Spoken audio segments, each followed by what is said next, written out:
An educated and united public cannot be controlled. Get organized. Learn to be active. Investigate both sides of the argument. Come up with your own conclusions.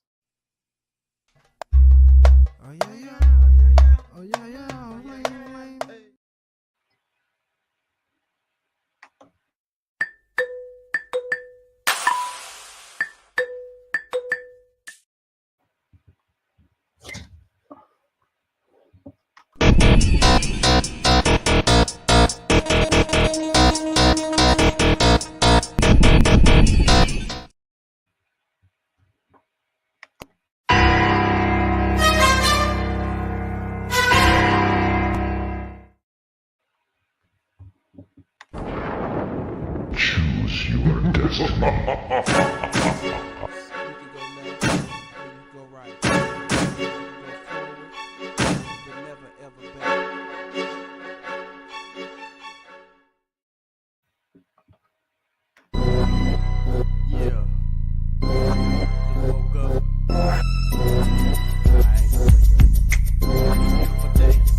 I ain't feeling your side. Yeah, you know what I'm saying? KCE, King Chaka.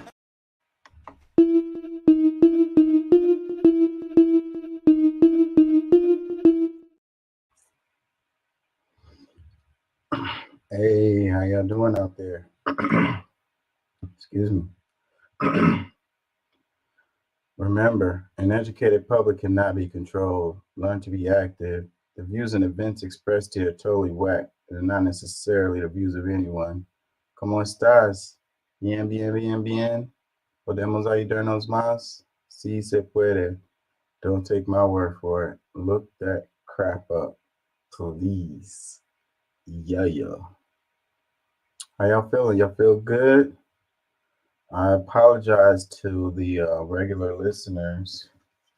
I was mad behind on my work and I had to do some catch up. So that's why we're on Sunday. The schedule might change to Saturday night and Sunday night. I'm thinking about doing that to give myself more time to get my work done and in and completed on time. So yeah, what I'm trying to do is give y'all 2 shows in one today to make up for it. Depending on where you're watching this, either the name of the show is The Year of the Dragon or it's what's the other one? Army of God. So yeah, we're into The Year of the Dragon, and we also have a convoy headed to Texas, a trucker convoy headed to Texas, and they're calling themselves the Army of God. So that's where those titles come from. So where to begin? I need to grab a jacket because it's chilly right here where I'm sitting.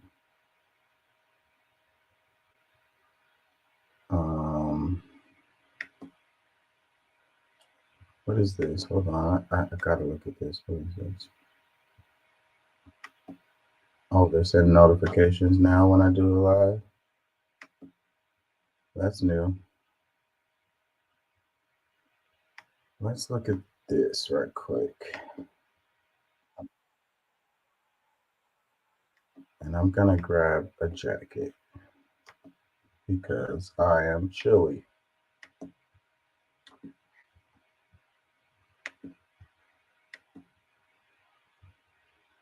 The Chinese Lunar New Year begins on the first new moon that appears between the 21st of January and the 20th of February.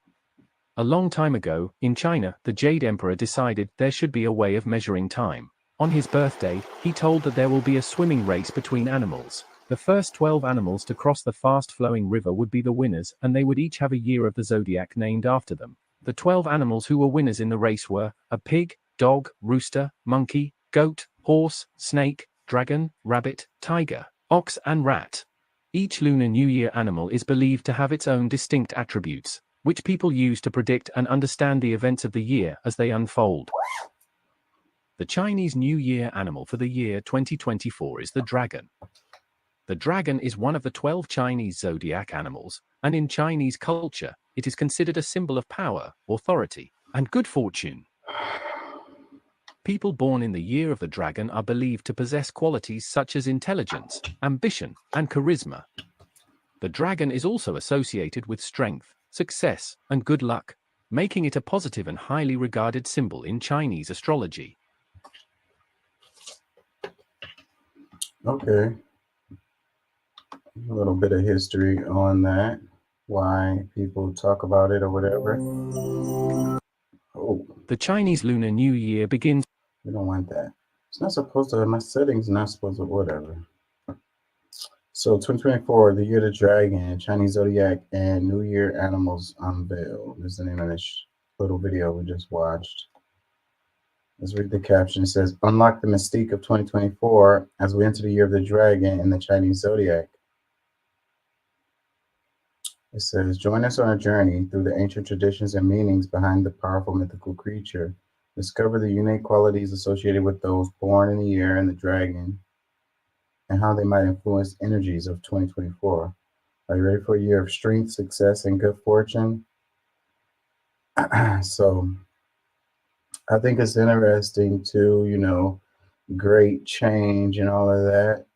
We got election year coming around. So I think there's something to this because this is going to be an election like no other.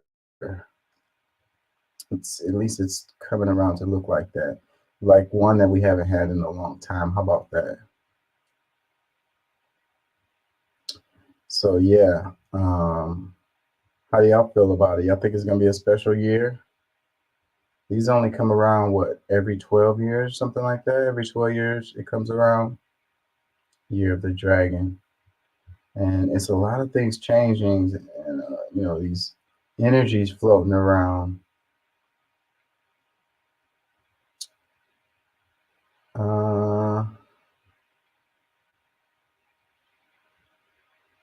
Any of these comments are going to be worth the crap. Wow, this is a long, heavy comment right here. Chat GPT and me, 2024. So what, did this person use Chat GPT to make this comment? Is that what they're saying?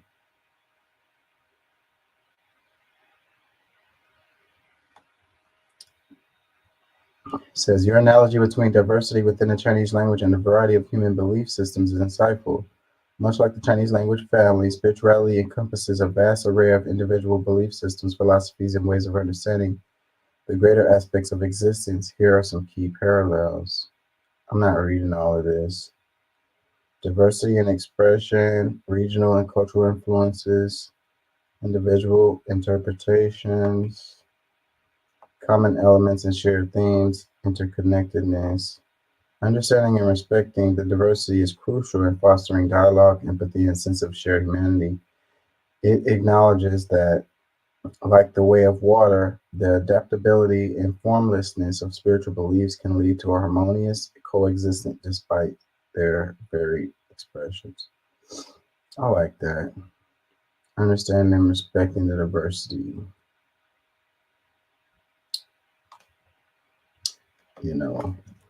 I like that a lot. People are like, people tend to be like, you're supposed to be like us. You're supposed to speak the language that we speak. You're supposed to have the religion that we have. You're supposed to find what's important. What's important to us should be important to you. And, people aren't like very friendly with those ideas. I guess it has to do with where you are in the world because people are like that all over the world. But if people travel the world and they see different cultures and languages and religions, I think they'll be more open to understanding, other people's choices of how to live or whatever. But when they just stay in one place and all the people around them are like them, when someone comes around speaking a different language, like what's weird to me is how people make fun of people who have like an accent or whatever, and a lot of times these same people who are making fun of folks who have an accent only speak one language, so they're trying to act like the other person is lesser than them, and that person speaks more than one language. That's the reason why they have an accent.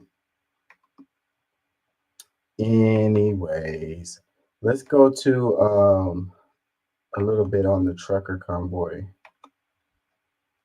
Let's look at some of that. Let's see. Fox Business. Texas Governor. Hold on, am I sharing? Yeah. Texas Governor Greg Abbott refusing to give up control of the Texas border to federal officials, saying the state will not give federal agents full access to Shelby Park today. That ignores a deadline set by the Biden administration, which is today. Instead, Abbott is installing more razor wire following a Supreme Court order allowing federal agents to start removing it. Texas now receiving support from 25 Republican governors, all backing Governor Abbott's border actions, blaming the Biden administration for the crisis. Former President Trump wants to take it one step further. He's now encouraging these states to deploy their National Guard troops to Texas to prevent. Wow, National Guard troops. I want to see this graphic. Republican governor standing with Texas right here. So pretty much the whole Old South. That's not surprising. Excluding South Carolina here. No, that's North Carolina, my bad. Excluding North Carolina, but the whole Old South block is in. It's not surprising. New Hampshire, Virginia, West Virginia, Ohio, Indianapolis, Missouri. What is that? Idaho? North Dakota, South Dakota, Wyoming. Oh, this is Idaho over here. Nevada, Utah. So there's a good block up in the north that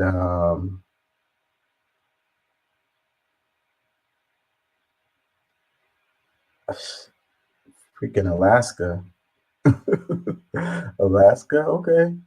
I guess Alaska, what are they going to contribute to this? They're going to send some people over? Does Alaska have a National Guard? I guess so. Anyways, this graphic is pretty interesting right here. Of course, you got California is not involved. Washington, Oregon. Well, but what's surprising is these are border states here. You got California,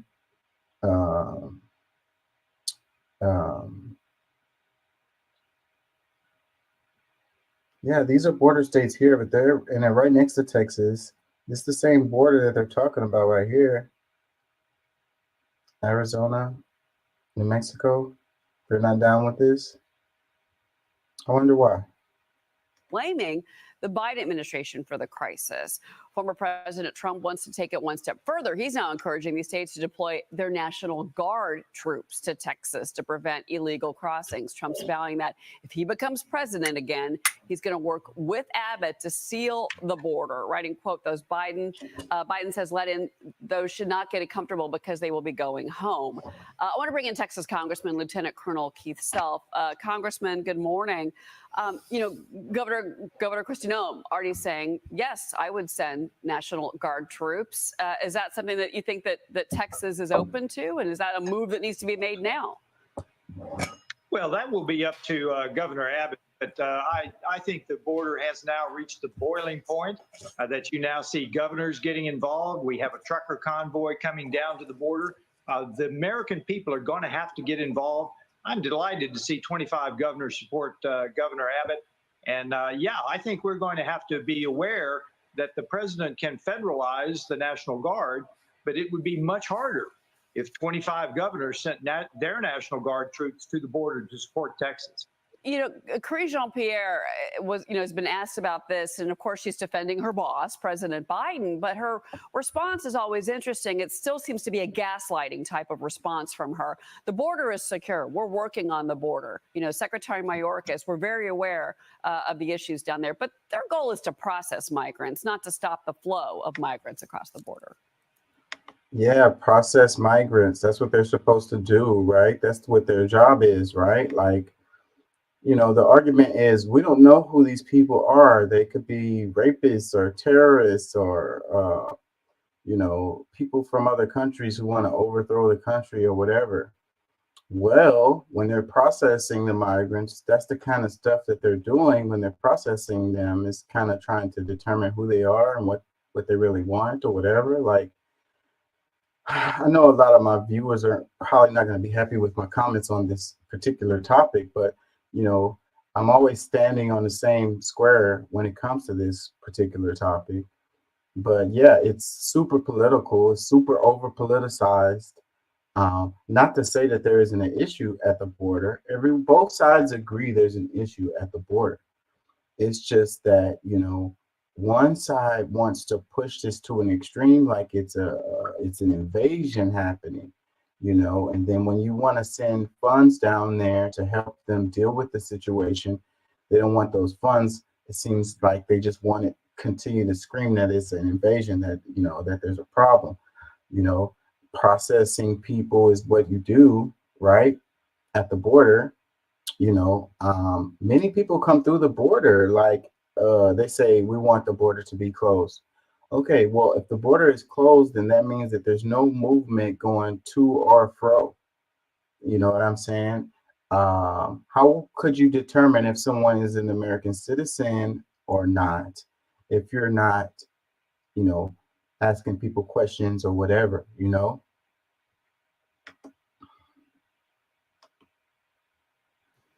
Cheryl, I was on the border just 3 weeks ago, and that's exactly what the Border Patrol is doing. They have 72 hours to process the illegal immigrants, turn them over to ICE or a nonprofit to move them into the interior of the United States. They are not there to stop the invasion. And that's perfectly. He said they have 72 hours to process them and either hand them over to ICE or allow them into the interior.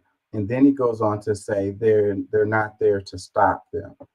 So if they're processing them and they hand them over to ICE, then that means that they're going to be deported, right? That means that they're not going to be able to come into the country, right? The way he worded that was like they're just allowing everybody to come in, when he just said that they're processing them and some of them come in and some of them are going to be handed over to ICE. Clear to anyone that's been on the border, anyone that sees the videos. At one point during the tsunami of probably a month ago, there were no Border Patrol agents actually in the field. They were all in the office processing paperwork during that tsunami. Let's talk about this. During that tsunami, they were all in the office processing paperwork, and that's what their job is. And the federal government was offering funds so that they could have more guys out in the field, but Texas said, no, we don't want that. So then in that case, it would have been more people in the field, you know, instead of all of them in the office. Trucker convoy, you brought this up just a moment ago. So this is called Take Our Border Back. It kicks off Monday. So you've got multiple starts. You've got trucks leaving from Virginia Beach that are going to go through Texas, Arizona, California.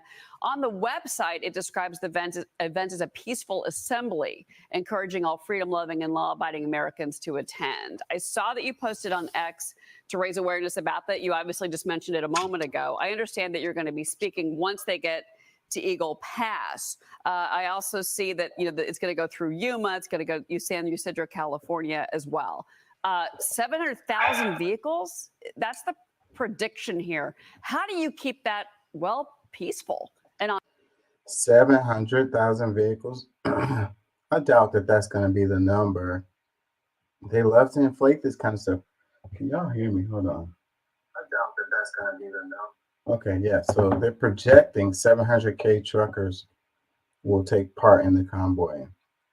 But the news is all like, you have a 700K trucker convoy headed to Texas or whatever. Is it 700K? What is the number?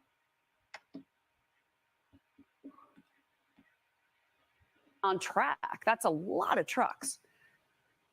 Well, the people that have organized this are the same people that went from California to D.C. with the truckers. I understand we're going to be joined by Canadian truckers. So these people are committed to a peaceful demonstration that we've had enough. The American people have had enough.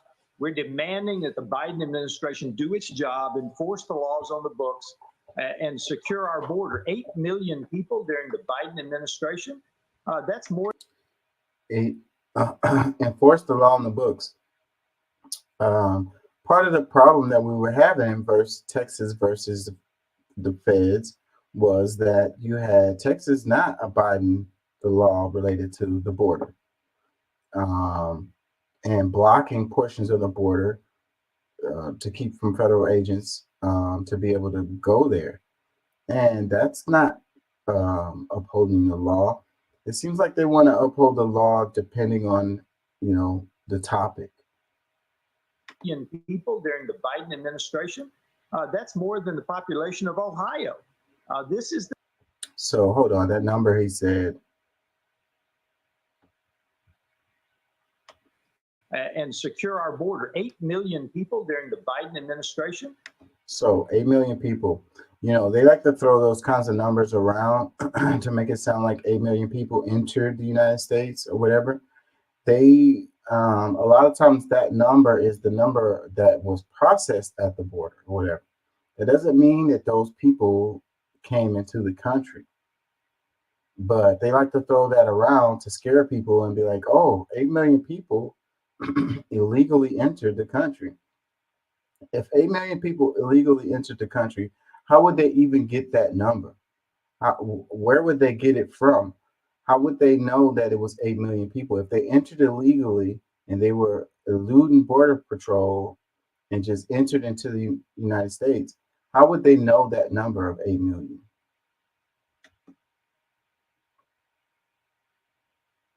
That's more than the population of Ohio. This is the time for us to rise up as the American people and demand that our president do his job.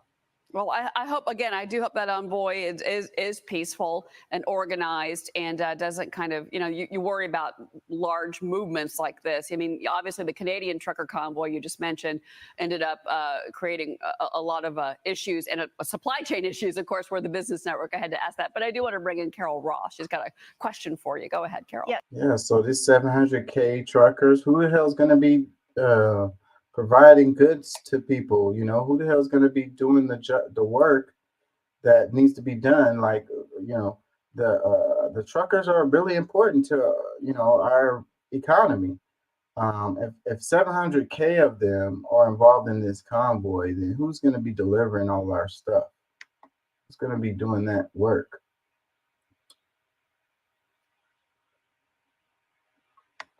I understand we're going to be joined by Canadian truckers. So these people are committed to a peaceful demonstration that we've had enough.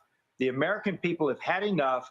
We're demanding that the Biden administration do its job, enforce the laws on the books, and secure our border. 8 million people during the Biden administration. That's more than the population of Ohio. This is the time for us to rise up as the American people and demand that our president do his job.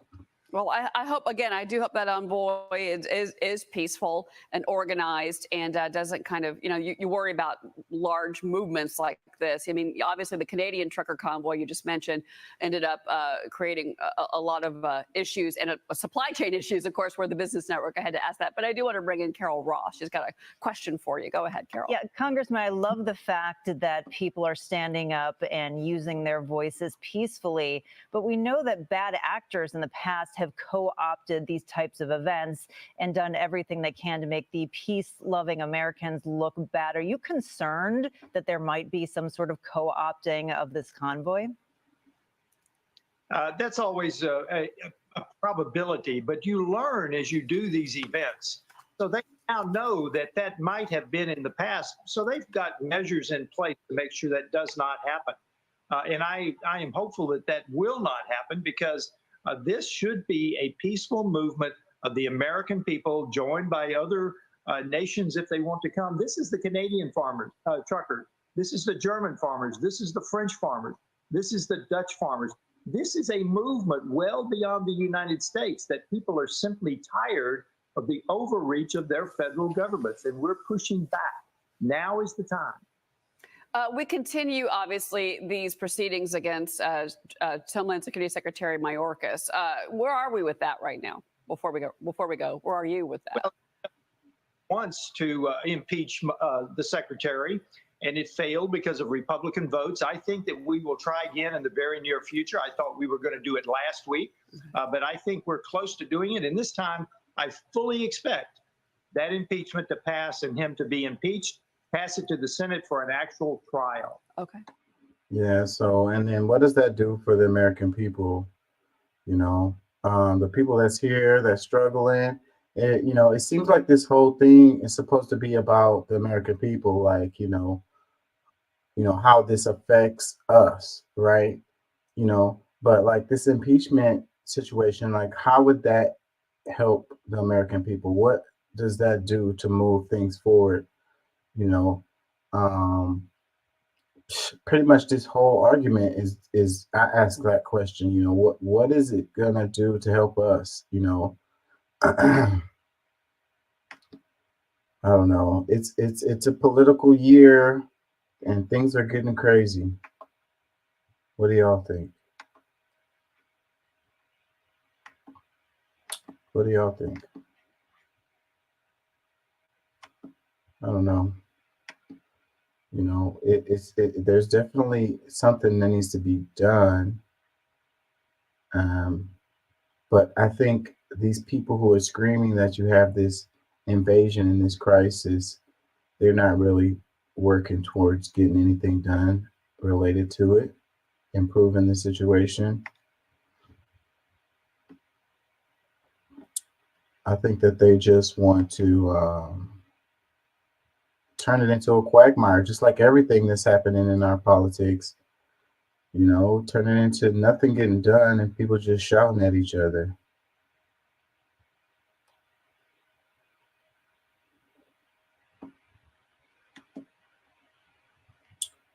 Check this out right here. It says, notice how it's always the Bible must be taken literally until God says, when a foreigner resides among you in your land, do not mistreat them. The foreigner resides among you must be treated as your native born. Love them as yourself. Leviticus 19:33 to 34.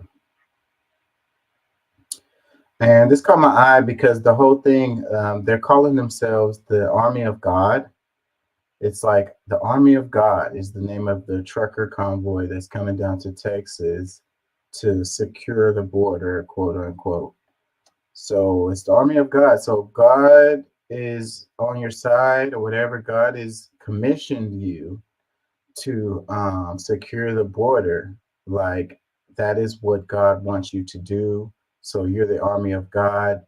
And so some people should be able to come and some people shouldn't. And God says that.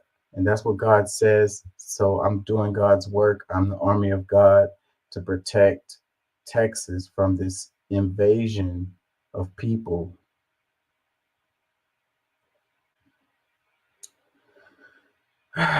let's read some comments. It says, there's a right and a wrong way to enter a country, you know, and that's a fair argument, you know, but is anyone talking about the convoluted process of getting asylum or, you know, getting visas or whatever, improving that process, making it more streamlined, you know, to incentivize people to do things in the right way? Because the people that do things in the right way wait 10, 20, 30, 40, 50, 100 fucking years to get their paperwork so that they can come. Allowing money to flow in so that you can have more border agents and more processing. Are we talking about that? You know, you're talking about incentives, you know, systems manage people. There's a reason why so many people do it illegally. So you improve the system to incentivize people to do it the right way. Another comment says, nobody is mistreating them. It also says to follow the law and respect the governing authorities.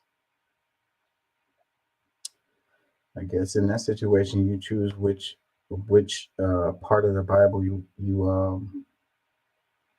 want to adhere to. This one, it says, people like Donald Trump and Mike Johnson who will twist the Bible for nefarious purposes and to advance their own personal agendas make me sick. Another one, it says, a 3 times married egomaniac wannabe dictator liable for sexual assault who can't even quote any Bible verse. Trump is definitely not someone that Christians should look up to or follow. Another one, it says, remind me again what the progressives did when illegal immigrants showed up in Martha's Vineyard. Oh yeah, they wanted them out immediately and was screaming bloody murder about it.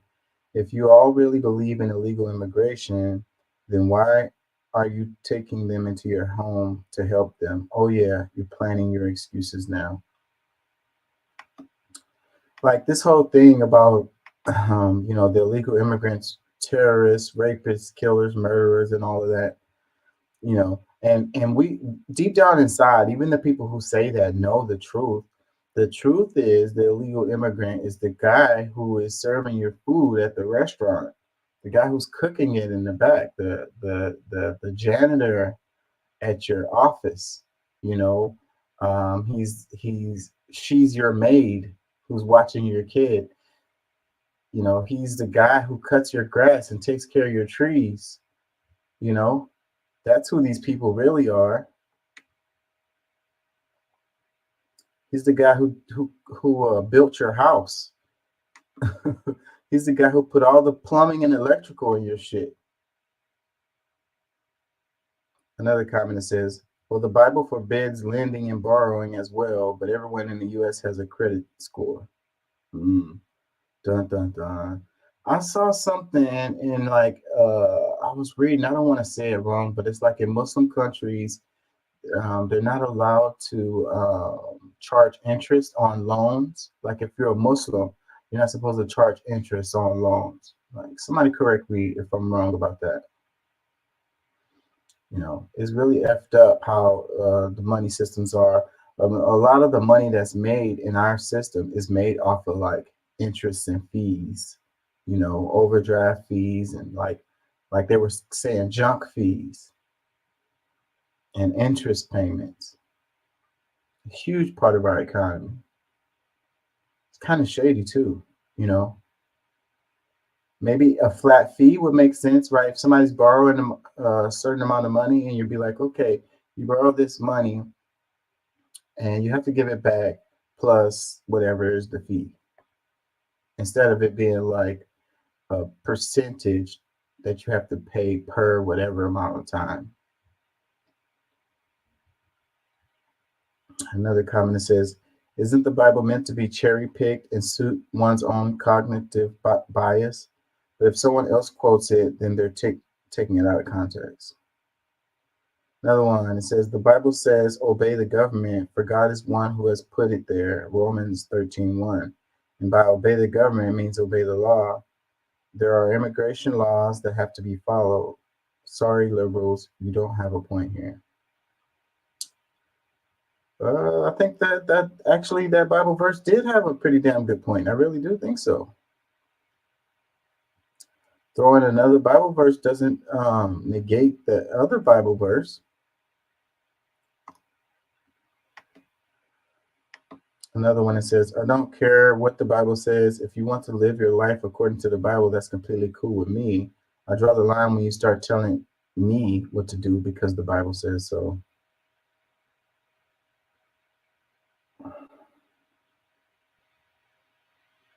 Yeah. Interesting how people do that.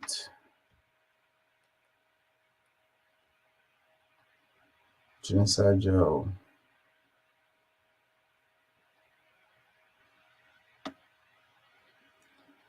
Troops killed in a drone attack.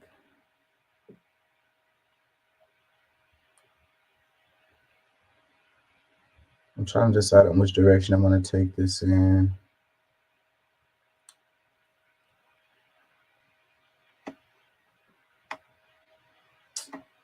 Damn it.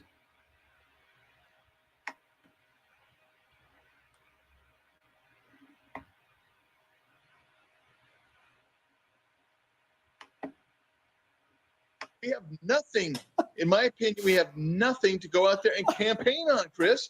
It's embarrassing. Right. Well, I know the Republican Party in the Congress, the majority has zero accomplishments. Now, of course, Republican voters across the country are sick and tired of Republicans because they never do anything. I can't blame Joe Biden and the Democrats for why the Republican-controlled House of Representatives hasn't passed single-subject spending bills. One thing. I want my Republican colleagues to give me one thing, one, that I can go campaign on and say we did. One. 2024 is Donald Trump. If he's the candidate, is very scary. A few moments later. Joe Biden had the largest public investment in social infrastructure and environmental programs that is actually finishing what FDR started, that LBJ expanded on, and Joe Biden is attempting to complete programs to address education, medical care, urban problems, rural poverty, transportation, Medicare, Medicaid, labor unions. And he still is working on it. I'm Joe Biden, and I approve this message. We have nothing, in my opinion, we have nothing. That clip is pretty funny. Marjorie Taylor Greene doing a Biden commercial without knowing it.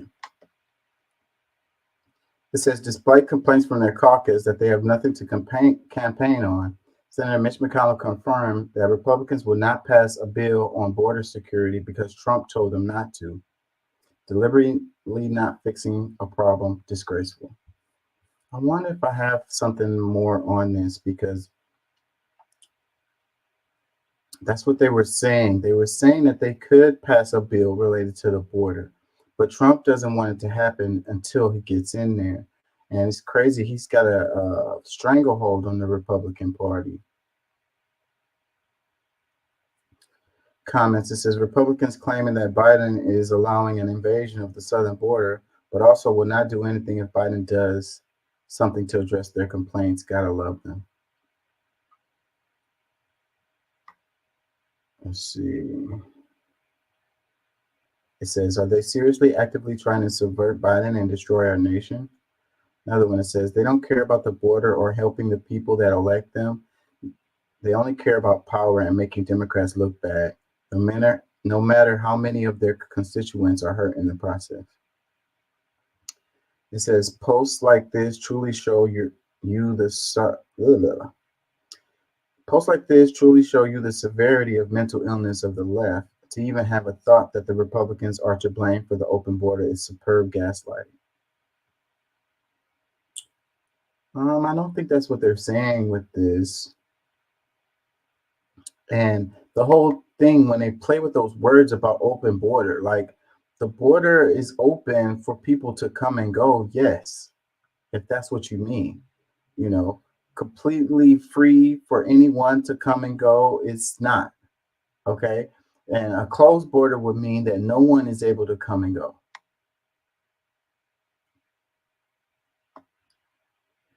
It says, well, there you go, folks. Republicans are stalling to fix the problem. And of course, blame Biden. Grow up, Congress, and do your damn job that you were paid to do. Let me see if I can find something on this.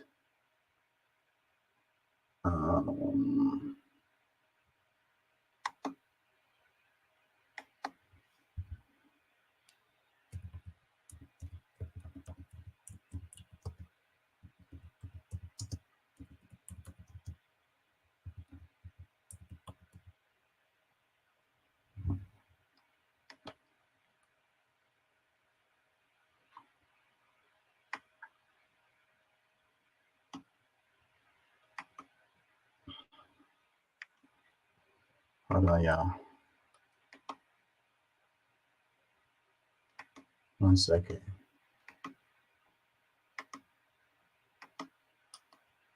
Status of negotiations over immigration reform. A bipartisan group of senators and White House aides are still trying to put together a deal that would help stem the tide of migrants at the border, but the Republican majority in the House is saying they won't come on board.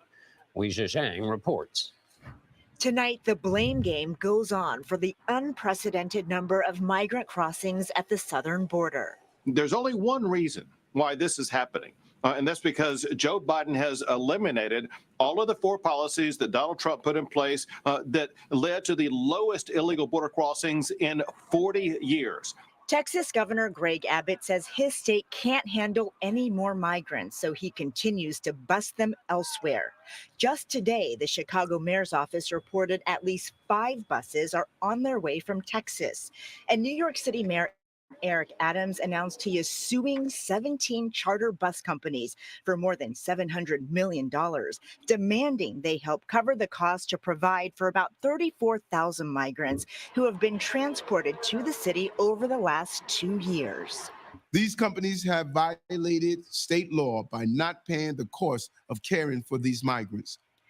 The White House blames House Republicans for blocking a funding package that included $14 billion for border security. The president understands that there's a problem at the border. He put forth on his first day something to deal with that problem. House Republicans are in no mood to negotiate. Instead, they are trying to impeach the Secretary of Homeland Security, Alejandro Mayorkas, who blasted the lawmakers on CBS Mornings. I don't have time for words like that. We are focused here on solutions. Everyone agrees that the system is broken. And what we are doing is enforcing our laws. And Weijia Zhang joins me now. Weijia, so where do things stand on these border funding talks between the White House and the Senate? Well, senators met today, those who are in charge of the negotiations. They met virtually to try to make some progress. That is, of course, before all of Congress comes back next week. And the White House says they believe these senators are making progress. In fact, it has looked like that for several weeks now, but that is very different from having a framework and very different from having text when it comes to immigration policy because it is so complicated. But the White House believes, they say, that there is a good faith effort going on to try to cut a deal. But as you see on the screen here, they are worried about the supplemental request because House Republicans have already voted against that. They have linked a demand for changes to immigration policy to everything that you're seeing here. The $14 billion would include more judges, fund shelters, provide surveillance technology to try to control illegal drugs coming into this country. And so even though the White House says they believe progress is being made, of course, it's not just up. Let's look at this graphic right here. So White House supplemental request for border funding, nearly $14 billion. Hire immigration judges and agents, fund shelters, provide surveillance technology. Wouldn't the border states want this money? Wouldn't they want this? Couldn't they use the surveillance technology to help them monitor the border? Wouldn't they like to have more immigration agents? and judges so that they can process these people? Why would what problem would they have with this? And so even though the White House says they believe progress is being made, of course, it's not just up to them or these senators. And House Republicans, John, have already indicated that they are not willing to pass anything that doesn't include all of their hardline demands. So no progress being made. It seems like that's the story of the Congress. Least productive Congress ever. You say their hardline demands. Do you mean the Senate hardline demands or the House hardline demands? It gets hard to keep track of all of this because I guess what I wonder is whether the White House thinks if they can get a deal with the Senate Republicans or get something that can pass on a bipartisan basis through the Senate, whether they can just pressure the House into acting instead of doing what the House wants, House Republicans that is, which is their maximalist bill, which is even goes further than the Senate Republicans. Right. And that's really important, John. And I did mean House Republicans because they say they won't accept anything short of something that they already crafted.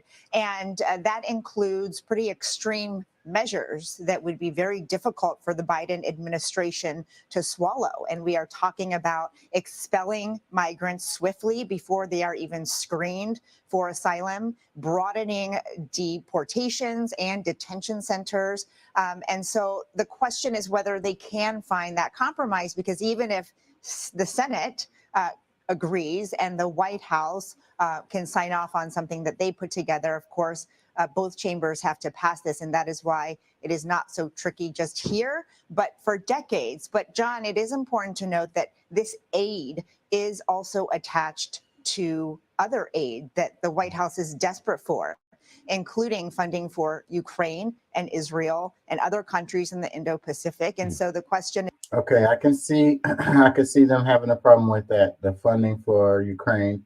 They probably don't have a problem with the funding for Israel, but funding for Ukraine, it's like that whole thing is all but over. Like it's just freaking money laundering, just pouring money out the window. I could see them having a problem with that.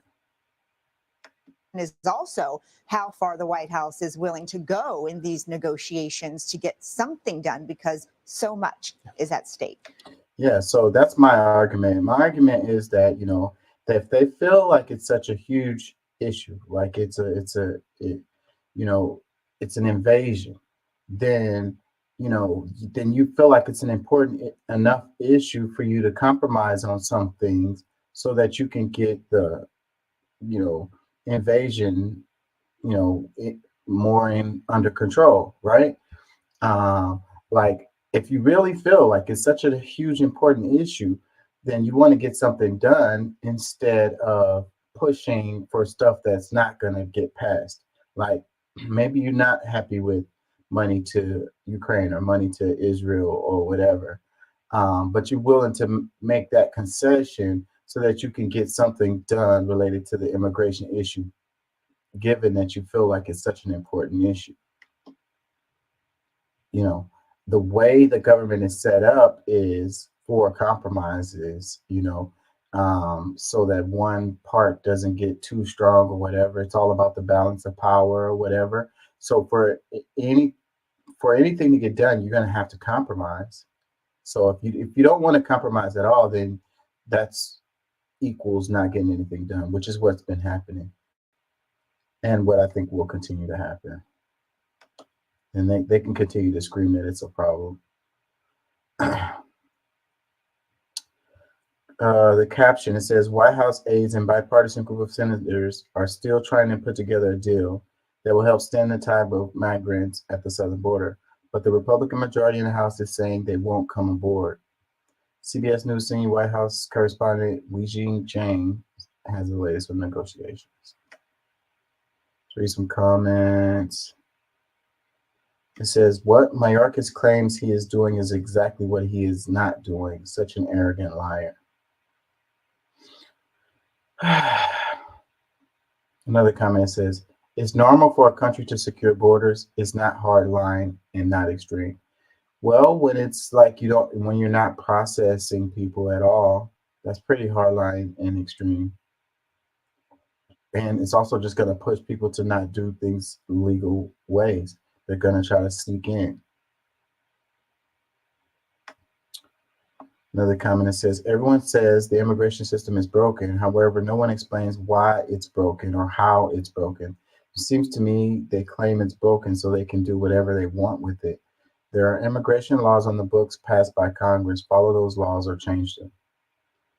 This is a fair comment right here.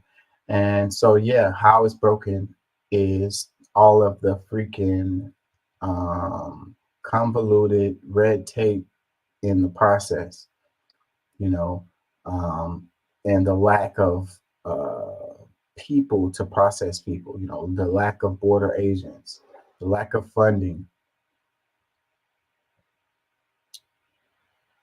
Another comment that says, close the borders ASAP. Another comment that says, JB won't need any more money for the border if he will just close the border. The cost will go down if he closes the border. Okay, in an elementary school way of thinking that works. In reality, that is stupid. Close the border. That means nobody's coming or going, you idiots. God. So you're like, okay, close the border. But then the next time when you want to go to Cancun or whatever the hell, then you're going to be like, what the hell? Why can't I go through? Well, the border is closed. We didn't mean close it for us. How can you determine who's who if you don't have any processing at the border? If it's closed, you idiots. God.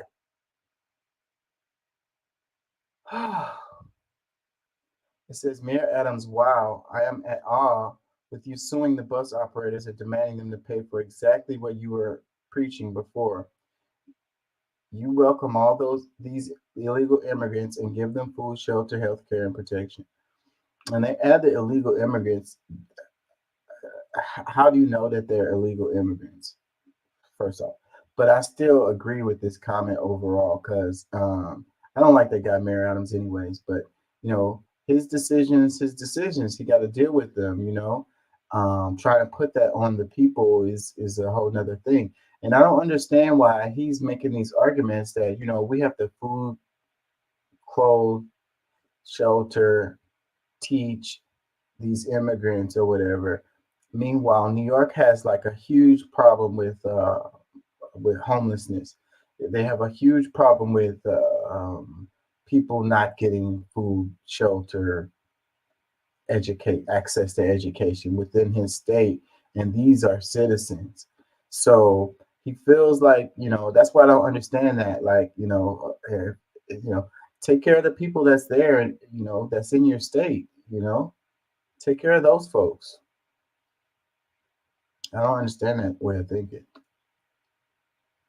Another comment that says, we, America, have a border problem. Congress was elected to work together to solve problems, not elected to see who can attract more followers on social media. I'm telling you, man. Another one says, there shouldn't be any deal over the border. Follow the law and send them back. Don't allow them in, and that simple, and it's the law. Well, not necessarily, bro. Like, the law is it's legal for people to seek asylum. Okay, and that's the part that gets lost when people use these words like illegal immigrants or, you know, people crossing the border illegally and, you know, stuff like that. It is within the law for people to seek asylum. That is there. It's in the law. It says defending the Constitution includes enforcing the laws of the nation. Intentionally ignoring the border laws is in fact sedition. They're not when it comes to processing asylum seekers.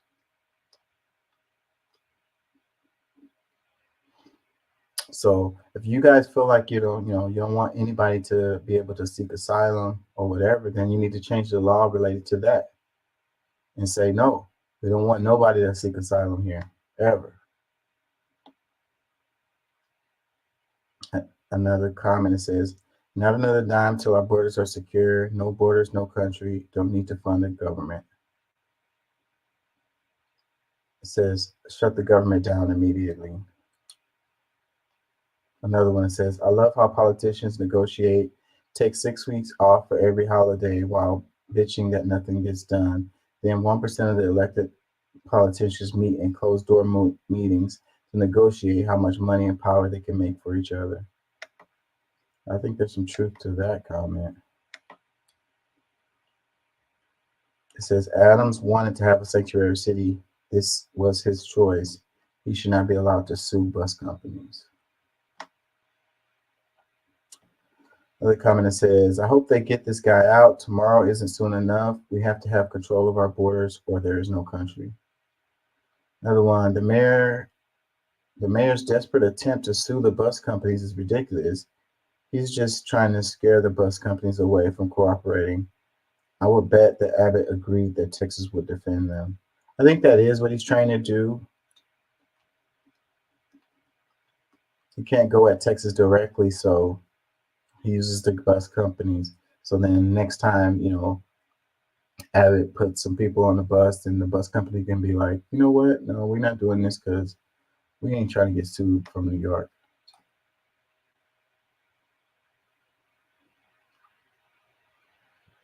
Another comment says, as a citizen, I would say he isn't enforcing any laws, or 300,000 plus people wouldn't be crossing into our country in 1 month. You know, and like I say, these numbers aren't right. Usually, like, it's talking about how many people were processed at the border. And process doesn't mean that they entered. A lot of them got sent back.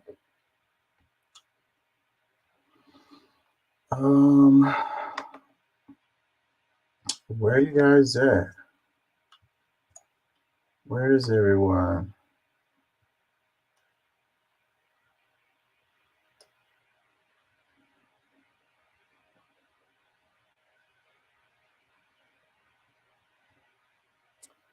Hold on, let me see.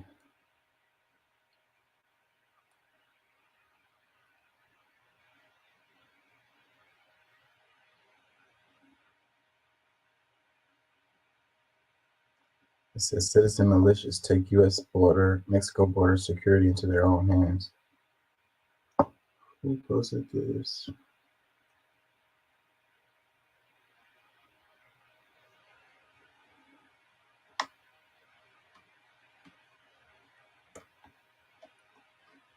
Did I play this one? I'm gonna do this one and we're gonna move on from this immigration stuff. Are we looking at a new civil war? Congressman, as you may have just heard, the White House is considering federalizing the Texas National Guard, which could mean a direct clash at the border between federalized troops and the state authorities. Are we going to see a confrontation? Well, Stuart, that'd be a huge mistake for the Biden administration if they do that. Now we're learning that Texas has already started arresting single adult men and women crossing the border illegally into Shelby Park. Tensions between Texas and the Biden administration have reached a boiling point as the Lone Star State continues to defy an emergency injunction from the Supreme Court and block federal border agents into the state to cut razor wire it's been installing over the past few weeks. 25 other states have signed a letter pledging to support Texas as it installs razor wire on the southern border, with some sending members of their own state and National Guard to assist with the installation process. They wrote, "We stand in solidarity with our fellow governor, Greg Abbott, and the state of Texas in utilizing every tool and strategy, including razor wire fences, to secure the border. We do it in part because the Biden administration is refusing to enforce immigration laws already on the books and is illegally allowing mass parole across America of migrants who entered our country illegally." But it wasn't just Republicans who backed Abbott's decision to buck the feds. Presidential hopeful RFK Jr. wrote, "Texas is right. Biden's failure to secure the border leaves states no choice but to take matters into their own hands. As president, I will end this humanitarian crisis once and for all. I will secure the border and destroy the business model of the drug cartels. A country without borders is not a country at all." Too bad you don't have any chance to be president. Not everyone was so gung-ho on the Texas move to secure the border. Why are you guys making it easier for people to enter the country illegally? I believe we are. Why do you think we are? Well, you guys sued to cut razor wire that was put in place by Texas officials. So that the Border Patrol could actually do their jobs, but keep going. Well, you won in court, so now what? The Border Patrol Union president is saying the Supreme Court's decision is going to undoubtedly encourage more illegal immigration. Do you guys know better than the Border Patrol Union?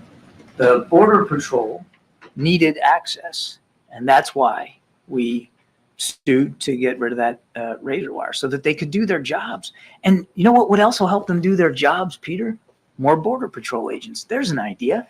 And if you go back to the supplemental request that we put in, there's money in there for some 1,300 additional Border Patrol agents. We want to help them do their jobs. We want to give them more resources. And the answer we keep getting back from House Republicans is no, no, no. Does razor wire work? Does razor wire work for what? Does it work for the Border Patrol to allow them to have the access they need to be able to better process people that are trying to get across the border? I don't think so, and that's why we asked for it to be removed. Yeah, so I think a lot of parts of this people aren't really understanding, and it's like the federal law allows the the federal agents to process the border, and that's the way the law works. And if you have Texas who is blocking agents from being able to do their job on the border, then that's them breaking the law. As far as them being able to put razor wire is a different argument. But if you're blocking the federal agents from being able to do their job, then that is not, that's not lawful. But what is the president's plan? This is happening just weeks after 300,000 people came into this country over the southern border illegally. The razor wire officials down there think was keeping some of them out. And you guys just sued and won to remove it. On behalf of the Border Patrol, who needed to have better access to it. Look, let me go back to your other question. And I know I'm running short on time, so I won't filibuster here, but what's the plan? Please look at the stuff we've put forward. The immigration reform legislation that the president put forward on day one, the work we're doing in the region. Just last week, we had Mexican officials here to talk about how together we have and will continue to try to stem the flow of migrants. You mentioned the numbers. No question there's a lot of people trying to make that journey, but it's not just to the United States, it's to other countries in the world, in the region. We're seeing historic movement. Not since World War II have we seen this many people on the move in this hemisphere. And the Mexicans are really stepping up and trying to do more on their southern border to keep that flow going north lower. And we have seen in recent weeks some success at that. The idea that we don't have a plan or a strategy or we're not taking this seriously is just not borne out by the facts.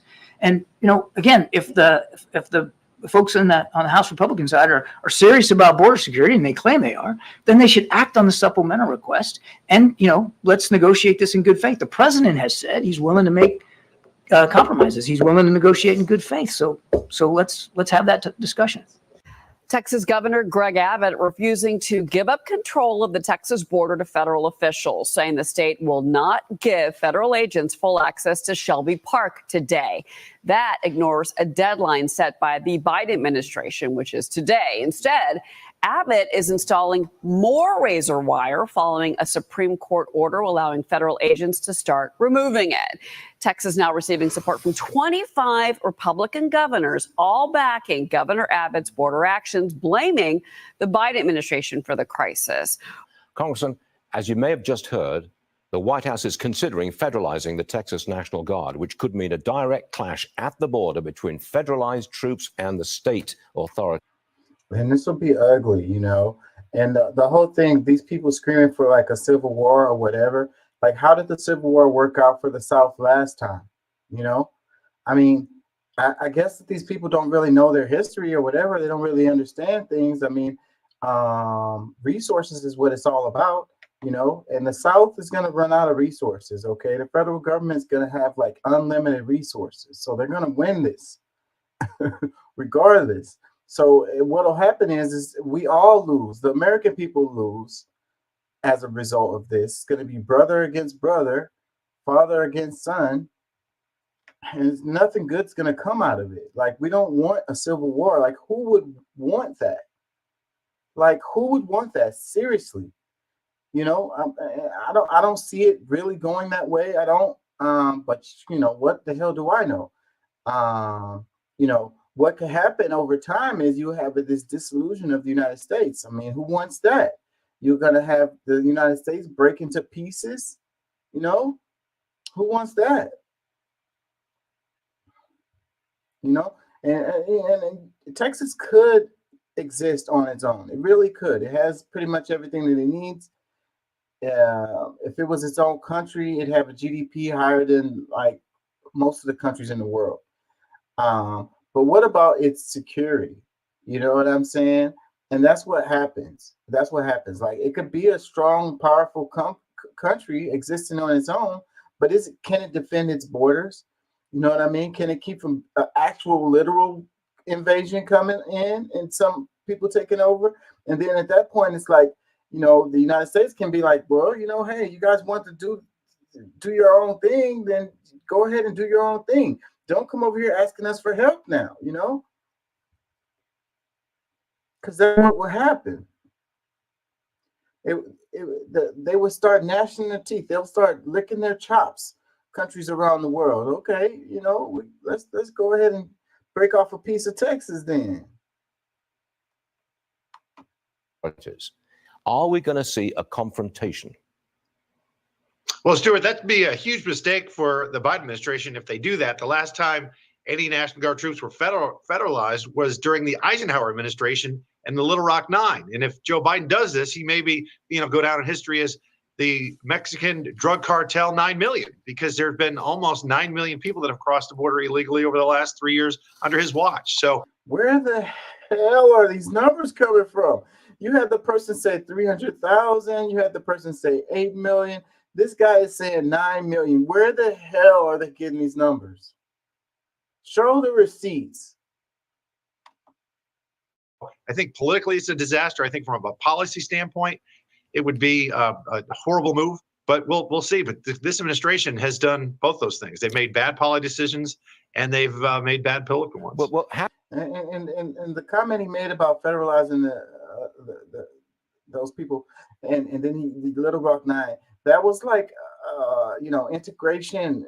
The kids trying to go to school or whatever, and you know, and the people were attacking these kids or whatever, so they had to send troops down there to freaking protect those kids and allow them to be able to go to school, because these, you know, they didn't want to allow integration. They didn't want these little kids to go to school and learn or whatever. So like the people, the regular folks were giving these people a hard time. So even though it was the law, and these people didn't care about the law. So that's what's crazy, is like they always talking about the law. You must follow the law. Okay, but when the law changes and you don't agree with it, then they gotta freaking send federal troops to freaking protect people, because you don't want to uphold the law anymore, because you don't agree with the law.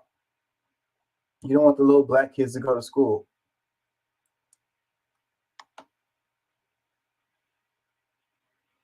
How do you see this playing out? There's got to be some kind of resolution at some stage here. What's the resolution? Well, what would be wonderful is some Trump era policies worked very well. Wait in Mexico. I was down in the border stew a few weeks ago, and the Customs and Border Protection agents were telling us if Joe Biden just instituted the Wait in Mexico policy, that we would see a 70% reduction in the flow of illegals to our border. But he refuses to do that. He has the power, he has the tools at his disposal right now under executive authority to solve this, not even crisis anymore, really. It's a cataclysm. He chooses not to. It boggles my mind. The Senate discussion, the Senate border discussion, looks likely to collapse because Trump says it's meaningless. That's the impact of Trump's surge on Congress. He's going to wreck, and I'm not saying this is bad or good, but he is going to make those talks collapse on the border. He doesn't want them to come to any solutions before he becomes president, because then it will go under Biden as something that Biden accomplished or whatever.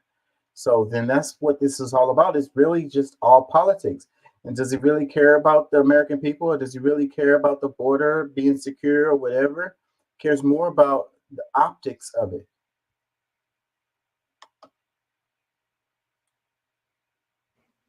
Well, quite frankly, Stu, where we were before, there wasn't anything that was, there was no real teeth in that agreement. It was window dressing, quite frankly. We need, the teeth that we need in there. We need expedited removal. We need wait in Mexico. We need to build additional, if Joe Biden wants to call them barriers and not walls, I could care less. But we need barriers along the southern border. Those are the concrete things that will help mitigate this crisis dramatically. And those weren't in the agreement anyhow. So I do agree with President Trump. We got to get serious and put some teeth into these compromises. The Democrats say, look, the Republicans are just spinning this out. They don't want a solution. They want a political issue for the election, and they're exploiting this as a political issue. That's exactly what's happening. What's your response to that? They couldn't be more wrong. And you know what? If the Democrats didn't have double standards, Stuart, they wouldn't have any standards at all. That is ridiculous. I'm an American. I'm a Texan. I want to see this border crisis solved forthwith. We were talking about it back when it exploded in February of 2021. Yep. And it's really simple. Hey, Democrats, encourage Joe Biden to reinstitute wait in Mexico. That will solve it right there. I don't know one Republican in Congress that doesn't want to see this resolved. That's just a political pandering to their left-wing base. It's not true, and it's quite frankly absurd. I'd like to see how this thing's going to pan out over this week. Okay, well, the proof will be in the pudding if you guys actually get something done about this before the election is over. Then we can say that this is not true. But if nothing happens before the election is over, then we can say that you guys were full of shit.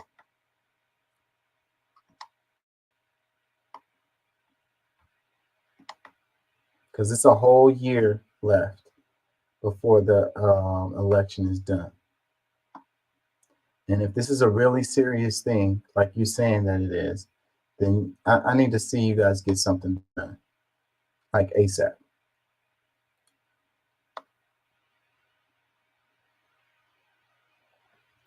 It says, the caption says, Texas border battle.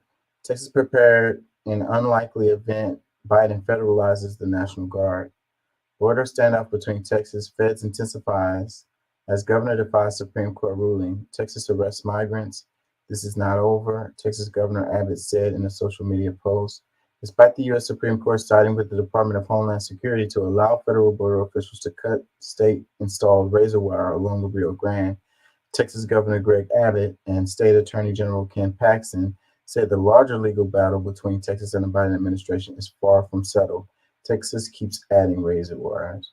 So yeah, so the Supreme Court said that they could cut the razor wire, but they didn't say anything about Texas putting the razor wire up.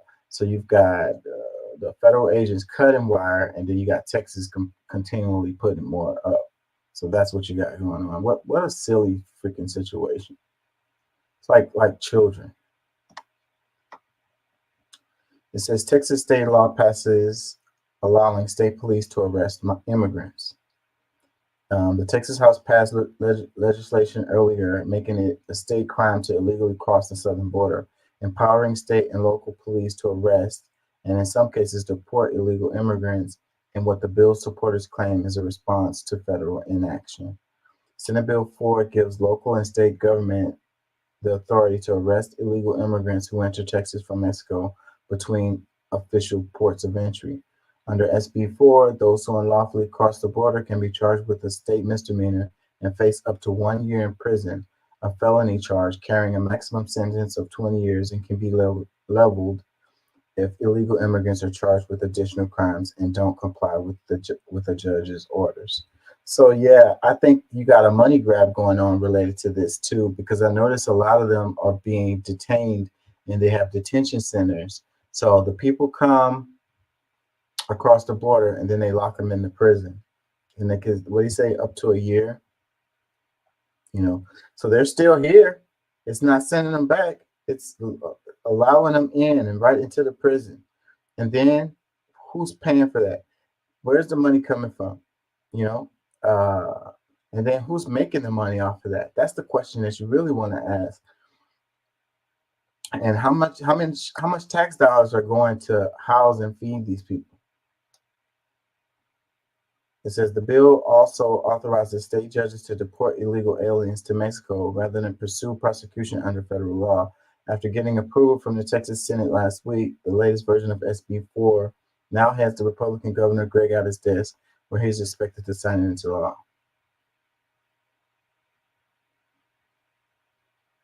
Yeah.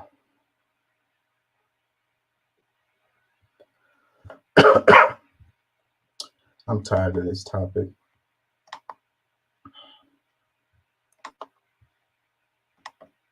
Spent an hour on that.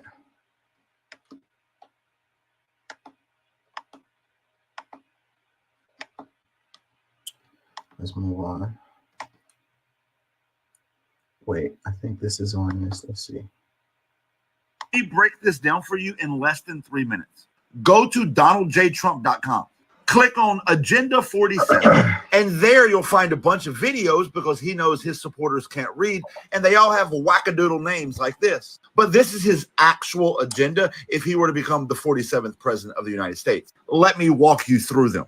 In this policy, he talks about arresting people who are homeless and putting them into internment camps. In this video, he refers to equity as Marxism. He says he will rid the federal government of Marxism. What he means is anybody who advocates for diversity, equity, and inclusion. In other words, anybody who doesn't agree with him. So we have internment camps and a federal government purge of anybody who isn't loyal to his ideology. In this policy, he goes into further detail of how he will purge the people out of the government. But he doesn't just stop at the government. He stops at prosecutors. The federal government firing prosecutors because he's pissed off about 4 indictments and 91 charges, and he's on a revenge tour.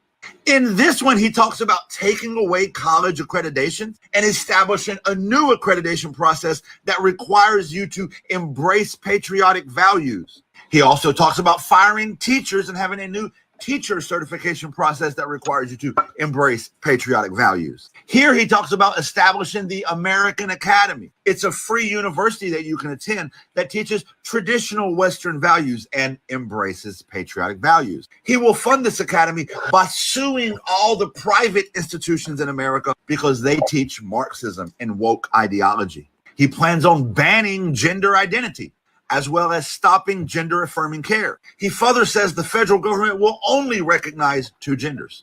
So let's review. He wants to arrest the houseless population and put them into internment camps, purge the federal government of anybody not loyal to him, purge teachers that teach anything that he don't like, purge universities, sue universities, create a private university that embraces patriotic values, a new teacher certification process that embraces patriotic values, a new college accreditation process that embraces patriotic values, and then he has special policies targeting the LGBTQIA+ community. So you see where this is going, right? Once he warms you up to the idea of putting people in internment camps by focusing on the unhoused and already marginalized and vulnerable population, next it'll be the LGBTQIA population. He'll tell you that they're a danger to our children. Then it'll be drag shows. And then it'll be socialism and communism. Because in Agenda 47, he talks about making the ideas of socialism and communism illegal. So if you don't see where this is going, it's because you are part of the problem. Get the boot out of your mouth. Stop supporting this wackadoodle wannabe dictator fascist and do it quick before we don't have a democracy to defend. Okay, Yeah, I don't like the idea of putting people in any kind of camps. That's not right. Politics posted this. It says Trump is shouting his authoritarian ambitions from the rooftops. He's a wannabe dictator, and don't for 1 second think it can happen here. Remember, Hitler rose to power after being jailed after a failed coup attempt. Comment says it's got videos so you can actually hear what he has to say. Maybe if you actually listen to the video, you wouldn't be brainwashed by whatever biased propaganda that has been implanted in your head. I'm not a Trump supporter in the sense that he's my top pick, but just listen to what people are actually saying and not some secondhand news source. Yeah, I recommend that too. Go check it out for yourself. Another comment says 45's funeral is the relief America needs. Oh, that's not a good thing to say. Another comment that says the scariest part isn't being talked about. He didn't come up with this on his own. There are all of his these are all of his sponsors and handlers and puppeteers that have put all that stuff together and using him as a figurehead. It's a marketing machine for absolute rule. I think there's some truth to that, and Trump is being used as a tool big time. And I don't know if he knows or if he cares or if he just wants to get what he can out of the situation, but he's definitely being used as a tool. It's a lot of stuff that they've been trying to get done for years, decades, and Trump is their guy that's gonna get it done or has been getting it done. Some of these things, and he's good at is like he's like a TV personality. He's good at branding. And because that's what he does with the Trump name and puts it on the buildings, and he makes them pay to put his name on their building or whatever. And so it's the branding thing that he's really good at. He's good at selling brands. So you got the people that have stuff that they've been trying to get done, they can't get it done. They go to Trump. He gets it done with his ability to sell brands, to build brands and sell them. That's what he's doing. He's good at that. It's this one. It says, this is quite literally a textbook definition of fascism. I don't like how they keep throwing around that fascism word. Another comment says, you're mad that he makes videos because he can read a prompter without choking on his tongue like you, boy Joe. Your boy Joe. Another one says, I read this guy's exaggerating everything and twisting the words to make these articles look cynical. It's truly amazing what the left is willing to do to corrupt young minds. Another one, Trump's idea of patriotic values is loyal to him personally and solely, not loyalty to the United States.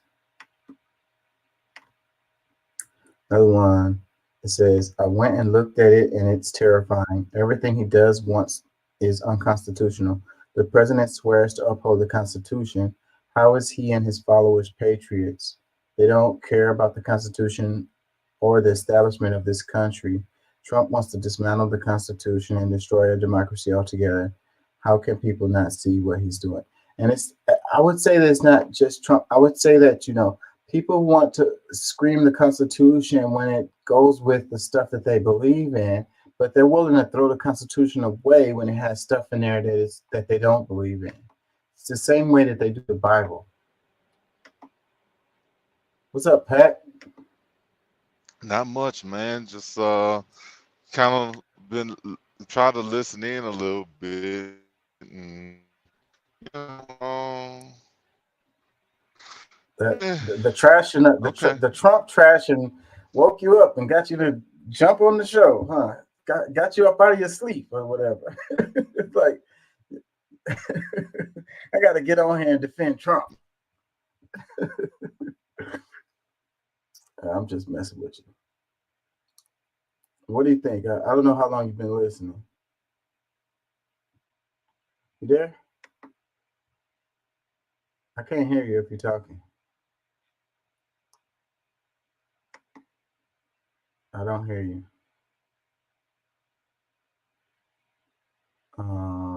Comments, it says, sounds like China, North Korea, and Russia idealism. This is not popularity contest. America, if you vote Trump back in, you will no longer have the freedoms that you have now. I guess. I don't know about that. I mean, they always say it's the most important election ever. The United States is not going to exist anymore after this election and all of this extreme shit, which is crap. I just want to see the damn politicians. I just want to see Congress actually get some shit done, that actually works for the American people. Like, that's what I'd like to see. Instead of this stalemate, bipartisan culture war bullshit we got going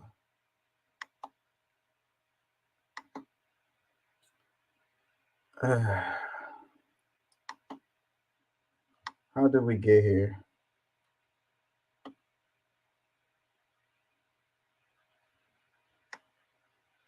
Let's go to this right here. We're gonna jump around a bit, so forgive me, y'all. Convicted of stabbing her boyfriend to death only gets a slap on the wrist. She faced the possibility of life in prison for stabbing him 108 times. Damn. But the judge ruling that she had no self-control while in a cannabis-induced psychosis. Todd Pyro is live in the studio with the shocking details. Cannabis-induced Todd. This is a psychosis. head scratcher, Ainsley. The judge is sentencing 32-year-old Bryn Speecher to 100 hours of community service, 2 years probation, and the big one, no jail time. She broke down in tears after a jury convicted her of involuntary manslaughter last month.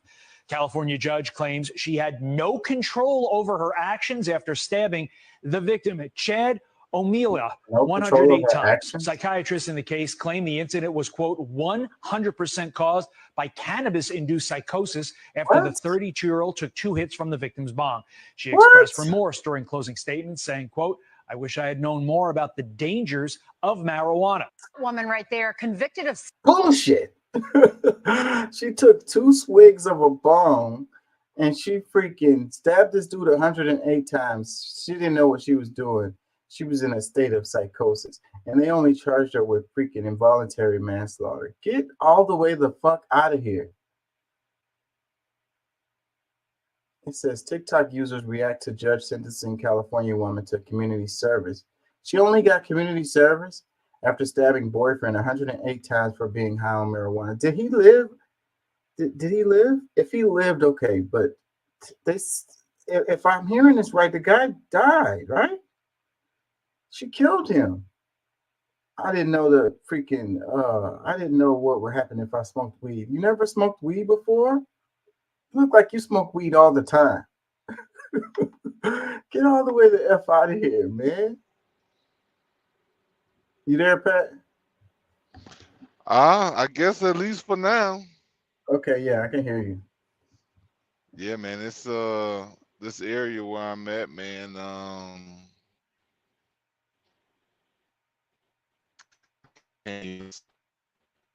Let's see.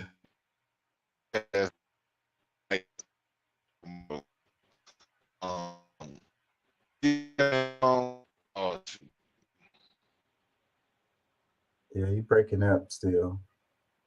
There's some hater freaking. shit right here. Okay, I can hear you clear now. That's why, like, I got like a Wi-Fi booster, and I use that shit. It helps a lot, and that's why I don't do the green screen anymore, because I think the green screen was pulling away from, and I would have my shit breaking up and shit. So I think the green screen was using bandwidth or something. You wanted to make a comment on Trump before comment on this one right here that I was covering. Well, I mean, I don't know. Look, it don't really matter so much to me on the. I mean, because I hadn't really heard everything. Because I mean, I always hear different stuff about Trump. Like, you know what? I mean, for Snoop to change his mind, I'm kind of like, okay, well, maybe I ain't too crazy. You know what I'm saying? Snoop, like, you know, look, I got a whole newfound respect for Trump. You know what I'm saying? But Yeah, I saw that post. I saw that. yeah, but either way, I think that people got to get out of their feelings and actually, you know, like get to the root of what, you know, their real beliefs are. Because if they're going by what other people saying in the media, you just wasting away. You getting used, and I mean, you know, because there's a lot of things that's, you know, below the surface that if you ain't really into this, you just need to shut the hell up. You know what I'm saying? If you you know, I mean, like I said, I mean, Trump ain't, you know, Mr. Magnificent as far as I'm concerned, but he is much closer to what the, you know, the core beliefs of America, as far as what I've known it to be. Like I said, I mean, people falling for all this, oh, democracy. It's a republic, bro. Like, I mean, all these different things, like, I mean, it was founded by deists, people who are, you know, who believed in, you know, in God and different religions and their existence. Like, I mean, it was all kind of different things that, somewhat had a core, because we know that without laws, without these different things in place, we get to stuff like where we are now. So I mean, look, everybody got their right to believe what they want to believe, and if they want a different form of government than what's here, then I think that maybe there should be something put up front. And I mean, I think it still will lead to a group of people wanting to fight each other because they just don't see eye to eye. But if you know what I'm saying, you fighting for things that's just not natural, and you think that just because the rare things that you might be going through or feeling should be expressed to everybody across the world, really is unfair. Yeah, But I don't like it when on either side people want to oppress others with like their views and try to like control others and tell them the way that they are supposed to think or whatever. That's well, I always have a problem with that. and I get it. Like, there's certain things like people, like I said, there's certain things that I think that because we are supposed to be a free people, there should be certain things that you should be able to do and things you shouldn't be able to do. But like, my thing is that when it comes to morality, we all must express it in public. Like, you want to be as dirty and nasty and or crazy and wild as you want to be in private, but everybody shouldn't have to deal with, just because you saying, oh, this is what you feel, that everybody else has to feel the same way, or like, no. I mean, we have to have enough I actually respect for agree each with other. that. But then you have the thing where people say the land of the free, so it's like it's free up to what point, Yeah, but until you crossing other people's freedom. That's the whole point. Like, I mean, you are free, but at the same time, you can't cut off somebody else's ability to be free. You know what I'm saying? Like, the life that I'm living, I gotta be able to say, all right, you know what? It wouldn't be right for me to go around smacking people who don't, agree with me, or doing, like, I gotta draw the line somewhere and say, all right, this wouldn't be cool of me to do this or that or whatever, because other people, you know, they have what they believe and blah blah blah. And yeah, I'm so but what saying, if you have your Christian views about how you feel about life and then you want to force other people to live their life based on these Christian values and you well, feel like that's that's what's it. right, No, but I mean, Christian, Islamic, Buddhist. I don't like. I mean, none of the religious stuff really matters to me, because I think what's fair is fair. And the people who claim that Christians are trying to you know block other people's way of life is just not true. Because, like, the people who are saying that they're not able to live their life because these Christians doing this, that, and the other, it's really, they've already crossed the line, and they want people to live the way they think they should. All these different things that is not a general idea, general things that everybody can agree with. well, yeah, They've but already crossed. who is everybody? And a lot of this stuff is driven by Christian values because I don't want to go down this road, but I just want to mention it because I don't want us to go on this debate. But the thing related to the abortion argument is driven, from a religious base. Well, no, it's a lot of people Is that it might though? be there's people who say that they're Christians, that might be, that have a lot to say about it, but at the same time, the base is not behind Christian values.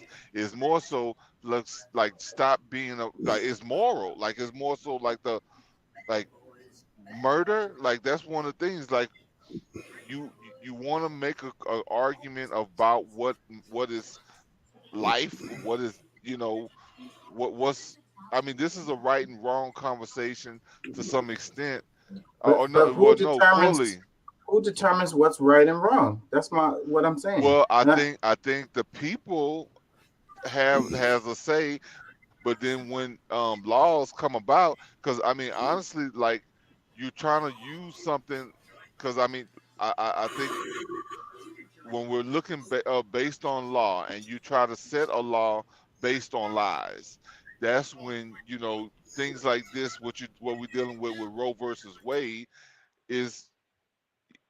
we're dealing with that because it originated as a lie. It was turned over because it was not true. Okay. Now, as far as abortion being available, it came to an extreme of nobody gets them, is because it was at the far extreme of like anybody can get it for any reason, and 3 or 4 times a year if you want to. Like, I mean, just carelessness of what we consider to be a precious thing called life. So some people, a lot of people on the right are being considered the far extremists, but the ones who we are stopping were the far extremists. Yeah. I don't want to talk about this because it's going to come back up, because I got some clips related to it, and I'm not going to mention what it is because then we're going to stay stuck on this. But just real quick on this.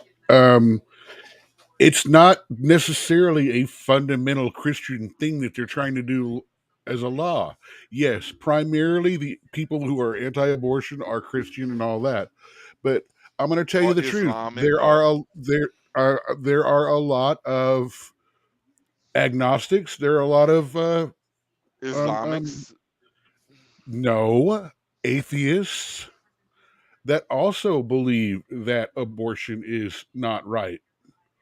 It's yes, there's a lot of Christians that do it, but it's not Christians forcing their values. It's people, predominantly Christian, who believe that abortion is murder. I don't think it's just. And I'm not saying one side or another. I'm not defending or attacking either side. I'm just saying that you can't call it all. The Christians are all pushing their values on us.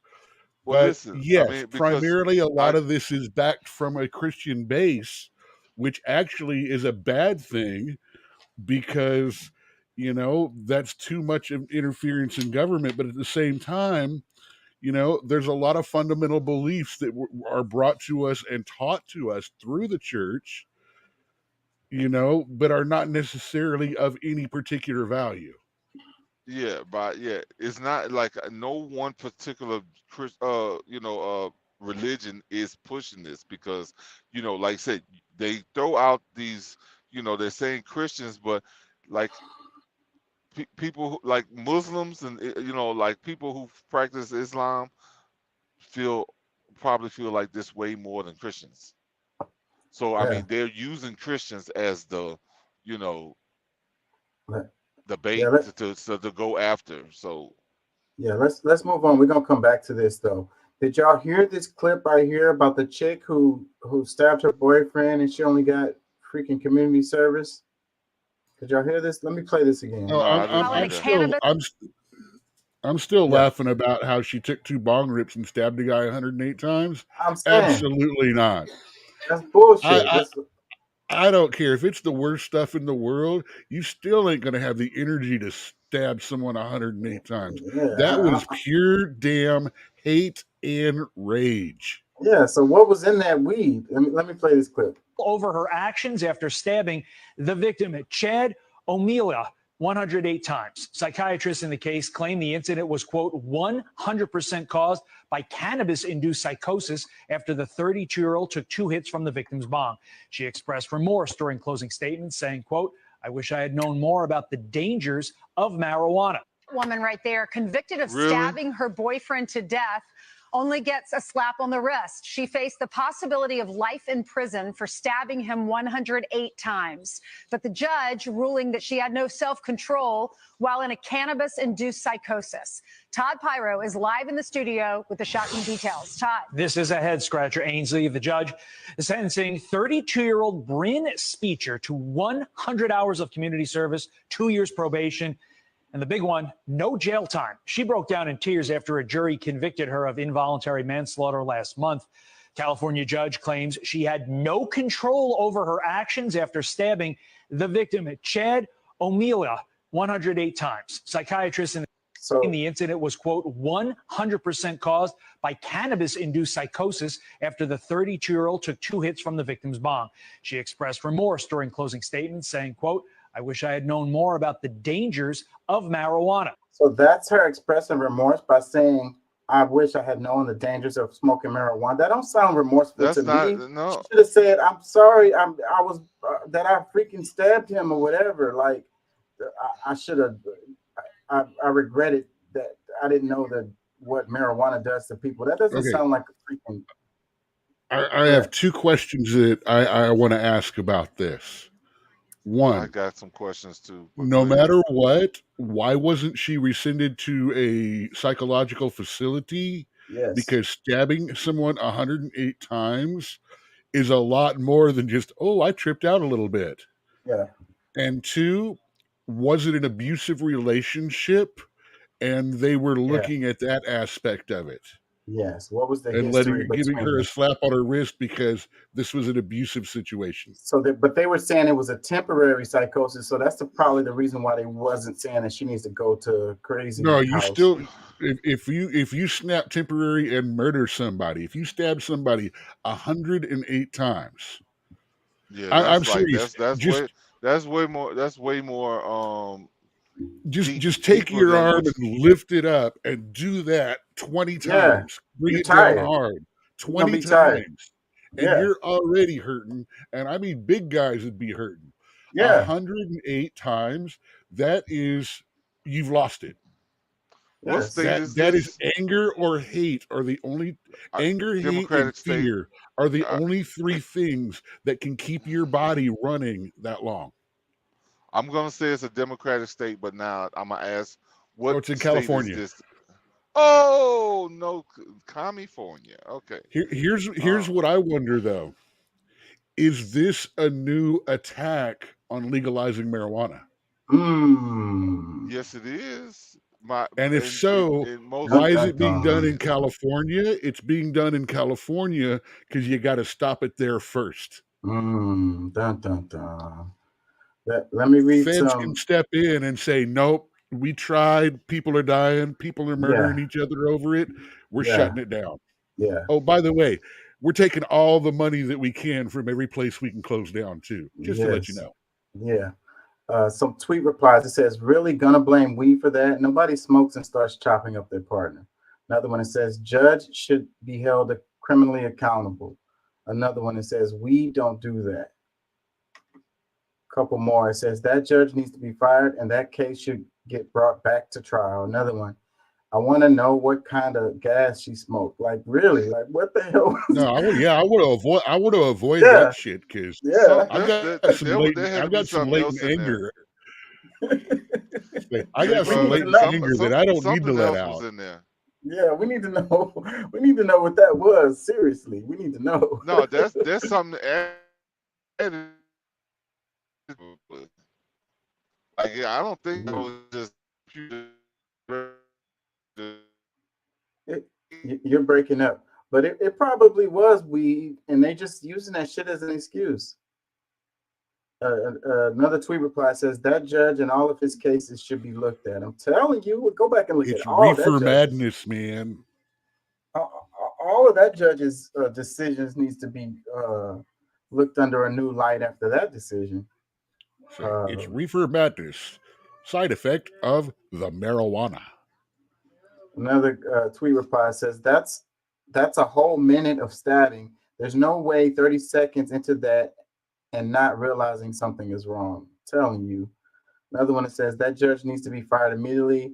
Another one, we don't make you act like that. I've smoked weed unless she's hitting the main stuff. And that's an irresponsible comment, hitting the main stuff. There is no weed that can make you lose it for that long. I mean, I'm talking about DAPs too. Yeah. I mean, you're taking that stuff. Matter of fact, that stuff, there's no way you'll be stabbing anyone. You're going to be spending the next 30 seconds coughing. nothing. Yeah. It says, Not that I DL, officially know anything about this from personal experience yeah, or anything. yeah, those dabs are, woof, I can't deal with them. I tried that a long time ago and I thought I was gonna die. So I was like, nah, not for me. DL Hughley posted this. He says, really, weed-induced psychosis? The only thing weed-induced I've ever seen is comatosis. She stabbed that man 100+ times, unalived him, and got probation. Do we really even need to state the obvious? It Now, I says, easily believe it if they said she murdered a box of Twinkies. it says a California judge sentenced Brian I'm Spetcher. glad I was able to hear that. Let me read this right quick. It says a California judge sentenced Brian Spetcher, 33, to 2 years probation for involuntary manslaughter for fatally stabbing Brian Spetcher, 33, more than 100 times after being high on marijuana. TikTok users are upset at both the defense and the prosecution for their beliefs of high potency weed she smoked caused her to slip into a psychotic state. But Chaka, now this is it's spreading because of what we call democracy. Like this is like people are allowing deaths to happen and calling it a temporary interaction, but it was totally deadly. And I mean, even people who have car accidents and kill somebody goes to jail for years on an accident. Yeah. So like this is to me, like this is something that, you know, and then letting the person go like this, nah, bro, this is just not right, man. Miscarriage of justice for sure. Oh, wait, it gets better. She used multiple knives. Man, stop it. Say, by using multiple knives, the man was cut and pierced 108 times. Cut So she and had a knife. pierced. She must have had a knife in each hand. Let's read some comments. It says, I think wait a minute, hold on. In the cross examination, she was portrayed as someone who whatever enjoyed this getting stuff is, intoxicated that people and had more than a passing familiarity with cannabis. Yeah, I bet. It says, I think it was synthetic weed. She should be placed in mental jail because she's a danger to society. Michael Blackson posted that. Another one, it says, this man is dead and she's walking free. She had to sleep with the judge. Telling you, it had to be something. Another one, it says, meanwhile, she's related to him. Something. Another comment that says, meanwhile, brothers in jail doing 25 to life simply over having weed on them. Talk about a miscarriage of justice. You know, you got weed in your pocket and you go to jail for God knows how long. You kill somebody after smoking weed and you get freaking. Well, yeah. Well, you remember. Yeah. Well, I mean, as long as you weren't selling it, then Our you know, potato and that's our no potato crime in then. chief. Go ahead, Doc. Our potato in chief helped make those laws, and our VP helped prosecute people under them. Yep, that is true. Actually, that's why I don't like. People don't like her. The real reason why I don't like her is because she was a prosecutor, and that's how she came up in the world, locking black people up. I don't like her because she's fake. I don't mind a prosecutor. They did their job. I get that. I don't like her. She's with mental. Doc on She that. talks to people in their face like they're petty. Condescending. I mean, she literally talks down to people in their face. Whenever she gets caught something she doesn't know, she does that inane laugh. Yeah. And It's so every annoying. time someone is talking or something like that, she finds some way to interject side comments to turn it into racism. That's why I don't like her so far. I'll read a couple more comments. We're gonna move on. It says, "Black people, her excuse will not work for you." Another one that says, "You guys need to look into the case. She was stabbing her own neck when the police came in the scene. She also been under a psychiatric watch for the last 6 years. She should definitely have gotten real time, but the girl had an episode for sure. Well, the episode probably wasn't driven by the weed necessarily. And if she was under psychiatric watch for the last 6 years, then why the hell this incident didn't put her in a psychiatric ward?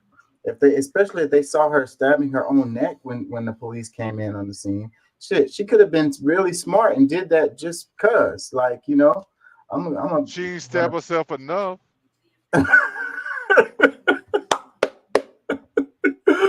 Oh God, we really shouldn't be laughing at this. God forgive me. God forgive me. Nah, bro. No, but no, this is the type of shit I be talking about. But no, I mean, it's way too many examples of stuff that goes on that's just totally ridiculous. But we supposed to, just because, okay, some judge decided to let her slide. I mean, and in other places, this identical thing could happen, and it's a different race. It's like it would never, like, they are already, before court happens, they done got drugged, beat, and all kind of other stuff. And in this situation, this woman is at home eating cereal, about to get high again, with the, this, what I'm saying, and it's just, it's insane, bro. Bullshit. 3 more comments. I'm gonna move on. It says, "Them white women tears get it done every time." Another one that says, "They always get a free pass and then act brand new when black people point out racial disparities in sentencing."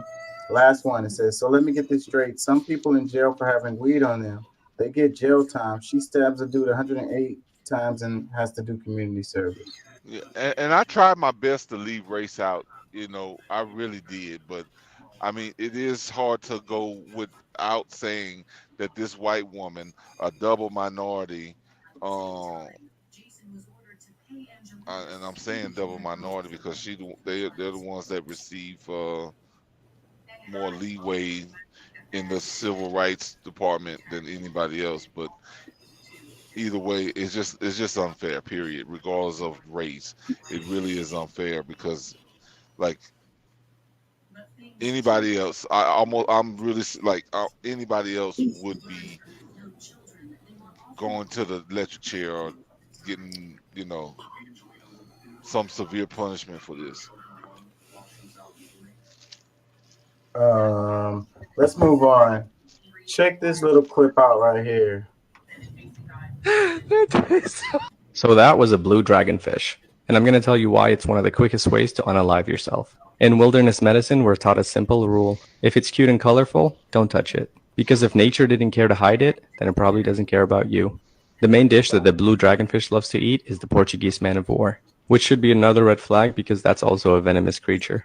After munching down on its favorite dish, it concentrates the venom into these tiny tentacles here, delivering an even higher concentrated dose of venom to whoever it stings.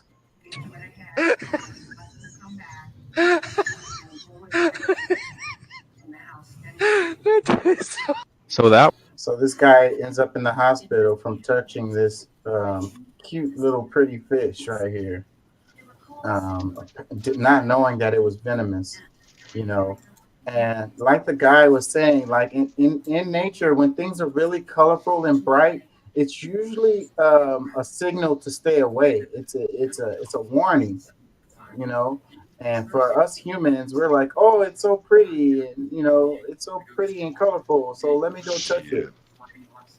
I mean, yeah, it's pretty much the case almost all the way across the board. When it's really, really brightly colored, it's a warning to get back. Yeah, so that guy got messed up behind this.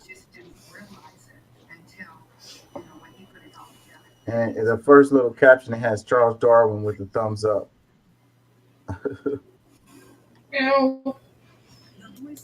Say they need to bring back that Darwin Awards show.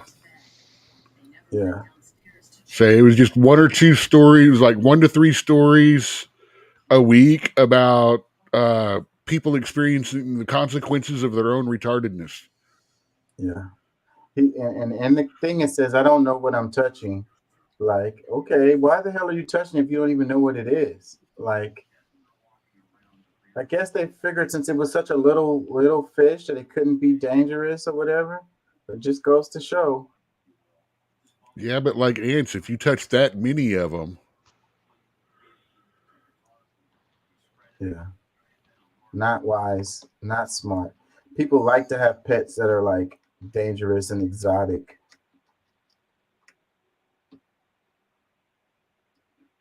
All right, let's do this one. Some of your colleagues, and we talked about what's happened at the protests this week, have called the president Genocide Joe. Some of your colleagues have accused the president of supporting genocide, including Rashida Tlaib. Do you agree with that word, genocide, that the president's been supporting a genocide, or does that go too far? I think what we are seeing right now throughout the country is that young people are appalled at the violence and the indiscriminate loss of life. We are not just seeing 25,000 people that have died in Gaza. We are seeing the starvation of millions of people, the displacement of over 2 million Gazans. We have South Africa that has mounted a court in the ICJ. The ICJ ruled this week that Israel has a grave responsibility to prevent genocide. But they're still the fact determining that whether it's a genocide. Do you think they that are term still is responsible, determining given it. that it's still under investigation? I believe that they're still determining it, but in the interim ruling, the fact that they said there's a responsibility to prevent it, the fact that this word is even in play, the fact that this word is even in our discourse, I think demonstrates the mass inhumanity that Gazans are facing. And so whether you are an individual that believes this is a genocide, which by the way, some of your colleagues. So a bunch of word salad from AOC right here. Amanda Seals posted this. She says, as a rule, it takes someone 90 seconds and they still haven't answered the yes or no question. They're spinning you.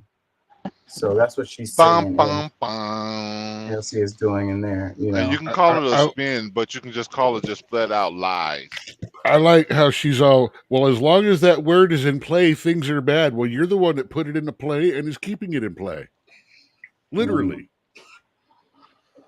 Yeah, I mean, I guess if you're a politician, you have to learn how to like dance around certain things and support. Here's the funny thing: no matter what side you're on in that conflict, you are supporting a genocide. You are well. I mean, really, to kind of push, I agree with that especially wholeheartedly, as a politician, I mean, because I mean, really, there's Democrats and Republicans alike when it comes down to Israel. Like it doesn't, like there's no, like there's no right or there's no wrong in this. Whatever Israel needs or wants to or how they feel, like just let them do it. Yeah. There's no no real somebody saying, hey, should we be doing this? Is this right? Like, yeah, things would be easier for you, but like maybe, what about these other people? Blah, blah, blah. Nobody's really looking at the other side of this whole conflict that they would have been the ones that's been getting beat up this whole time for decades. Yeah, But and I think both sides of our political discourse is supporting this thing that's happening. Like I said the other week, man, you cannot dictate to someone how they will react to a genocide. Yeah. And that covers every side of this equation of what's going on. I agree with we that. We really can't dictate to anyone over there how to handle it. Because I actually hold, because I mean, if we're talking about the Israelis, the people who claim to be the mark of God, the people who are the highest, supposedly the most moral people on the planet, and that you can decide that morally these people should be extinguished. Like I have to re-question who you really are on this planet. And I mean, I've already done that many times over, but just, because we're here and we're discussing it the way we're discussing it, I think that would have to be questioned, because most of the people that they're killing aren't people who had anything to do with the attack on them. Yeah, there's a quote. No, they just voted the people into power that are doing the evil. Yeah, it's like, how do you react to the murderer of your father? Something like that. I can't. I'm messing that up.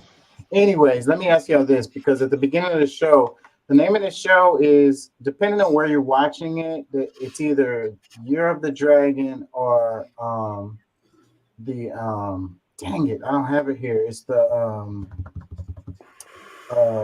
God's the trucker convoy. They're calling themselves the Army of God. Army of God. That's it. So it's either Army of God or Year of the Dragon. Those are the two titles, because I kind of wanted to do two shows in one since I missed the two shows this week. It's actually Year of the Wood Dragon. The Wood Dragon? It is Dragon Chinese, but it's also Wood Dragon this particular time around. Okay.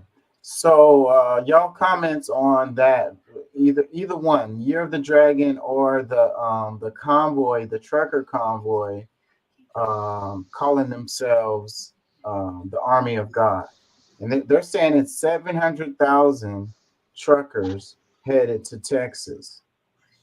Well, I'm gonna say this, and I don't know if it's really as big as what they're saying, but if it is, I mean, I guess it is what it is. But you know, when people feel like they're being wronged, you know, when there are things that, you know, within the Constitution that's supposed to protect each and every state within the union, and the federal government doesn't uphold that, the state in discussion decides to, you know, stand up for itself after 3 full years of allowing things or giving the opportunity for things to be different and to change, and like begging, you know, for 3 years. It's just like, okay, you like, enough is enough, where like, okay, there's like, look, when are we gonna pull the cord on this whole thing?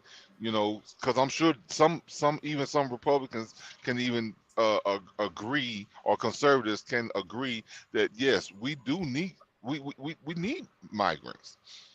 We need immigrants. We need people that's going to come and support the ideology. You know, some people just looking for employees. I mean, if you're looking at the smaller end of it, but bro, when you're trying to do the thing the legal way, and you're begging your, you know, the chief of the country, the commander in chief, to help, and he's acting like you're just fucking stupid. Bro, I mean, what are you supposed to do? And then the people who agree with you to say, okay, well, since we're making a firm stance, and they actually, you know, want to come and support that, like, what do you expect? I mean, this is a country of the people, right? At least it's still, at least up to this point, it technically is. I mean, even though there's a bunch of people willing to just give away their power to whoever, you know, the globalists, whoever decides that they want to run our country the way that they run every other countries that's fallen already. I don't get it. I mean, I don't know. I think it's unfair. I think it's interesting that they call themselves the Army of God when they're coming to, you know, defend the border from immigrants or whatever. Like, because it's a right and wrong thing. They're looking at, I mean, that's that's really where it boils down to. I believe from their point of view, this is something they're fighting evil, because nobody else is, you know, allowing to do this anywhere else in the world. Like, there is a concerted effort to try to weaken America at its core, and that's been happening for years already. And you know, some people really feel like that's an element of Satan that's coming through to do this. So I mean, yeah, I mean, I would say, like, I mean, I think they might be going a little too far with the name, but at the same time, I mean, they're marketing, and a lot of times they do go overboard with how they're suggesting it to be looked at. First of all, they mentioned, someone in an interview mentioned that one of the guys called themselves God's Army. The media is attempting to use Army of God to label them because Army of God was a American Christian terrorist organization from back in the day, and they're trying to hook them up with them so they can go. So the next wave is going to be, see, these are domestic terrorists. Yeah. Okay. So I'm glad you presented it that way, because it gives a totally different angle and a reason. Like, I can see that being a reason for them to spin it and make it seem like something totally different than what it is. Because I mean, it's just like any other time. Like, people who, when there's a riot because of somebody got killed by the cops, and then there's a group of black people, or a group of people that goes and wants to fight against it, somehow they become the enemy when they're going to try to fight against something that was originally a sin. And then the other part of this is, I feel like there's a bit of a connection, if you will, like, because the dragon is aggressiveness and like major change and all of that, and we got political year coming around, a crazy political year, and it, the dragon only comes around every 12 years. It's like the stars are aligning. That's because it's a 12 symbol zodiac. Each sign only comes along once every 12 years. Yeah, right. Yeah, exactly. But look, listen, because I don't know if y'all have heard, like, there's different things that people have been saying for a while about Democrats not knowing how to message themselves, and they're the masters. And because they're saying that, because they're not saying this and they haven't said that, as if they don't know how to say certain things, but they're trying to act as if they're not, they're not as masterful as the Republicans are at messaging to their people the things that they're getting done and this, that, and the other. Like, that is a trick in itself, because they're not messaging the way that that would be more attractive to any demographic, whether it's political, because they're not doing what they should be doing for the people. Simple and plain. Well, I think and by them using this and spinning it like, because this is a Democrat Republican fight, whether it's admits it or not. The Republicans or the conservatives, the people who agree with the border protection, that's conservative and Republican, and those who just feel like everybody should just be able to come willingly and as much as they want. I mean, that's the two sides, and I don't think that's fair. I don't agree with that, saying that the Democrats just want whoever willingly come through. Well, that's the way that they fight. They'll go tooth and nail up against conservatives or anybody that says that the border needs protection. Oh, you're a Trump supporter. Oh, you hate immigrants. All these different things get said about people who want to feel protected, that not just anybody can come in and be your neighbor without being checked. Well, I think that both sides agree that it's, there's an issue. No, they don't. No, they don't. Border. No, they don't. And the other part where you were talking about with the marketing, I think we also have to understand that you have to go through the filter of the media, but everybody doesn't know how to do that. I mean, exactly. And those messages have to get filtered through the media, and how people consume their media too is another part of it. And earlier I was saying that Trump is a master of creating brands and branding and marketing. That's what he has done. That's how he made his money.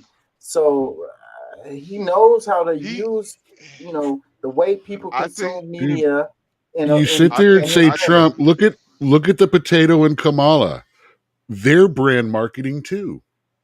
Everybody knows what Trump is. They're trying to say that they're not. They're saying that they're I'm not saying they're not. I'm saying Trump is better at it. No, he's not. Much better. No, he is not. No, he is better. I don't believe that he's better. listen, if we got a bunch of foolish people that is willing to accept the laziness or the perceived laziness of the Democrats and not messaging a certain way, is the trick. And that's the thing. Like, it's a psychological, it's a psyop. And by telling you that, oh, we're not that great with it and this, that, and the other, they try to make it seem like it wasn't purposeful for all of the things that's happening now. Like, their position is very strong, and they make it look as though they make it seem like it was effort, like it was really seems effortless, but they purposely did it the way that they've done it. Well, we all know that the left can't meme. Yeah, They're just not that funny when they try. Yeah, they're not gonna get retweets on their shit. But I agree with part of what you're saying, Pat, is that they aren't they're not being very effective. You know what I mean? They're not getting much, done, if you will. No, they are very effective. And that's where they, because like I say plenty of times, they get paid to fail. The Democrats get paid to fail, and they get to say my hands are tied, and it was the Republicans, and that's the reason why I couldn't get my stuff done or whatever. I point fingers over there, and that's what they tend to do. But that part is purposeful. Like, a lot of things. I'm not saying it's not. Like It Roe totally is. versus Wade going away was not because they didn't know that it was about to go away. It was because that, like, a lot of them wanted to. Like, I mean, just the fact that, like, people believing that they really care. Like, this was something that was like the same bird. One wing of the bird did it, but the other one allowed it. Like, I mean, and like these Good things cop, are bad cop. purposely done, huh? Yeah, I agree. Good cop, bad cop, and that's what the argument I make all the time. All right, but what I'm saying is that a lot of the things that they're saying that, oh, well, we just haven't perfected the whole, the messaging and, saying, like, bro, these are some of the smartest people. Like, bro, like, the deceit is so high to where they try to make it seem like, oh, we're going to try to do better at this and this, that, and the other. And they are the ones who have really depicted the whole show. Like, I agree with your argument, because what people try to chalk it up to incompetence is what they try to say. Yes. And I'm like, that is not, no way. You can't use that. And I mean, so you have people trying that to say that you're stupid, incompetent. and then I'm like, you can't say that either. So they're running. Yeah, work. that's what I'm saying. They're running with the whole idea, oh, we're just incompetent. We don't really know what we're doing here. But you should vote for us and keep us here, so we got somebody that's here fighting against the bad. Because the orange man is bad. Yeah. Yeah, at least we are here trying to do the job, but you just said you're stupid. Yeah. You can't have it both ways. You're gonna have to pick a lane. Pick your struggle. I'm waiting for the candidate that actually stands up there and tells me that they're for America and not against the other side or this person. I want to know what they're for. The first one that goes through a speech telling me everything that they're for and nothing about what they're against will probably end up getting my vote.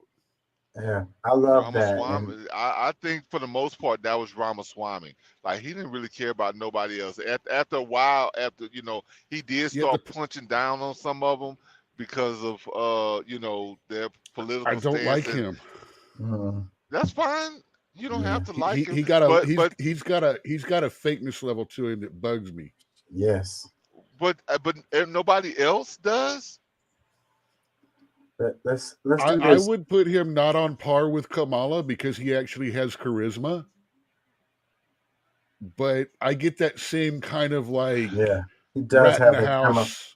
He does have Kamala Harris. They got the same kind of blood. It's not that. They're both Brahmin. From the same family. Let's do this one. Check this out, y'all. I want to point out that we had a tough day last night in the Middle East. We lost 3 brave souls in an attack on one of our bases. And I'd ask you for a moment of silence for all 3 of those fallen soldiers. Jesus.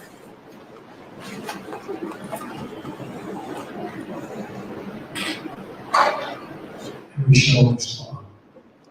God bless you all. Thank you for allowing me to be here. And what is he saying? I wish we didn't have to go. Thank you all so very much. The sound was terrible in there, but he was saying that, you know, we had 3 fallen soldiers, and let's have a moment of silence for them. And then he went on to say that we will respond. So ABC News posted this. It says, during a campaign event in South Carolina, President Biden asked for a moment of silence in honor of 3 U.S. service members killed in a drone attack in Jordan on Sunday, saying afterwards, we shall respond. The attack by Iranian-backed militants killed 3 and wounded more than 24 others, U.S. officials said.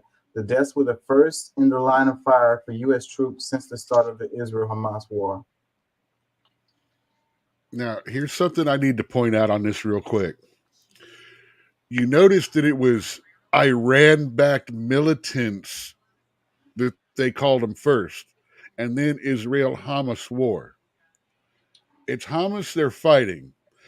Remember when I said about 6 months ago that they were trying to work their way back into Iran? Mm-hmm. Yep. Bam. Yep. Now here we go. We are now setting the precedent, excuse me, to go back into Iran to we're only going to go to take out these training bases though. And we're taking our soldiers and are about to go back to the sandbox because there's only so much more money they can keep laundering up in the Ukraine. Right. So you took it right to where I was going with this, and the reason why I wanted to cover this is because they're making this into a story. Not to say that you know. And he's not good with messaging, and they're not good at messaging. Yeah, but the point of it is to build this support for a war. We with shall Iran. respond. Yeah. So that's he the point literally threatened him. Yeah. So and that's to jimmy up, you know, support. You know, the American people can get all emotional and be like, "What? They killed some of our soldiers? Let's go blow them the hell up or whatever." You know. So that's the whole point of it. Yeah. Too bad we left all those drones behind back there that they used. Or did we leave them back there because it's the stuff that we use, and that way we now have plausible deniability if we use one of our own drones to do something like that? Yeah, and then the other question I have is, why was it American troops over there in the first place? What are they doing? They said this was an attack in Jordan. We've got a little bit of standing army over in Israel and over in places. They will be on the military bases as advisors, trainers, stuff like that. When we sell our equipment and stuff like that and give that money, we send people over to teach them how to use it and maintenance and stuff like that. So it's not like we've got 100 people over there. There might be 5, 10, 20 people there. And these guys were just out at one of the foreign bases or something, one of the forward bases for whatever that assignment was. Right. I'm sure it wasn't a huge presence of American troops. It's not like we're going out into the field and hunting down Hamas ourselves. We're standing back in the command tents, in the bunkers and stuff like that, teaching them and showing them how to use the equipment. So they say. They just nailed one of them that just happened to have some people in it. Yeah. Some of our people this time. Right. It probably wasn't a specific attack on some of our people. It just so happened to have some of our people there. I'm glad y'all able to be so confident in that. That's how they're operating. But And I wish I could feel that same confidence, but But it we still really, begs the question to, what the hell are we doing? Why are we over there? Like, and even Jordan, I got the Google Maps up on the screen. Jordan is outside of Israel, you know. So again, like I say, what is the point of troops being there? I know that that's what you're right, Doc, about the bases and so forth and so on. But still, the question begs, why? You know, what are they doing? What operations do they have going on? Um, that's it. So Hamas in Jordan? You know what I mean? Yes, Hamas is in Jordan. Hamas is in Jordan. They're in Iran. They're in Egypt. They dispersed and are in several countries and out in the middle of nowhere. yeah, I mean, they they're couldn't. everywhere. And anytime they pop their head out, the local people pretty much tell them, "Get the hell out, man! All you're going to do is bring bombs." Well, see, but that's the thing. Like they can Well, easily say that. That's the whole thing about like this whole messaging thing that is irritating the hell out of me. Is that I mean, yes, we should be able to trust the word of our government and our media and this, that, and the other. But whatever is going to push the agenda forward is what they're going to tell us. yeah. So and like y'all just said though, Hamas is everywhere. I mean, that's easy to say. Hamas is everywhere. Like, Yeah, okay, no. Hey, You you know need what? to understand that they're just like the PLO was back when we were in high school and stuff like that. They spread out. They spread out and have bases and training in other countries. They bring those beliefs. They bring that stuff. They pump up problems. The PLO, which is the organization that Hamas is actually a descendant of, actually were kicked out of 5 other Islamic countries because they were stirring up jihad. Listen, I'm gonna say this because they tell us that they're everywhere except coming through our southern border. No, they've caught a couple of them coming through the southern border too. No, I know, but they don't. That's not the messaging that we get. No, everybody is just they're all just seeking asylum. They don't mention the 100 people. I know that there was like maybe 10 to 12 or so that was like supposedly, these No, I think they caught terrorists. 762 Middle Eastern originating people crossing the border last year or last 6 months or something like that. Yeah, I'm not sure about that. They said that I heard a number that was way lower, but I'm not saying that many on the watch list. I'm saying that many okay, from that area of the country, okay, I got you. or from that But area of the world. Yeah, my thing known is, watch list people is something more down in the. I think it's over 20, but not as high as 50. okay. Well, but my whole thing is that they can tell us that they're everywhere, anywhere that they want to say that they are, but they somehow avoid saying it about here or the messaging that they're horrible at. They definitely send enough signals to present a viable case to act the way they want to act, and that's no matter what situation we're discussing. let's cover this one. Check it out. It says, this kind of goes along with the messaging argument that you're having about the Democrats. It says, but if Trump wins, we may not be able to vote ever again. Trump wants to be a dictator. Do you hear yourself? Trump was in power for a full term. Nothing about the mechanisms of power changed. January 6th was the most pathetic coup attempt imaginable, and it failed because Capitol wanted it to. But see, that's the thing, and I mean, honestly, like as a Democrat myself, or at least an ex one, like I would be totally pissed at some of the things that they try to, you know, put, you know, the messaging, what they try to tell people of what to expect if somebody's, you know, like this whole thing with Trump. Like it's a lot of it is really insane, but what's really kind of hurtful is some people even repeat it as if this is something that they believe could actually happen. It's like, wait a minute, are y'all really talking about the democracy that are, you know, from their standpoint, you know, the Well, country you know, I grew they, up in, that you grew up in, like all of a sudden this one man is going to, you know, display so much power that nobody else is going to do nothing? yeah. So that's what they've been good at, that particular messaging, because they've been saying that over and over and over again. You know, democracy's going to come to an end if Trump wins this time, and But that's see, but the that story. should And show their fear. That should show how fucking fearful they are, and really that they're, you know, the push for their agenda is so far behind because of him getting to office that they have to pull stunts like that.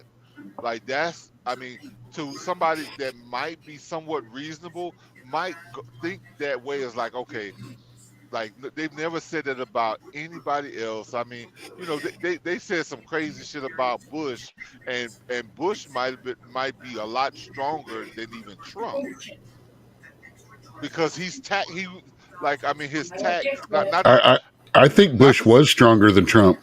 I think so yeah, too, and mainly but because of no, his father's connections. But yeah, yeah, and he had the guidance, and not even that, he had what was his vice president, Well, he had a very powerful Daddy vice Bush ran president. the country anyway during baby's term. That's why every single foreign dignitary that showed up in the U.S. came down here to Houston and hung out at Camp David before they went to do all their official greetings. They came yeah, down here to have a meeting with Dad. there was a lot of CIA, NSA connections in there too. You're talking about Dick Cheney, Pat. Dick Cheney was Yes, Dick so Cheney. Halliburton, the military-industrial complex, and all of that. So yeah, that That was a guy much creeped me out powerful. too. This is something that, because I don't know if everybody really sees it the same way, but because of the connections between, you know, the lineup that, all right, Bush won, Bill Clinton,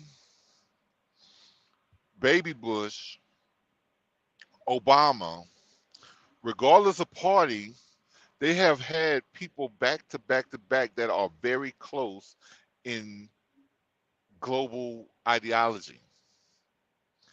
Without a Like, doubt. yes. So how, Without a like, doubt. how can it not be seen that, you know, this has been under the same power for the last 20 years or maybe longer, Yeah. So, 30 years? but then you'd have to ask yourself, how powerful is the president really? What about the special interest groups? You know, the ones No, who no, keep no, pressure that's the on whole them. thing. I think our country's been under control of the shadow government since Yeah. like I would The say 80s. no. I would actually go back to the early and mid 50s. Damn. The what? The early to mid 50s. After World Yeah, War II, they started yeah. gaining power during World War One, and finally consolidated it about 4 to 6 years after World War What II, after we came home, what that would because match up that's when more the to my, disenfranchising of America began. well, my thing that would match up to, because I mean, it's not just my theory, but based on different things that I've studied and, you know, things I've seen or heard over time, through the history, different countries are saying that, you know, the World War II wasn't won by who they said it was won by. You know what I'm saying? Like the people who like they're saying the Nazis, this, that, whatever, blah, blah, blah. They're saying like those are the people who actually won and took over America back in during that time. Let me read this. It says, in fact, what's happening on the border of Texas is probably more of a constitutional crisis than anything that happened under Trump, and the Biden administration isn't doing a single thing about it. Our democracy is a facade, regardless of which faction of capital is in power. Our democracy is a facade, regardless of which faction of capital is in power. If either one of these sides winning is enough to destroy our democracy, then our country should fall. Well, the thing is, I mean, the people not being as involved or as we probably should be, you know, consider, you know, if we call ourselves a man, or, you know, men and women of this country, that, you know, the involvement, the types of things that we want done, and if we're, you know, really going to say that this country belongs to us and they are our servants, like, I don't think that we do enough to, you know, to really guide these people in the direction that we, you know, we want to see ourselves going to. Because I mean, regardless, like, we wouldn't have to be so fearful of immigrants coming in if we didn't have politicians making decisions that they make that makes the people around the world feel like, you know, we're we stand for all of the decisions that's made. So it's I don't know. I have to say that, you know, I like the fact that I see more people being involved, or at least, but it might be a little too late because they've already destroyed so much that it's really like the backlash or the outcome of it is already almost irreversible. Well, that's because we've let our what's supposed to be our representatives become our leaders. We're not supposed to have a ruling class. But right now, Congress, the politicians, they think they rule us.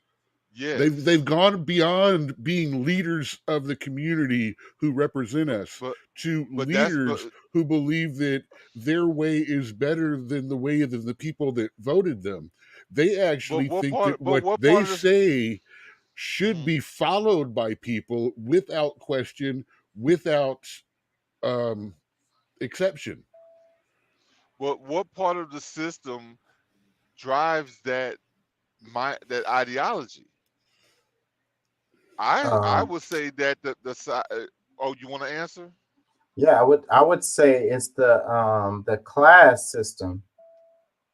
You know, well, the ability for the class system exists mostly because of the portion of government that calls itself democracy.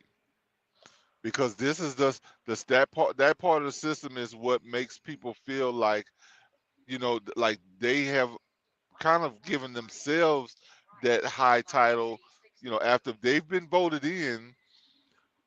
They know they've been voted in, but somehow, 2 years later, like, you're the stupid one, and you know, you don't know what you're talking about. You know, I knew what I was talking about when I voted you in, but now I'm crazy. I didn't have enough sense. So you're saying really, I didn't have enough sense to vote the right people in. That's really what I think they pretty much told us more than anything. Let me read this. It says, but more importantly, if you're being forced to vote for a genocide funder to save democracy, you've already lost the right to vote in any meaningful way. It's just a performance at this point. Your democracy has already turned into a dictatorship of capital. Well, yes, because that's the thing. Any company that comes with a big bag, and it's multiple companies that's doing this, and you know, they're willing to lean towards whoever has the bigger bag. And you know, we gotta do something to fix that, but expecting it to just happen because we said something, we got to really follow up to make sure that those things get changed. We have to have somebody that's not a politician that's going to actually go in and write legislation. But I mean, well, we're still relying on those same people to vote for it. So I mean, I don't know, man. Like I really don't know what to say, because I think that we've allowed it to get too far out of hand to really do anything about it at this point. It said he said it's just a performance at this point. You voting. Well, the money in politics is what you could do about it. You could put a cap on, how much they can spend on these elections. They could, but we're asking the same.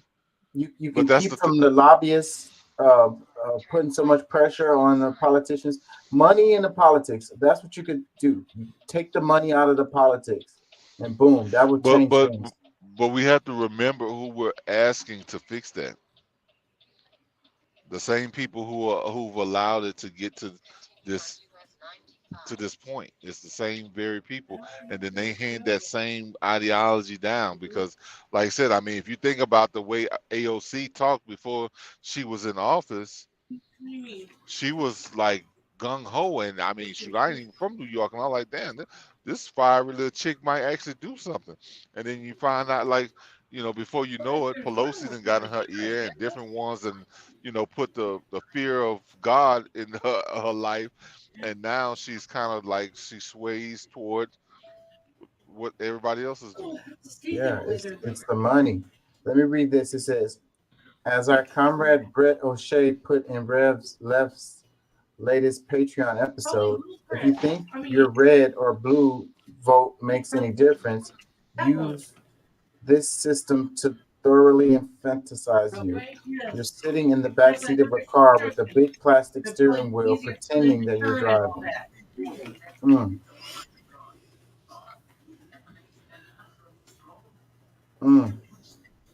The system has infantilized you. He says, if you think your red or blue vote makes any difference.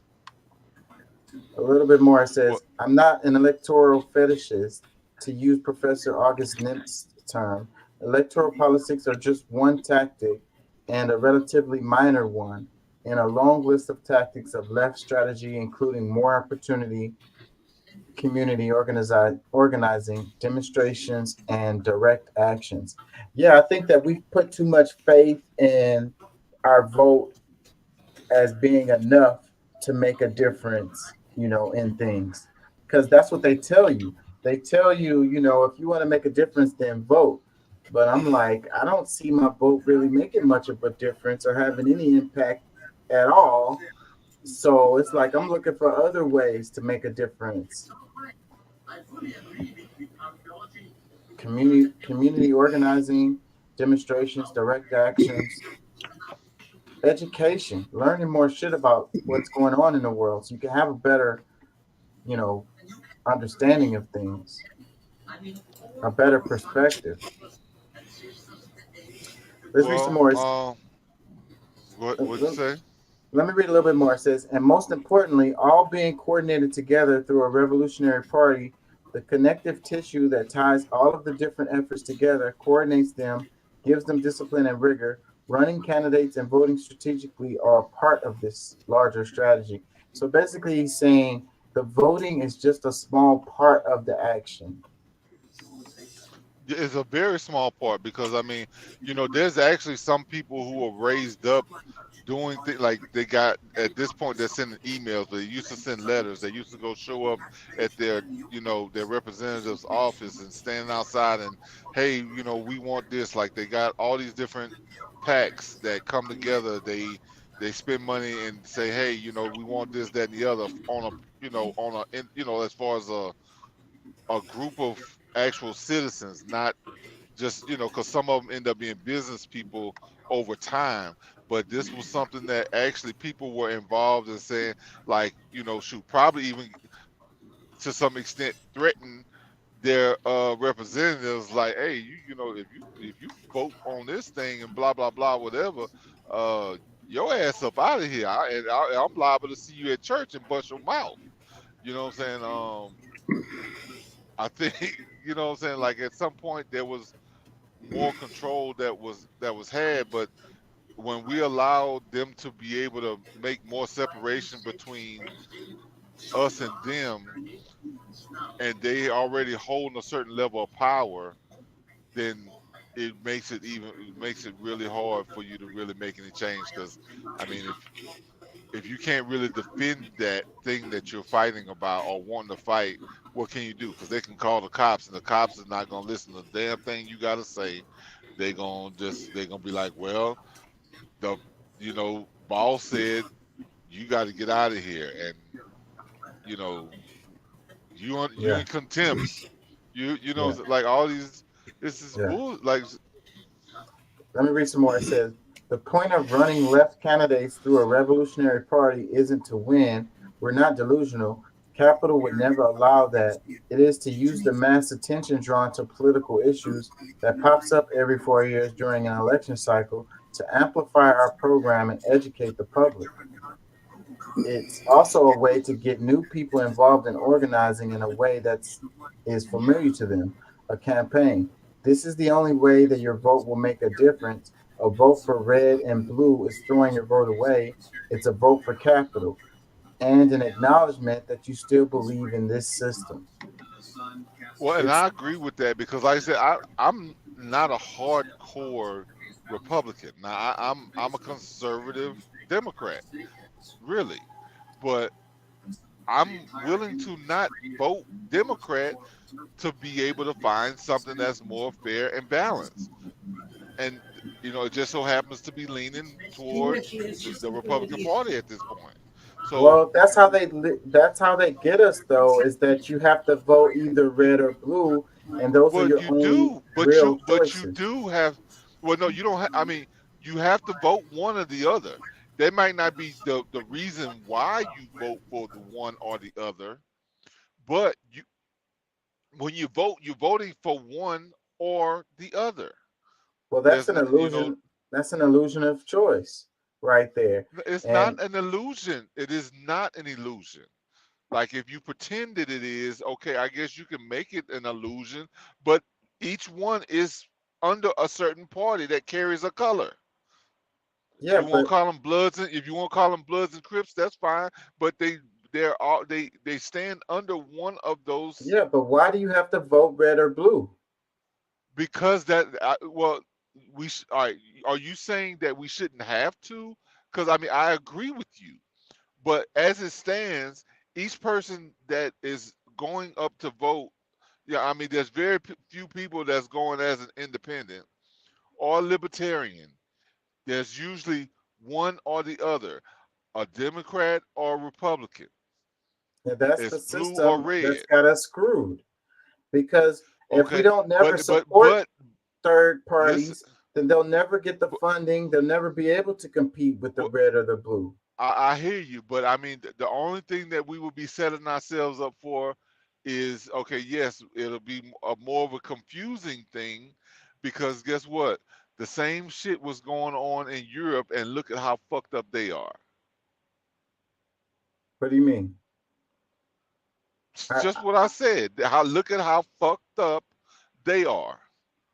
Like they have multiple parties, and they still under the whim of them, like letting America make decisions, or they're trying So, to use the so, control so of. you're saying having more than red or blue to vote for is not a good idea? No, well, I think at this point, because we're not looking at pure politics from an ideology standpoint anymore. Like it's all used against the people, no matter what kind of party they present or whatever. They at their stance is using that to manipulate and use the power of the people to do things on an individual level or for their own good. So I don't think that, I mean, regardless of there's 10 parties that you can pick from, they're all being used, like they're all being demonized against the people. Let me read some more. It says it's a delusion to repeat the same thing over and over and expect different results. We've already done the lesser of two evils. We've done it over and over and over. Ad effing nauseum. It's time for something different. There will always be a boogeyman, and there's no better time than the present. We have evil people that's running the show, and that's where what the problem is that we allowed ourselves to be deceived by, you know, a bunch of these people who've been able to uphold each other because one leaves office for this or that or the other. They just swap sides. Now one of them becomes a lobbyist, and they're the ones that actually go and speak for the companies that's spending the money on, you know, what direction they want to send the country in, because it benefits their corporate stance at the moment. So that's where we got to really kind of see, because when we talk about establishment stuff, like that's like another way of trying to message, because I felt like I was even maybe getting tricked to some extent. But even like, I feel like even Trump, like at this point, for some people to be like backing down and saying that, oh well, we're gonna, you know, Trump looks like he's doing the thing. I mean, it's really like them still just making a way. Like they try to make it seem like they was against this, and I guess just trying to make it seem like the fight was, you know, bigger than this one thing or this one person, and which it should be. But overall, the people are so, you know, have sent their own messaging to say, oh well, we're gonna go with Trump no matter what y'all are doing. Now Trump has to adhere to these lobbying, the people who's going to spend the money still. No matter who's in that executive seat, they're gonna get used by the money handlers. Let me play this. Because if you fight for them and so on, that sets into motion the logic of a revolutionary, not inevitably, but it sets into motion the possibility for real revolutionary change to come about. Listen to our full conversation with August Nimps anywhere you get your podcasts. You will sometimes hear people say that the most important thing you can do in politics is vote. Well, if that's true, then how do you explain how people like me, who at one time was denied the right to vote because of the way I look, how did I get the right to vote? I got the right to vote because people like me and others had been in the streets. We had to fight. That's the only way we get it. And that's the only way we're going to keep it, by the way. So yes, reforms are extremely important for the revolutionary process, as Lenin is trying to emphasize. But it's how do you get to reform? What's the way in which you get the reforms? Are they given to you, or do you fight for them? Because if you fight for them and so on, that sets into motion the logic of a revolutionary, not inevitably, but it sets into motion the possibility for real revolutionary change to come about. So basically he's saying you have to fight, you know, just voting is not enough, you know, and if you want to get the reforms that you want to get, you're going to have to fight for them. They're not going to be given to you. They're not going to put the option on the table for you to vote for a revolution.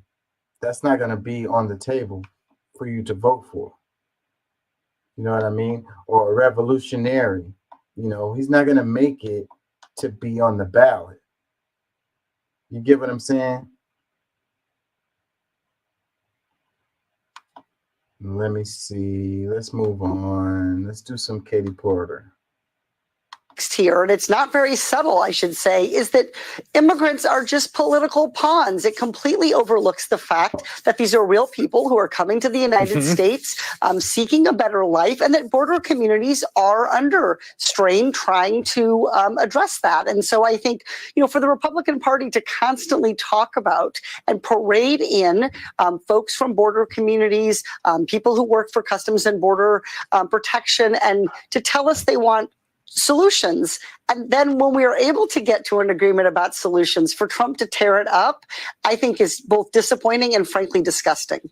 the subtext here, and it's not very subtle, I should say, is that immigrants are just political pawns. It completely overlooks the fact that these are real people who are coming to the United States seeking a better life, and that border communities are under strain trying to address that. And so I think, for the Republican Party to constantly talk about and parade in folks from border communities, people who work for Customs and Border Protection, and to tell us they want solutions.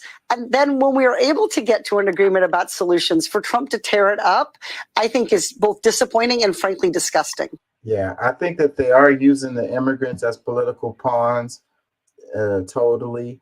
And that's the reason why we're not getting any legislation to be passed. And they're pushing against it. They have something on the table for them to vote on, but they don't want to allow that to be passed during Biden's term. They want to push it for as long as they can until Trump gets in there, and then they're going to let something pass. I'm thinking that's their plan. It says, Katie Porter posted this. She says, we're still waiting for details on the proposed immigration deal, but one thing's clear, congressional Republicans view immigrants as political pawns. It's disgusting. We need a fair immigration system that recognizes the humanity of people coming to the U.S. for a better life. So, yeah. They could totally pass some legislation related to the border, but they keep kicking it out. They're not going to vote for it. And they're saying it's because it has stuff in it that they don't like or whatever. But I'm like, if they really feel like that's important, then they'll make some concessions. They'll do some compromising so that they could get something passed. That's just it. They've been compromising, and they drew a line. And, they're like, no, we're not going to let this go any further than we have already. And that proposal is not being reciprocated. Same thing happened with the whole budget thing. If you remember the whole budget thing, the Republicans were accused of being the ones to hold it up. It's their fault. It's their fault. It's their fault. But the entire budget was dropped on them within 48 hours of having to been voted on, and was over 6,000 pages long. Yeah, it was closer to about 4,000 pages, but it was still too much. No, it was over 6,000 pages. We actually covered it. Okay. They've been pushing for this legislation since the beginning of Biden's term related to the border. So that's going on. That's 3 years. Yeah, the Republicans had, and it gets, no, we're not going to vote for it unless this is put in. Okay, well, we won't take this. Well, okay, how about this? Okay, yeah. Well, we need to add this too if you're going to take that. Well, if you're going to add this, we need to add this. And it's become a mesh of crap that we don't need. But the problem with that is, like, I'm a firm believer that they should just go in and make one bill right now, minimum wage across the country, say $9 an hour or $10 an hour. No, that doesn't reach it in the highest, most expensive states to live in, but it does take care of more than 50% of the country. But they'll never do that because they want to use that minimum wage, that step, as a bargaining chip toward getting something else done. Well, we're not going to vote your new EV law in unless you bring up minimum wage. We're not going to do. We're not going to stop children being able to work unless you bring up the minimum wage, or unless you keep down the minimum wage. Yeah, so it results in the American people. It's all used as chips in this big poker game, and it results in the American people not getting nothing. And the thing is, the rich people are the house. That one, the house always wins. Two, while we're playing poker with each other, if you know how a big an actual poker game runs, like in a casino, every time the bets are thrown in, the house takes a draw. Breaks in. They Yeah. take a little rake in, and that's all this is. All this back and forth keeps going on. Meanwhile, the rich people are raking the fucking house clean. I agree with So you it doesn't matter 100%. if we Well, win a hand or two, because the pot is, every time money changes hands in the game, the pot gets smaller and smaller. And well, I'm gonna all tell they you. got us on is this partisan politics where we're just pointing fingers and arguing with each other Yes. And saying it's the we're Democrats. shuffling chips back and forth. Listen. I'm gonna tell you because this. I'm sure both of y'all will agree that both parties and if it was multiple, they would all agree that they need to continue some sort of fight between each other so that it keeps us going around and around in circles, because at the point we don't need them, then what happens at that point? Like if they are no longer, if they fix go on and resolve all the issues that we have and need, and everything's in order, Then we're going to get bored, and we're going to have to turn our attention somewhere, like on them. Yeah. Well, no, but if they fix it, but see, things. my thing is that if they fix everything, and they're okay with just receiving a modest, salary, I mean, things would be fine. But because they're insatiable, if they could fix everything, I'm good with paying them more. Well, Yeah, I mean, they're we actually could doing something. we could pay them more. I mean, but my thing is just that, okay, if they can't be greedy and get all of the extras. If they do, and in their mindset, they feel that, or if we resolve everything, if we fix this and we do that, and because they could do it. Like, I mean, we've come up with so many great ideas that, if we put them in office and they're the professionals, they all gone to law school. They know how to write the bills to the T, with exactness so that everything works, the way it should. Like, if we can come up with something totally simple, I'm sure that they could, but it's not beneficial to them to do that, because it just makes things too simple, too easy. And I think we should go back to the day when we didn't allow lawyers to run for office.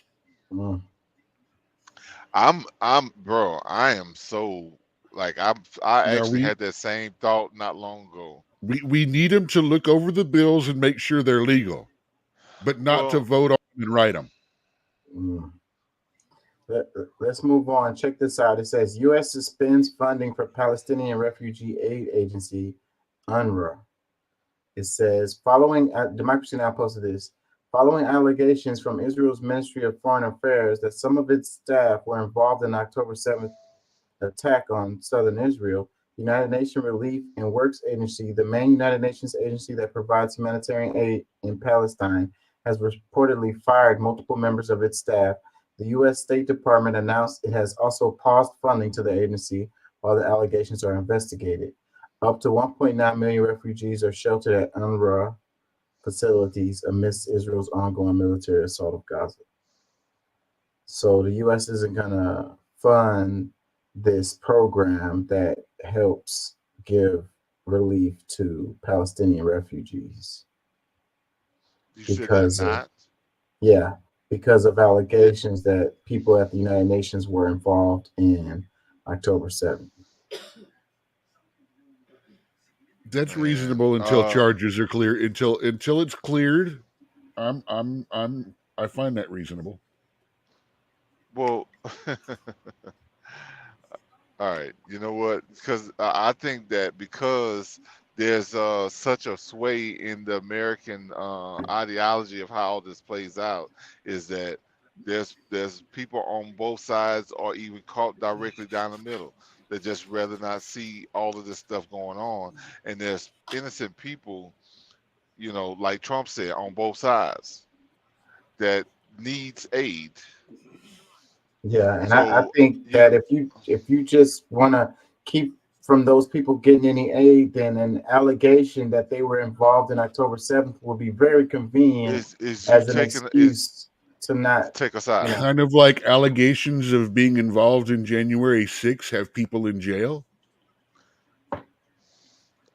Well, a Alex, lot of them, that's a lot of different. them are out of jail. They Most of got them are out of jail. I don't they know if got there's anybody. evidence of pictures and videos and shit. Like that's different.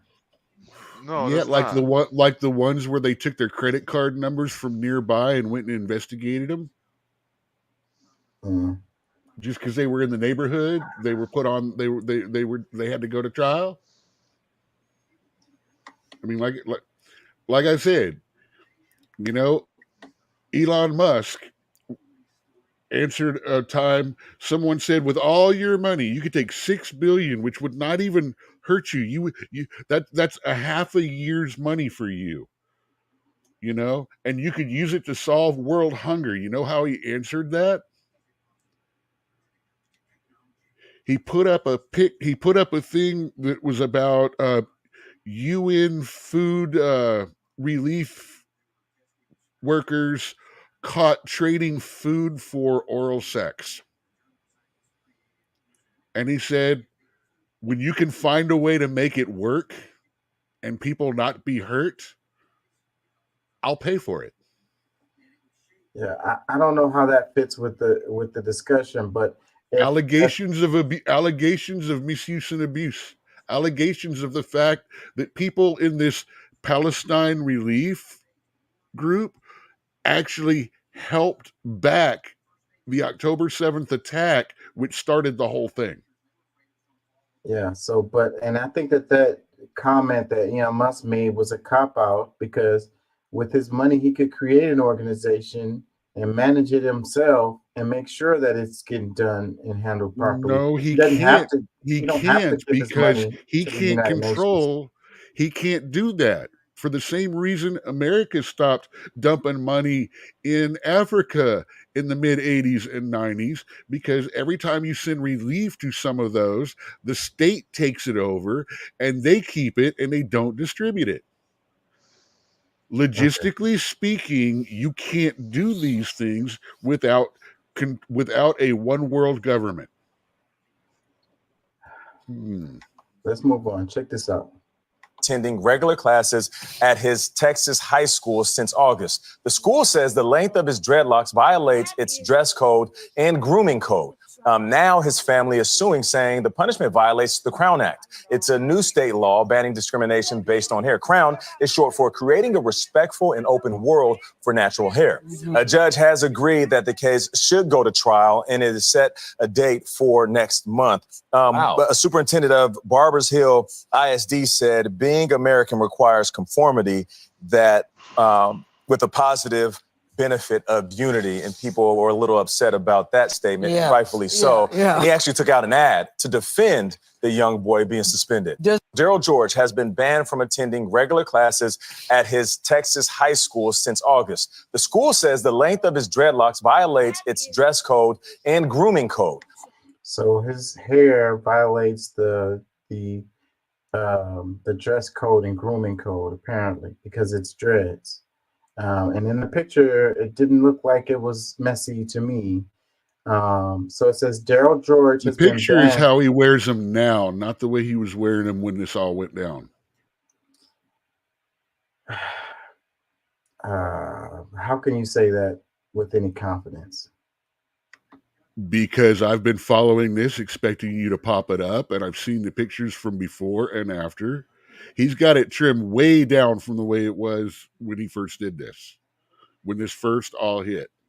Well, if that's the case, then why they don't just let him go back to school? Again, I know you're going to rail, and I know you're going to rail and stuff like that. That wasn't my intent. My intent was to just say you're taking things at face value from shortcuts and memes. There's more to this story than just this. And like I said, at first it wasn't so neat. Now he rolls them tighter, he rolls them higher. From here, it's just one of those, well, the rules aren't intended for me. Are they? Are they not? What's going on? Well, I have been covering this. It hasn't been just memes. And I believe we covered this in the show. Because this has been going on for a long time. Yeah, we've talked about it before. Yeah. So CBS Mornings posted this. It says Daryl George has been banned from attending regular classes at his Texas high school because the school says the length of his dreadlocks violates its dress and grooming code. Now George's family is suing, saying the punishment violates the Crown Act. You know, it's interesting though, you know, Texas had, you know, they had to, you know, it had to be a problem for them to have to come out with legislation to protect these people. They came out with the Crown Act, and you have schools still violating those rules.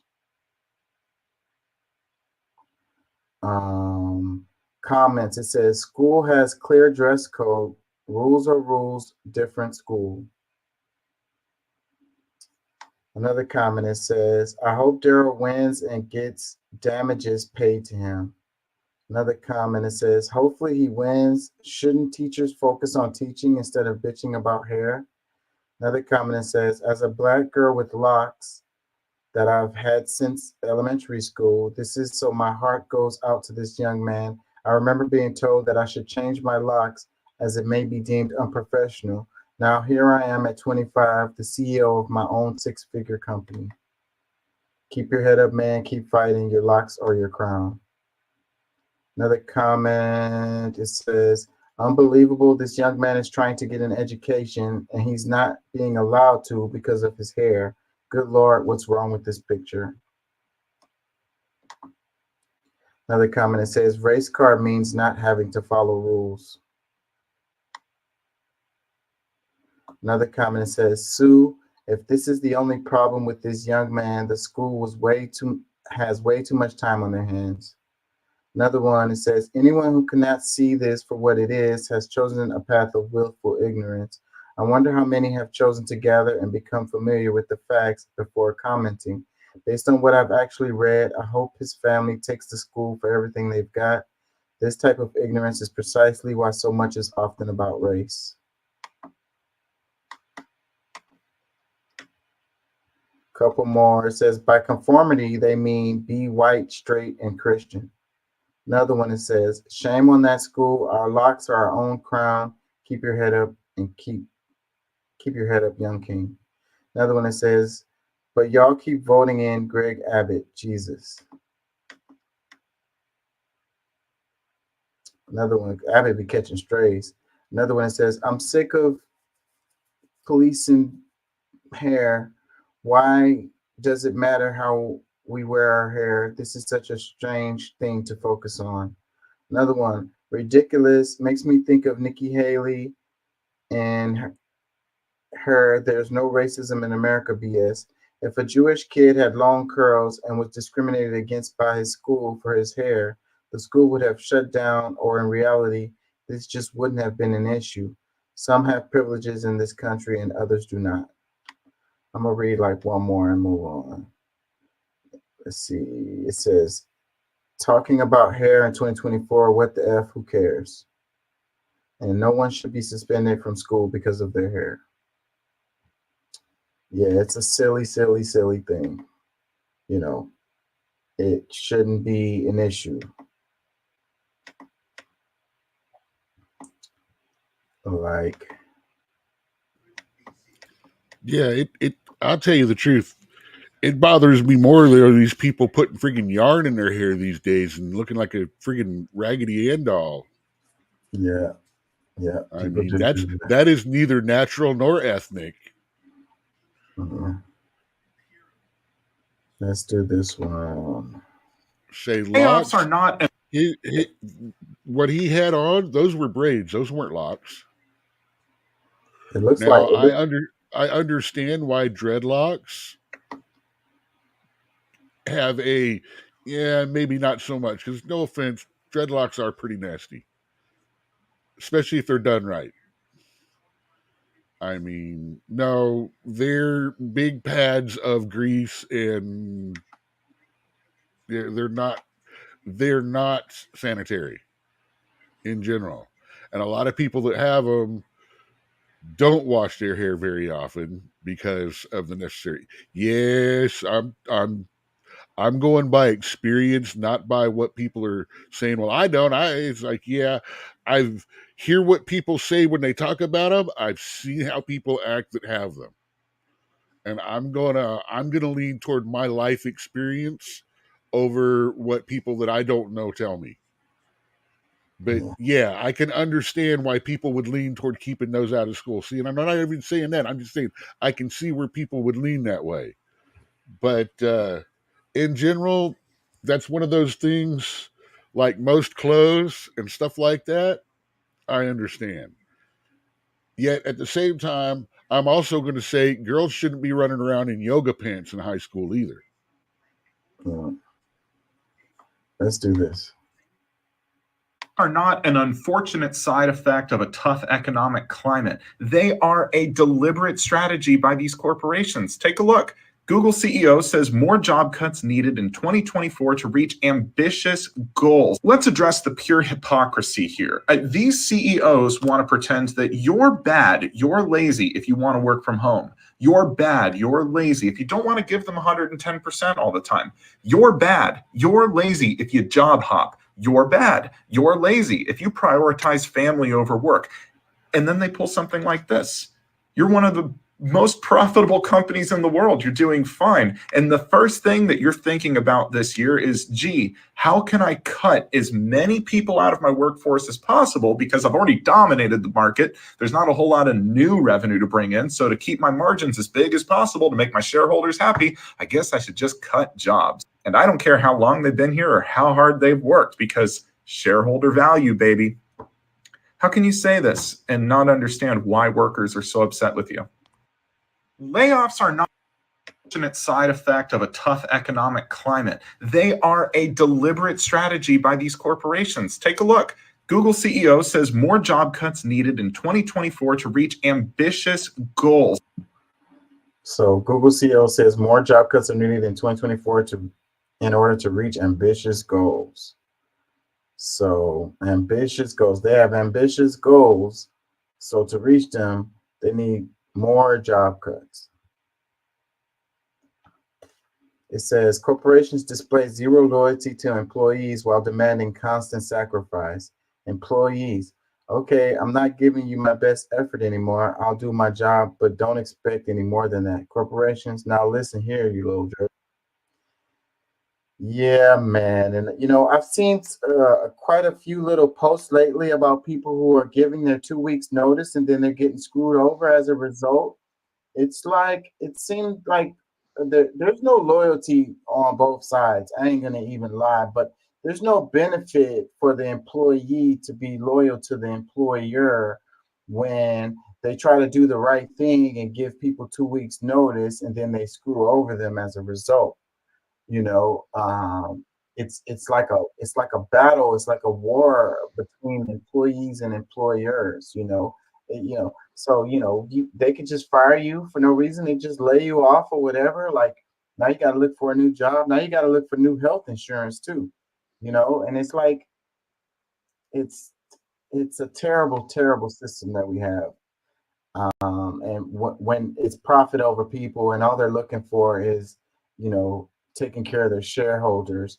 Like all the corporations, it's because of these corporations that got so big. I think that's a big part of the problem. But it's like, I remember when it was more about taking care of the consumers, like taking care of the customers or whatever, the guests or whatever, the people that you're providing your service or product to, but it's not that anymore. Above that is, shareholder value or whatever, like what the shareholders are getting out of the situation, because like I like to use the example of the neighborhood corner store, where when I was a kid, you could go to the corner store and get some bread and some eggs and some milk or whatever on credit, and they know your mom, they know your dad, they know your family members and stuff, and you live right there, so they'll know you're coming back to the store or whatever.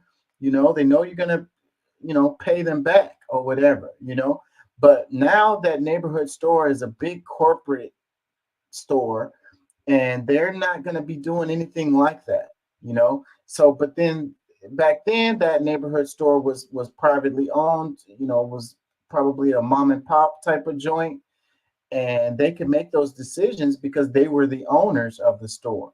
Now the people that are in the store, they're all just workers, and they can't make a call like that. Oh, it's okay, you'll come back and pay. They're going to get fired if they make a decision like that, because they can't make a decision like that because they're not the owners.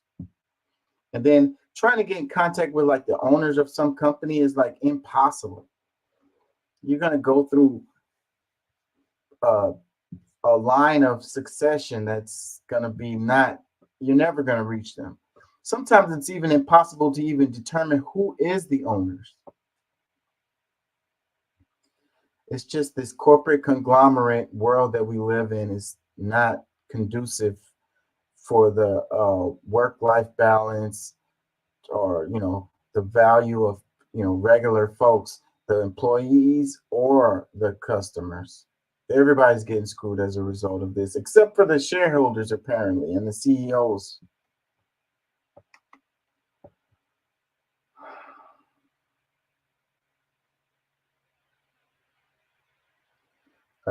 Comments. It says, asking out of true curiosity and seeking actual advice, what can one do to start to take the power back?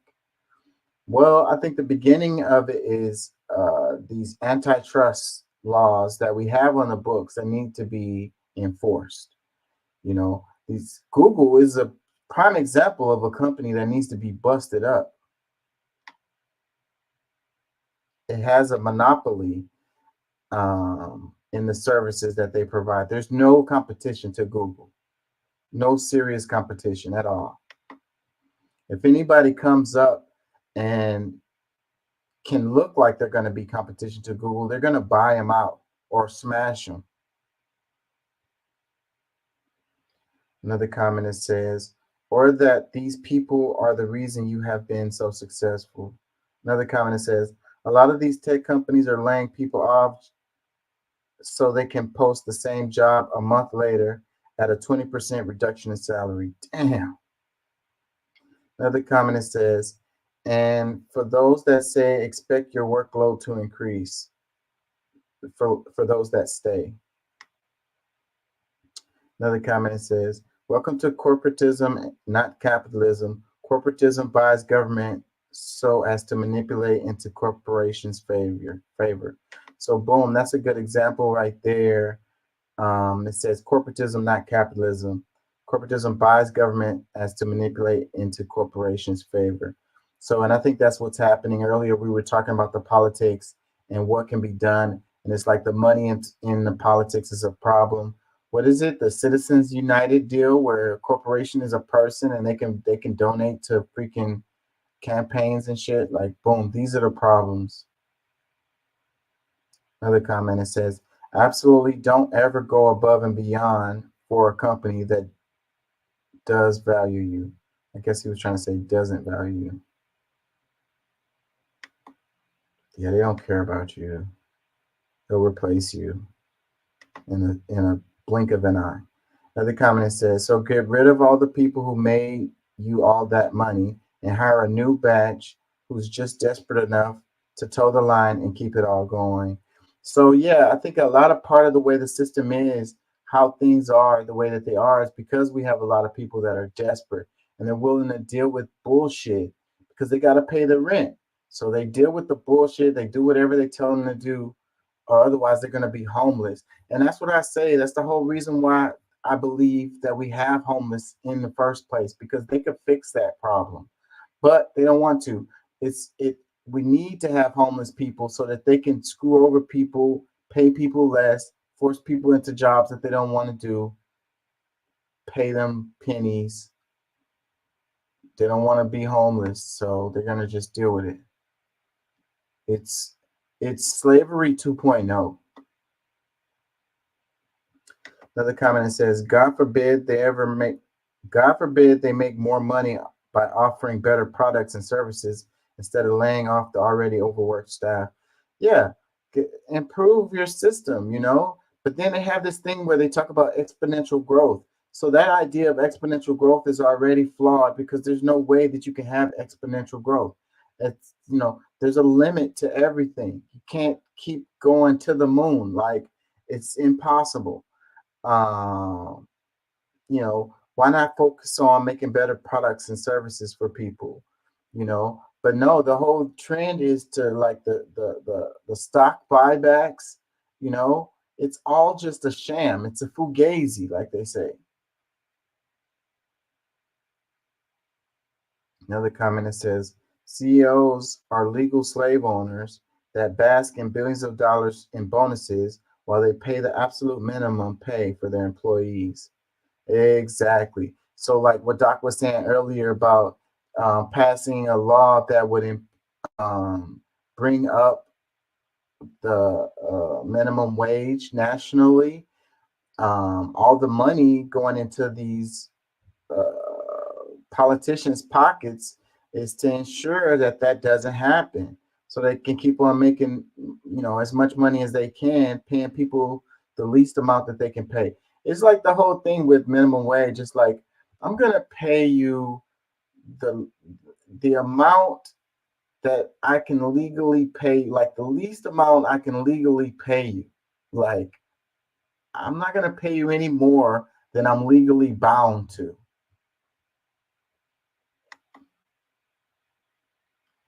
That way I can make more money. Couple more. It says, can we talk about the copycat layoffs that the rest of the enterprise computing industry does when Amazon and Google lay off folks in Q1? Another one, it's funny how mass layoffs as either short-term boosts to shareholder profits or as scare tactics against unionization. Worker benefits are universally okay, but workers organizing for their own benefits is wrong. We need a general strike to remind business owners that they are nothing without labor. The labor struggle is what it is, and they have been winning. So we need to come back and do some winning of our own. Let's do this one. It says Michigan Governor Gretchen Whitmire proposes free community college for high school grads. She also proposing free preschool for all 4-year-olds, which could save Michigan families $10,000 every year. Those all sound like good ideas to me. It says expanding free education will be historic and transformative. You know, investing in the people is not communism. Another comment, first comment, it says nothing is free, but okay. Another comment says, this is exactly what we need our tax dollars to go to. Investing in our kids is investment for a strong state in the future. Another comment says, yes, I don't understand people who oppose this. They will be taxing citizens upon graduating, and our country becomes more educated and giving us the opportunity to compete globally. Another one, in this area of federal, state, and local education funding being gutted, this is an action that could be transformative to the lives of thousands, an actual investment in our children and the future. Yeah, they don't like to invest in the kids. They like to invest in prisons. It's more profitable. Another comment says, it's in everyone's interest to have an educated populace. I'm saying it totally is. Like, every time you're in traffic, do you not wish that freaking these people were a little more educated? Are you talking about me? Not you. Everybody in general. Well, I'm dealing with the traffic stuff all day, every day. Oh, okay. Yeah, so I'm sure. I'm sure. Yeah, I really do wish there were brighter people. Yeah. Go ahead. Thought of it more than just where they gotta go. What about that? You know, everybody needs to get somewhere. Yeah.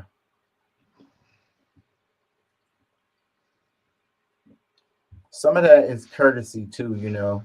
It's not necessarily just education, but you can educate people to be more. Bro, I'm gonna tell you, man. There's there's so many people just angry for like, get on the road and they're just angry for no reason.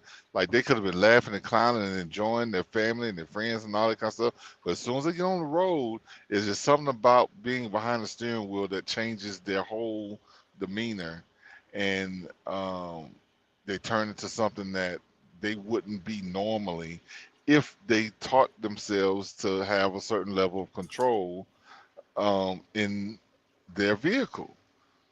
And to me, it's insane. It's like, regardless, like you should care about people no matter what. And then that sometimes you can consider somebody else over yourself, especially when, okay, here's a, what I'm saying, like, some people are block somebody in the turn lane, or, they could be gone and on and out of your way, but you got an attitude, so you can block up. I don't know, it's insane. Yeah, I agree. But there's a part of this that I have to mention that I don't think it's natural for us to be stuck in traffic in our cars for half of the day anyways. Like, do you really want to have that conversation? Because there's so many things that's not natural, but we accept them as if it was. Yeah. Well, I just think that we should redesign our cities. We should redesign the way we work. Like, why does everybody have to go to work at the same damn time every day? Why is it that way? You could stagger the end times of these, especially these corporations, like the ones that aren't like a regular business that's open for people to come in to patronize, where people are doing computer work or whatever it is. Like, you could stagger. But they still have to be open when other businesses are open to interact. Production, yes, and I think it's all based on production. But you got to think. I mean, everybody's not going to work at the same time. Like, I remember, like, I've always been a 5 a.m., getting up at 4:30, being at work by 6 for most of my jobs. Like, this is the first time, like, well, I say first time, but like my first career job or whatever, where I can actually kind of start my day how I want to, unless I have a set appointment. Yeah. It's not. Of course, it's not everyone. I don't have regular hours, but the majority of the jobs are, what is it, 8 to 5, 7 to 4. I don't think that's the majority of jobs. I mean, because you look at most, like, people look at corporate jobs as being the signifier, but there's more people who are up at the 6 a.m. at not getting up at 6 a.m. at work for 6 a.m. There's more people on that schedule, and it's not till 2:30 because they just working 8 hours. No, a lot of them are working from 6 to 6. And just that still goes with my argument. 6 to whatever it is, 6 to 30, 6 to 4, 7 to whatever, 8 to whatever. It's the traffic congestion in the morning and the traffic congestion after work is a result of this huge number of people who are going to work at the same time and getting off work relatively at the same time. So what I'm saying is, why does it have to be that way? It doesn't have to be that way. And we can restructure society in a way that's not like that. Yeah, because I mean, if you ever really look at the traffic, especially like in the big cities, if you look at all of the cars and just look at, and change them all out for cows, it looks exactly like them herding them in to milk them. Exactly. Exactly. I worked in a warehouse for about a year. I was a layout tech, and mostly I did drill work. Like, I would read blueprints and attach electrical components to these. We did these heat control panels is what we did. And I worked in the layout part where you read the blueprints, you drill and tap, and then you attach the electrical components to the metal plate that's going to go into the heat control panel. But anyways, you had the bell that would go off. You had the bell that signified that everybody should be clocked in. And then there was the bell like a few minutes later that said you're late. And then you had the bell that said it was time to go on break. And you have to go on break in these places too. They're really strict about it. You can't continue to work through your break, which I would like to do because it's like breaking your rhythm or whatever. You know, everybody's got their own little projects that they're working on. And, you know, I don't know, it's just a human feeling to want to get done with what you're working on. You know what I'm saying? So you have to go on the break. Bum, bell comes, you have to come back from break. Bum, bell rings for lunch. Bum, bell rings for lunch over. Bum, bells rings for your second break. Bum, bells rings for end of break. Bum, Kind of the way they conditioned you to act in school, right? Very, very, very similar. Pretty much the same thing. And you see like herds of people who, you know, they're going to the lunchroom or they're going outside to smoke a cigarette or whatever it is, like all at the same time. And I just really had a problem with it. It made me feel like I was a cattle. And that's what I didn't like. One of the things got paid really well at that job. But me looking at that, the way I was looking at it, I really had a problem with it. It really, really, really, really bothered me. Anyways, let me read a couple more comments on this one, the Mayor Whitmire. It says, I like how it's always a Democrat that proposes these things, but when you see Republicans, it's let's make 12-year-olds give birth or let's make them work in a coal mine somewhere. Weird, but hey, us Dems are crazy pedos, right? Another comment says, that sounds great, but I don't know. I think schools should be free in general. Another one says, please run for president instead of Biden. You could actually beat Trump. Might be some truth to that. A couple more. It says, we can praise her for her actions here, but we cannot forget how she covered for the perpetrators of Flint's water crisis by deliberately sabotaging their prosecution. This alone should disqualify her for president. One more. Here in Oregon, it was an amazing motivator for high school kids, especially with those who suffer from generational poverty. And one more, it says, hell yeah, it's working well in Connecticut. So they already have this in Connecticut and Oregon? Well, that's news to me. I didn't know that.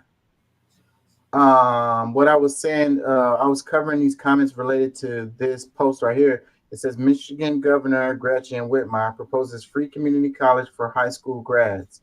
She also proposing free preschool for all 4-year-olds, which could save Michigan families $10,000 every year. All of that sounds great to me. It should be a national thing.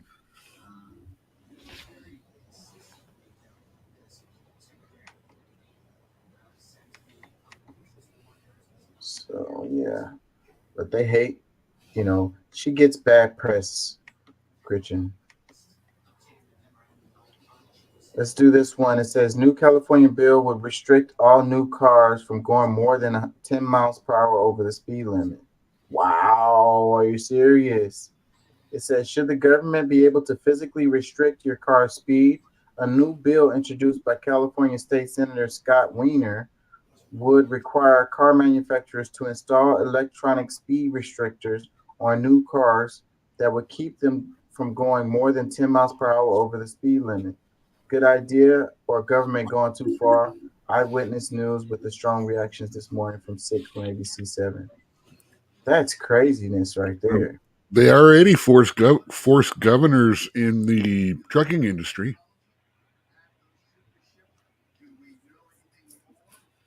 So most of those big rigs can never get up above like 80 miles an hour, I think it is. Really? I didn't know that. Yeah, especially company trucks. Pat and Deuce would be the ones that actually need to speak on that more. Address that, yeah, because I don't know about that. My brother's a trucker is why I know about it. Well, I saw a post about a guy who worked for a trucking company, and he put in his 2 weeks notice, and then they disabled his truck while he was in the middle of nowhere, and he had to find a way home. The truck wouldn't start.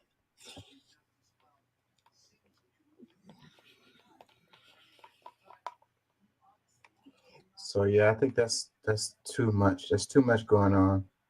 Comment it says, the only time I've ever given 2 weeks notice at a job normally is when it's part of it to retain benefits.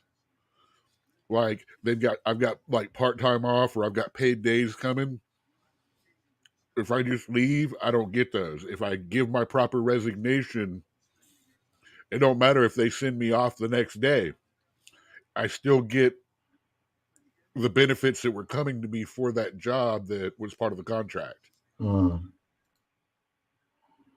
Yeah, I was saying earlier, it doesn't really pay to give these people notice because they don't care, and then a lot of companies will punish you as a result of it.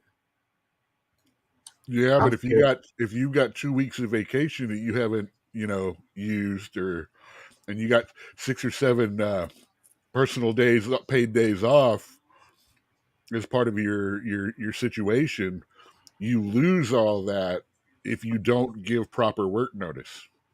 Yeah, I think at my job, if I put in my 2 weeks notice, that they would punish me. I don't think that it would be worth it. No, we're food service. In food service, waiters, everything. As soon as you give your 2 weeks notice, you're out of there because you handle cash.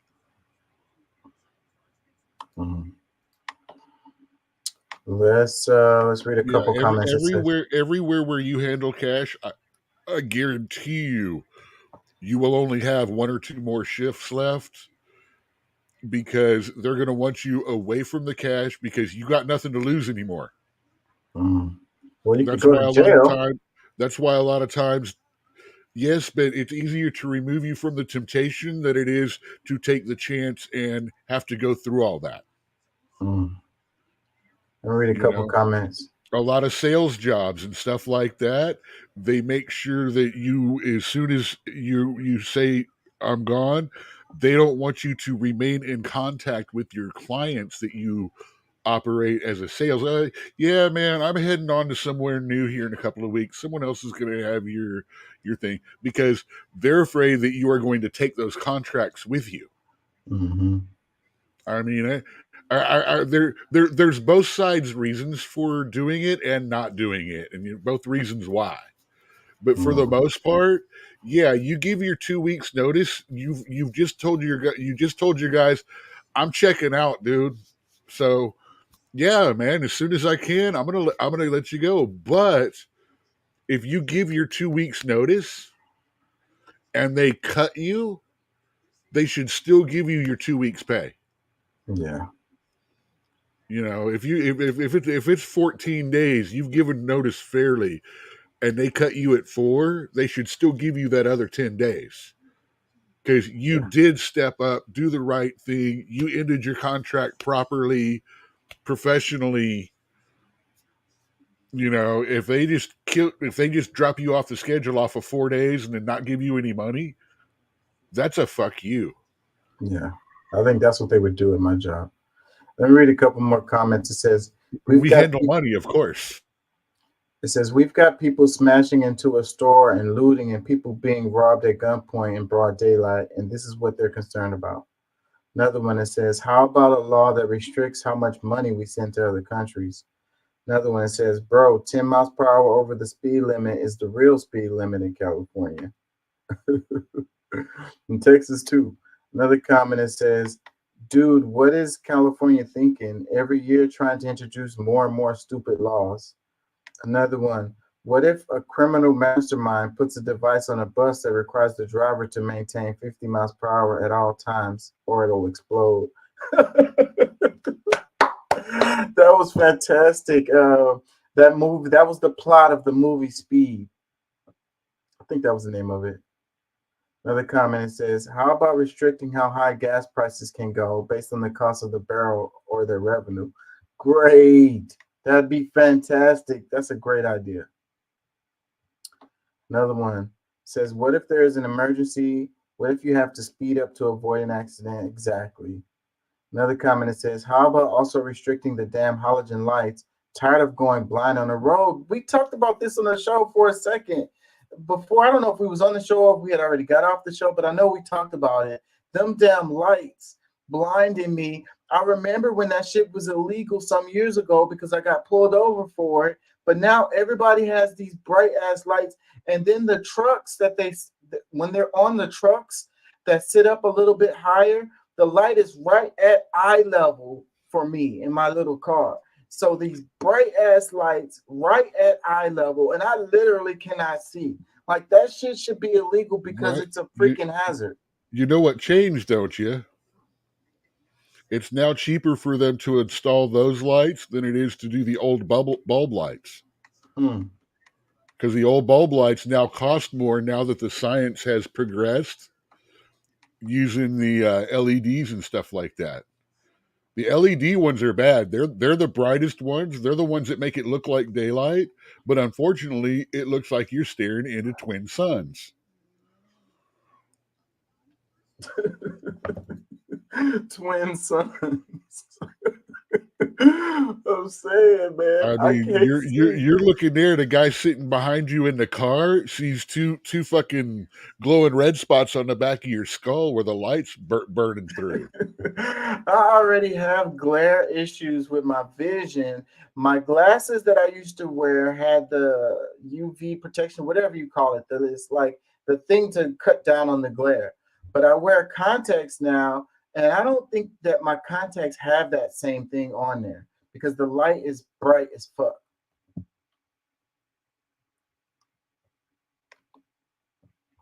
Let's do this. Divorce of all time, and the internet can't decide who to support. Back in 1994, Gabriel met Christina at a party and they really hit it off. They ended up getting married even though she was 30 years younger than him. They were happily married for 20 years, but one day Christina decided that she wanted to get a divorce. But when she went to her lawyer, she was shocked to hear that she was already divorced from Gabriel 20 years ago. And this is because 4 months after their marriage, the couple went to the Dominican Republic for a vacation. And Gabriel divorced her there because that's the only country where one party can file for divorce without informing the other party. And he says that he did this because he knew that Christina would divorce him and try to take all his money.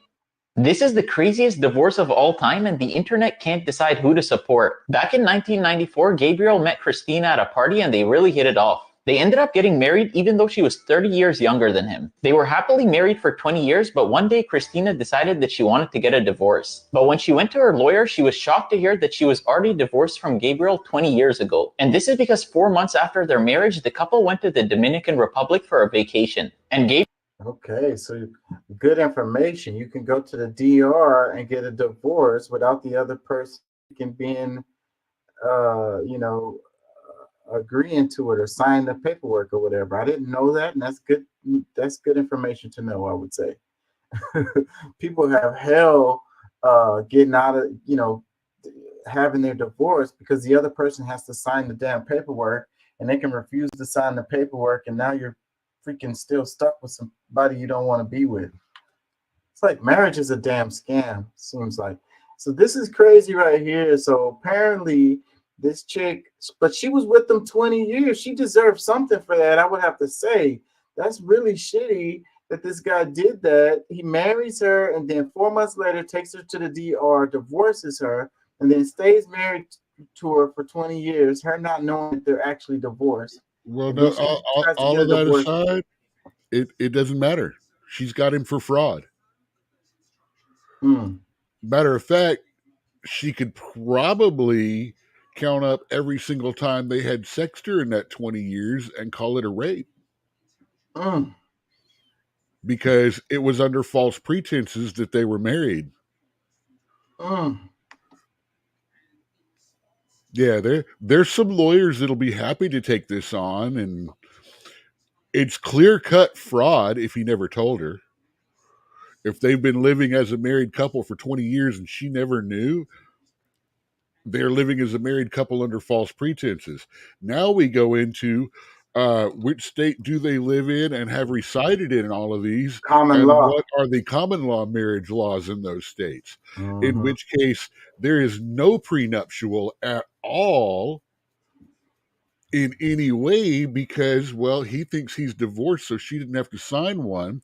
If he tries to say you signed this prenup, well, you divorced her. It's no longer in effect. Yep, and if they live together, I think she's going to come out the winner. Yeah, she deserves something for that. She stayed with him for 20 years. that was her husband for 20 years. Like, no matter fucking what, and like, you know, maybe To her. not. Yeah, to her. So maybe not get half his money like it would go normally, but something. No, I would say in this case, because he intentionally defrauded her, that she should receive half of all assets he is worth After they got married. beyond the date of their marriage. Yeah. Which means if during the time that they were married, he made $6 billion, she should get half of that. You know, if he had 100 million when they married and ended up and has 123 million now, then she should get half of that 23. That's the way I think prenups and stuff should be done anyway. Yeah, I agree. I think that's fair. I really do. do. Then again, if you really want to be smart and you get married, instead of worrying as much about a prenup, set them up with a partial control of a company or partial interest in a company. Set them up as an employee of a company. Pay into a separate account that is a savings account and all that. And if something happens, boom, here. You have chosen to step back and not go to work because you're going to be the home body and stuff like that. Here, from these companies, we've arranged you to be paid for that as a service. And if anything ever happens, fine. If nothing ever happens, party on with it. Say, use it for my funeral.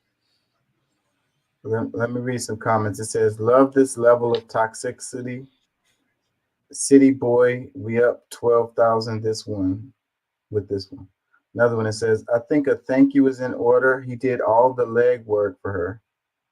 Another comment, it says, news at 11, Dominican Republican flights increased by 70% within the last 2 hours. Another comment, it says, I swear women get mad when you won't allow them to take advantage of you.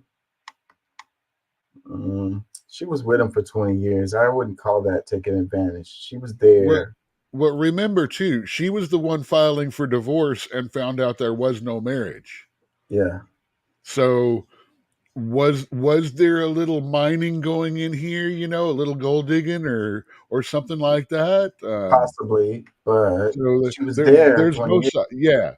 Like I said, the fact that he defrauded her allows her to get something out of this. It's crazy. And it should be something enough to make him go, damn, I should not have done that. And I'm not talking about the marriage in the first place.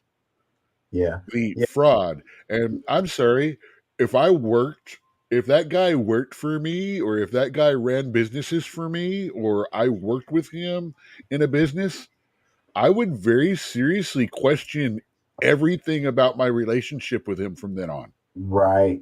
Because that shows character or lack of character, if you will. If he's willing to do that with her, that means it would be all gloves off with someone that ain't been over for him. Yeah. A couple comments. It says 2 words, flawless victory. Another one, it says she was playing checkers, but Broski was playing chess. Another one, it says gangsters move in silence. A lot of these comments are supporting this guy. Another comment, it says, when spreading your legs for Uncle Sam goes wrong. Damn. Another comment, it says, American culture is the first in history where you get a jackpot for being unfaithful. That's not true. I'm calling it a gangster move too, man. I think it's hilarious. I'm thumbs up, but you know, I also recognize the reality of what he did and how it's uncool. Yeah, like I say, it is fraud, but damn, you want to talk about a power move. Yeah, it is gangster. That's as good as when you're standing around a couple of people that are boring the hell out of you, and you pull a banana out of your bag and just go and answer it like a phone and go, I got to take this, and walk away from them. Yeah, no matter what, it's gangster, that's for sure. But this comment where it says, American culture is the first in history where you get a jackpot for being unfaithful. If you get found out cheating and you get a divorce, wouldn't that nullify your claims or whatever? Wouldn't that be a problem? Not unless you have a prenup stopping it. Now, it'll probably get you less, but it also guarantees the fact that the divorce will be approved. Because they'll approve the divorce because there was a unfaithfulness. In some states, you get less. I don't know if there's any state where you get nothing if you're caught cheating. Normally, that's worked into the prenuptial agreement as to that.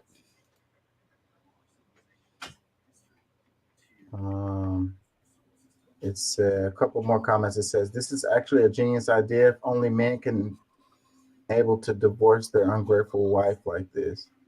Another one that says, yep, these women actually believe men is stupid. She left with nothing. Another one that says, they stayed married for 20 years. She got to live high life and hopefully set herself up for success. He enjoyed a beautiful younger woman. If the piece of paper mattered that much, then they wouldn't have stayed together that long. He got too old and she wanted to leave, and he protected himself from someone who wouldn't stay until the end. No harm, no foul on either side. Another one that says, also, she will win her lawsuit. Yeah. Yeah, that was some crazy stuff. Crazy, crazy story. Let's do this one. It says, Alabama death row inmate. Wait, you there, Pat? What was you saying? Yeah, no, I was here because I kept asking. I guess my mic was on top of my head. I just realized, but I was asking what was the deal with that one. But you probably don't want to start from scratch on that, so we'll just move forward. Oh, quick rundown. 60-year-old guy marries 30-year-old woman. 20 years later, she wants a divorce. Finds out that that at a trip to the Bahamas or to Dominican Republic, 20 years ago, like right after they got married, he filed for divorce and got it because there's only one party that has to file and be approved in the Dominican Republic. So, did he get married in the Dominican Republic? No, they got married. They were married here in the States, but they. No, that's not legal. No. No, I don't believe that to be legal because I mean the binding of the agreement is with the state or country that you're in. So getting a divorce in a country that you didn't get married in does not. That's just like right now you can try to take a cruise and get married. They won't do it unless you've already did it wherever you plan on living or in the state that you live in, because it won't be it won't process. Like they'll do a ceremony, but the actual law agreement has to be done based on that state that it's in. Yeah, I don't know all those legal parts of that. Yeah, I wouldn't be surprised if it wasn't actually binding. They're not divorced. If he's filed for a divorce in Dominican Republic, but he's married in Texas or New York, or like any common law state, they're still married. That could be true. Check this out. It says, Alabama death row inmate executed with nitrogen gas for the first time in U.S. Nitrogen hypoxia. Kenneth Eugene Smith, 58, was executed using a method that causes oxygen deprivation that has been criticized as inhumane. Details about the failed last-minute legal battle at the link in the bio. Yeah, so this made a lot of news because they'd been changing the way that they do executions, trying to find more humane ways to do it. So this is the first time that they did this one. And I was watching some videos about it, and it was showing that the guy was kind of convulsing, and you know, stuff was coming out of his mouth and all of this for minutes before he actually passed away with them using this particular process. And like I've said before, the death penalty was going kind of out of style for the longest here in the States, and it's been coming back in recent years. As years went by where they had pretty much most of the states had stopped doing them, and now they are starting to do them again. I think there's a lot of things that's from, you know, the federal government has been, you know, out of all this overreach, has been withdrawing from a lot of it, and that's why we're seeing things go to states' rights, because we're going to be like the rest of the world, and we're going to be, each state will be considered a country. So, you know, independently, like you don't, you know what I'm saying, like each state can do what their thing and live based on their constitution and not you know, necessarily by a federal one, because I mean that has to be unwound, you know, if they are going to really do this globalist thing. Yeah, well, I mean, where do you draw the line with that? Do you need a passport to enter Arizona from? Well, see, well, that's what democracy is bringing us, bro. And you're saying where it draws the line. I mean, you know, you're taking away more of your rights. Like we actually have more rights when we are as a union, because we can come together on different things. But if we got people that's going to be totally extreme from one side to the other, like, okay, it's going to get to a point where you're going to move to the state that's more beneficial to your way of life. Well, you can already do that, and like yes, I said, you can do that now, but it's going to force people to do it. Yeah. So, but like I say, I mean, like, where do you draw the line at that? And you know, federally, that's how you protect these states. Is the federal government is what protects you from like invasions, if you will, like they want to say is happening at the border. But the government is what that protects. They say. You said that they say, or that is happening. I don't believe in that. But that's beside the point. The point is what I'm saying is that's what's wrong with beliefs. But okay. The federal government can't put troops at the border because the invasion per se is not a unified foreign army. Okay. So, but what I'm saying is a unified but National Guard can be used. So what let I'm me saying ask you is, if every country every state is a country, then these different countries can be invaded by a uniform foreign army, and then they won't have the protection of the, you know, the federal government, the you know, the troops to protect them because they're their own entity. Yeah, but calling them independent countries is wackadoodle liberal crap that they use to try to bust up the actual Constitution. Yeah, that's what they've been trying to. That's the whole thing. And like the federal government wants this type of interaction with like Texas fighting for itself and its rights, its own rights, because they get a chance to manipulate the situation, because they still have the power to where they can federalize troops for that that, you know, the National Guards within a state. They can still, you know, because they haven't totally seceded from the federal government. The federal government can federalize and use their own troops against them, and that's like it's really unfair, and like it's all calculated. And for people not to see that it is calculated, like it's totally like it's baffling to me. So would you feel the same way if the Republicans were the ones who were in the president office? This thing of the federal government versus the states? Yeah, because I mean, I believe in like, because I mean, I'm a Republican based on the fact that, for what the Republic stands for. Now, do I have, I can have some leniency in different areas because of my own personal, leniency, things that I see, things that I might agree or disagree or whatever.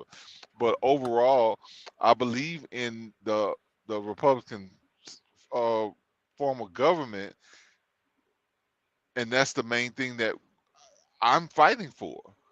Now, when we're talking about, because like the federal government that which kind of oversees, or I guess can extend its powers to, I guess, to be the rational power above them all. I mean, right now we're not seeing that because somebody who's rational would say, "Hey, you know what?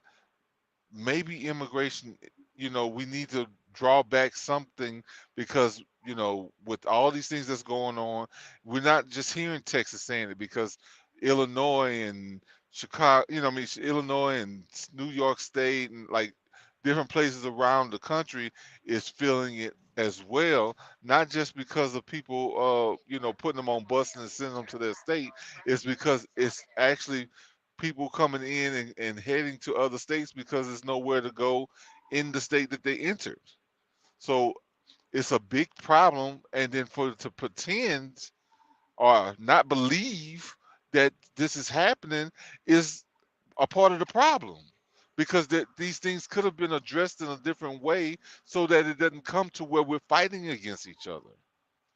I So mean, if what happened to, like the benefit of the doubt from these governors, these people who's in position say, all right, you know what, this is overwhelming. Hey, we need some help. Ah, screw you, because that's really like the effect that the what's happening, and it seems that you somewhat a they part of that belief they have because a you don't believe that package on the table right now that would send $14 billion to these states to help them with the immigration situation, but they said no. under what conditions. Because it also spends 26 billion to Ukraine and Israel. Yes, that's the part that people like. You don't like. All right, the only way So, that but you're if it's gonna, an the only invasion, no, the it's an only way you're invasion. gonna help It's a me, serious the on, situation. You're not going to no, accept concessions so that you can get that money so that you can no, help with the border. no. I'm not gonna. If I asked you, Dude, your hey, arguments flip listen, flop way no, no, too no, no, no, no. much. Hold on. Let me settle this real quick because if I call you and say, hey, Chaka, can I borrow $500, man? I'm kind of late on my rent.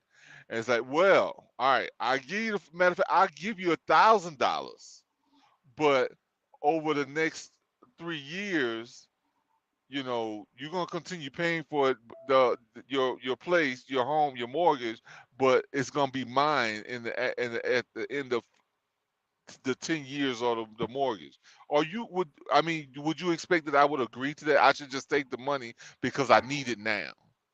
That's And not and to just comparable. take whatever bullshit that comes my way because I'm in trouble now.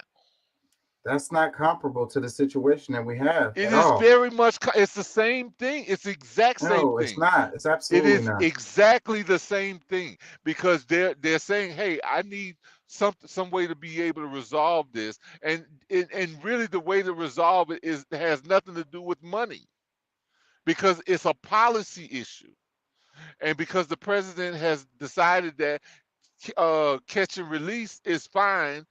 Everybody has to agree to that and has to follow that because he's made that law. It has nothing to do with money.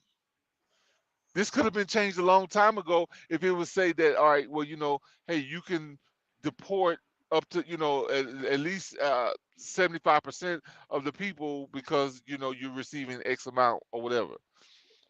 That was never good enough. That it could have been changed a long time ago with just the stroke of a pen. It didn't have to be any negotiation on dollars and how many agents they send and this, that, and the other, because that's just another way to extend the government, to make the government bigger and paying out more money that we don't have because we're reaching new highs with the federal budget, and you want each state to kind of take a part in it.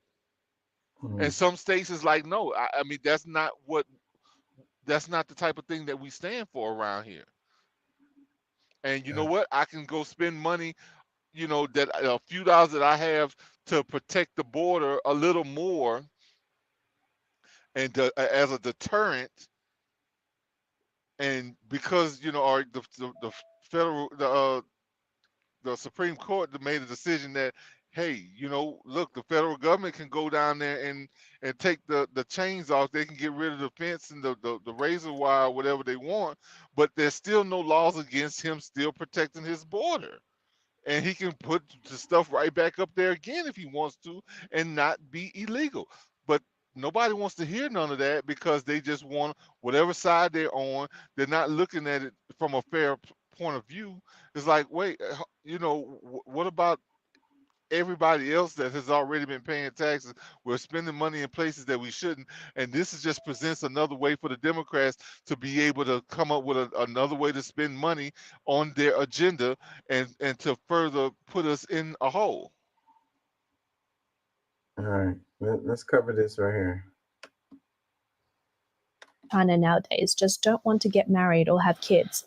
Why is that? In this video, a guy says, "Why should I get married? It'll just make me poor. Like most people born in the 90s, I don't want to get married, have kids, buy a house or a car. I just want to live a life free from all these burdens. You just asked me why I don't have a girlfriend, right? Why should I get married and have kids? It'll just leave me broke, won't it? Don't you know that many people born in the 90s are living without these 4 major burdens? No wife, no kids, no house, and no car. So why shouldn't I enjoy spending my savings slowly?" Here in this video, a student is asked, "Do you have a girlfriend?" No. "Do you want one?" No, "Why not?" because it's a waste of time and energy. "But wouldn't it be nice to have a girlfriend to have fun with?" No, it wouldn't be. If I don't have kids, I don't have vulnerabilities, and my life will be at least 80 to 90% less. Young people in China. So it says China's birth rate is the lowest in 261 years. Youth don't want to have kids.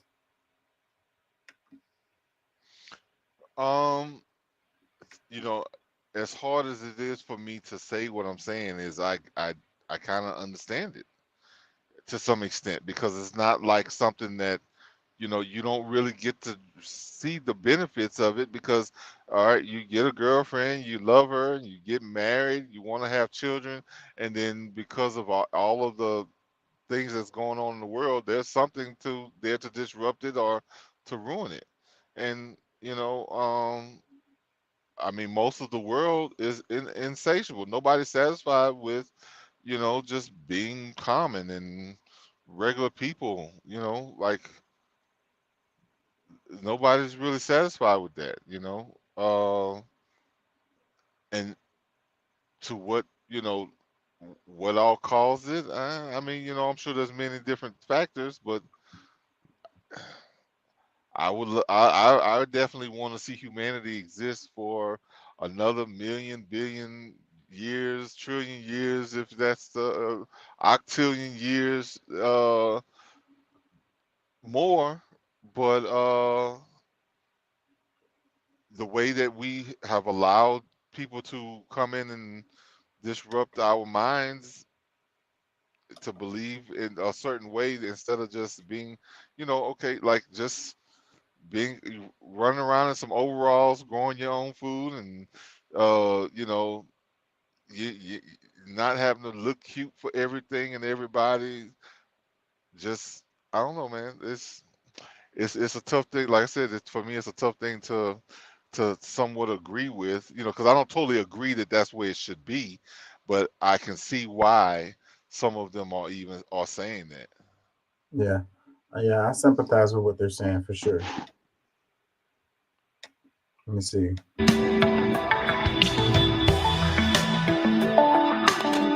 It says China's population drops for second year with record low birth rate.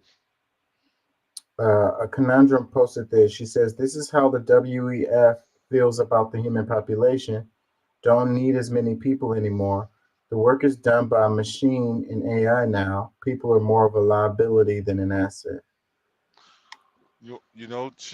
China was in the same position, thinking, "Oh, we don't need all these people." I mean, mainly I guess that was because they couldn't really feed them. But at some point, they changed their mind about that. So it's just kind of like, what gives? Are we gonna be a humane society? Like, there only certain people that deserves to have an enjoyable life? I mean, because we can, does it mean that we should? I mean, that's the kind of thing that I think that is lost in what's going on now, because the people at the top, they're so greedy that they don't, think that, say, oh, well, shoot, I got a robot to do it.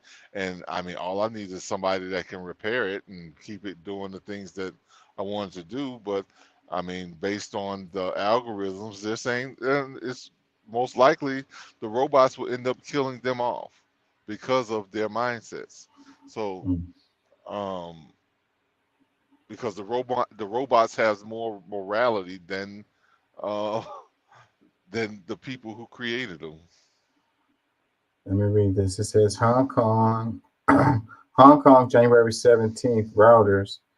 China's population fell for a second consecutive year in 2023 as record low birth rate and a wave of COVID-19 deaths with strict lockdowns accelerated a downturn that would have prolonged long-term effects on the economy's growth potential. The National Bureau of Statistics said the total number of people in China dropped by 2.08 million, or 0.15%, to 1.409 billion in 2023.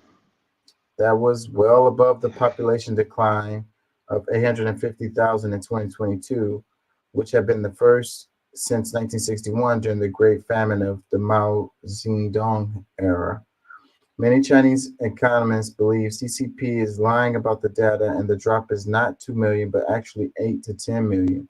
China has lifted their one-child policy and are actually encouraging their citizens to now have 3 children by proving incentives that, like money for housing, etc. You must be saying providing.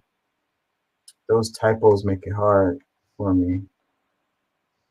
Well, because of the expectation for them to last through all of this is, I mean, if anybody's been paying attention over the last couple of decades, they've been the ones that's been investing around the world to where, like, whether it's a good deal or not, because I mean, there's even people, like I say, a lot of Africans that's been accepting deals from China and Russia and this, that, and the other. Which are probably better, I'm sure, better deals than what they would have received from the United States. But we're still looking at people who, feel like total control is the way. So when they can't pay back and this, that, and the other, that still puts them in a position of as a slave, or to where you're not valued. So I mean, it's. I'll read another comment. It says, it's better that the people are smart and choose not to have kids than the government take control of the population. America reversed Roe versus Wade, so obviously U.S. government understands the more people, the easier to exploit workers. Then they can just release a pandemic when they need to thin the herd. One more comment. It says, that's how I feel about kids, and I'm married at 24. Some people are telling us we should have kids soon. No, thank you. We're trying to create financial freedom right now. Yeah, so the kids are thinking alike. A couple more. It says, is their birth rate really dropping, or are they just having their pregnant citizens go to other countries to give birth? China is playing 5D chess. Bro, I don't think it's that fucking serious. Like, come on. Another comment says, it's way deeper than you ever see it. So that they're sending their people to go have kids in another country so that they can have their numbers showing that they're having less kids. Like, that's No, well, That also allows them to keep their emerging country status, which gives them preferable status for import, export, UN laws, the ability to have more pollution because they're still a emerging nation. Well, a lot of them are going to different countries and having controlling points of view and able to grow however they want in those countries because there's no, you know what I'm saying, there's no that law is not doesn't limit them. So is the country China saying, hey, go here and have children, or maybe some of these people are taking advantage of the fact that, hey, China's giving us money to go to this country and do this and blah blah blah, and we can actually live just like coming to the United States, and like those same things are being presented to in other countries. Like just like you can't limit it, like you're limiting and thinking that people aren't thinking or can't think. Like that like people are actually playing chess while we're playing fucking Monopoly. I'm just saying, like, not everybody in China is rich. Like, you got poor people in China, so they don't have the resources to go to another country just to have a baby. But when their country gives them resources to go to another country to do things, because how is it, you think it's just China's like the USSR? It kind of controls a bunch of countries around there. Yeah, and but no, listen, but they give them incentives because of certain things. Like if you're willing, like right now, U.S. citizens that's willing to move to Alaska get some free money just for going there because they need more people to be there to do things. So if China does the similar thing to send them to different countries because, hey, here's a 250,000. You can go to this country and start a business. You're gonna go there and be tax exempt for X amount of years until you get on your feet. And there's a lot of people taking advantage of that because guess what? They were poor in that country, in their own country. Let me read this. It says, the Chinese went from only being allowed to have one kid to not wanting any kids at all. Who talk about a full circle moment? But that's not. I don't think. Well, I guess maybe that is happening to some extent in China. But anywhere where people are put in a position to make irrational decisions for themselves based on their living conditions. Like myself, I wish I could have had more children, but because of how expensive things are, I only have one.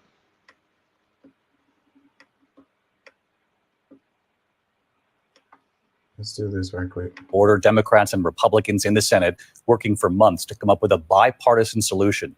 President Biden signaling he's willing to compromise and to work with them, both parties. Tonight, has Donald Trump told Republicans, though, to stop working on any solution because of the race for president? Here's Mary Bruce. With Republican and Democratic senators closing in on a rare bipartisan deal on tough new border security, tonight top Republicans concerned Donald Trump could derail the whole thing. Republicans have been pushing President Biden for a deal for months. I'm ready to act. The Senate's top Republican, Mitch McConnell, has urged his colleagues to seize the moment. This is a unique opportunity. But Trump now gearing up for a general election rematch against Biden and hoping to deny the president a win on immigration, has been urging lawmakers not to make a deal with Democrats, posting, "I do not think we should do a border deal at all unless we get everything." Senator Marco Rubio, who recently endorsed Trump, then tweeting, "A deal will allow Biden to pretend he's doing something about the border, but it won't solve the problem." McConnell telling Republicans in a closed-door meeting that with Trump now likely the party's nominee, they are in a quandary because they don't want to do anything to undermine his campaign.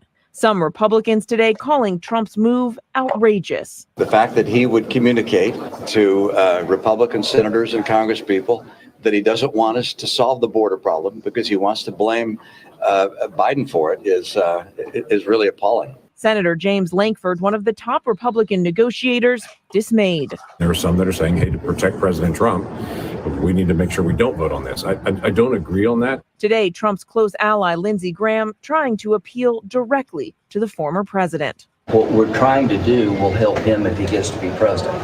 I will say to President Trump, if we can put this package together the way I hope it falls into place, that you'll have more tools to secure America than you've ever had.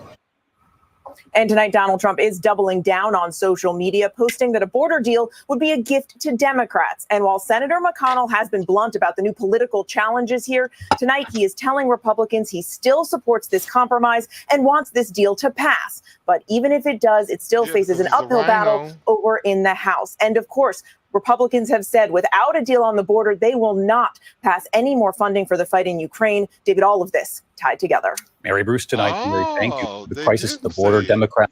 So it says bipartisan border negotiations underway as concerns grow over Trump derailing deal. So do you believe it now, Chaka? I've been covering this, bro. I know this stuff. You think I don't? Well, what I'm saying is, so you do agree with continuing to waste money in Ukraine and Israel, as long as we can now get the border deal done because of something that you don't agree with still?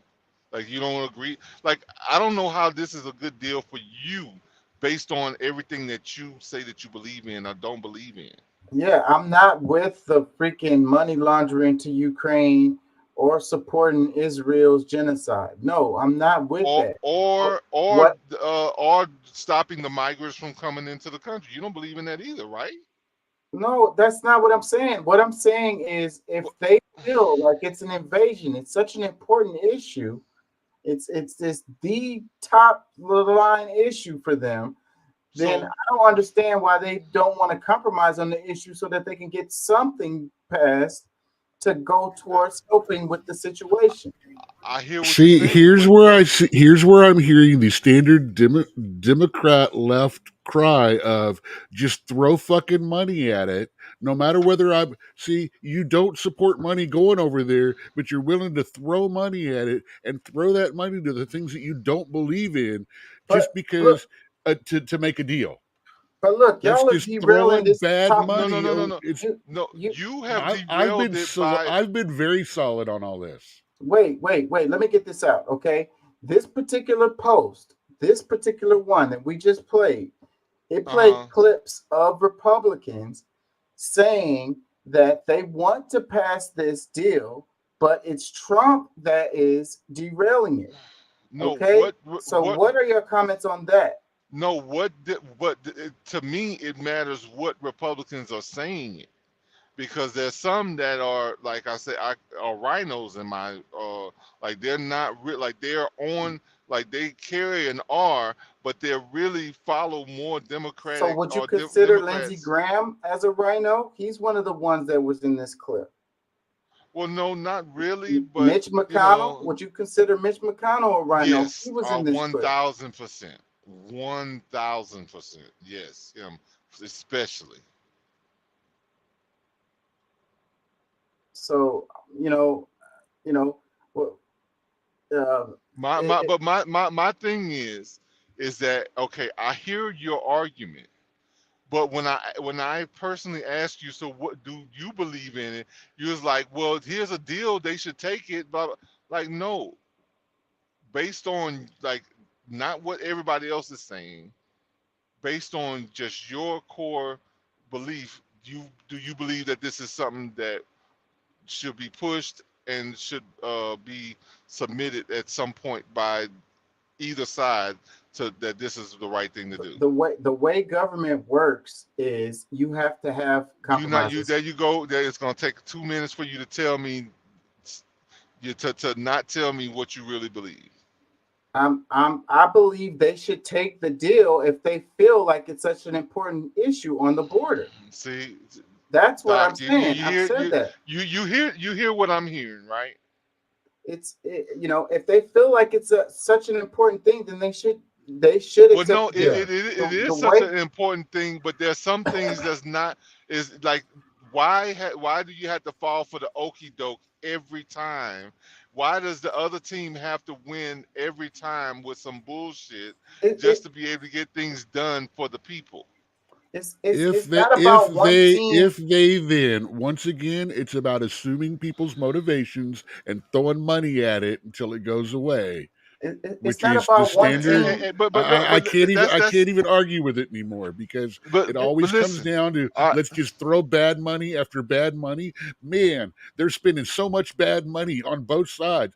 It's just yeah, it's a broken and it record. doesn't solve anything for anybody because what they asked for. All right, because if I give another scenario of okay, look, hey, look, I need some help with with a move. I'm about to move to a new house, and I say, hey, well, look, I got I got some chicken and stuff in here we can throw on the grill. Like, okay, how does that help me fix what I need or what I'm asking for? Like the chicken ain't gonna do nothing. Yeah, we can have some chicken while we during the whole move, but at the same time, I need hands and feet. So the reason why I'm saying this is because they've been asking for the policy change from the beginning that Biden went and changed the first day he was in office. So to despite Trump, like something that was already working, and we had that and even I would say he potentially going against some of the things that even Obama was doing. Like this was like totally just to just screw up everything. And that's what it looks like to people who've really been paying attention, that this was just something totally to derail everything that was going on to make Trump look bad.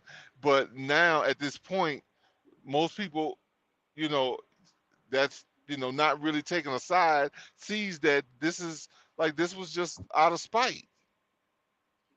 Let me read the caption. It says, as Republican and Democrat senators close in on a rare bipartisan deal on tough new border security, top Republicans are concerned Donald Trump could derail the negotiations.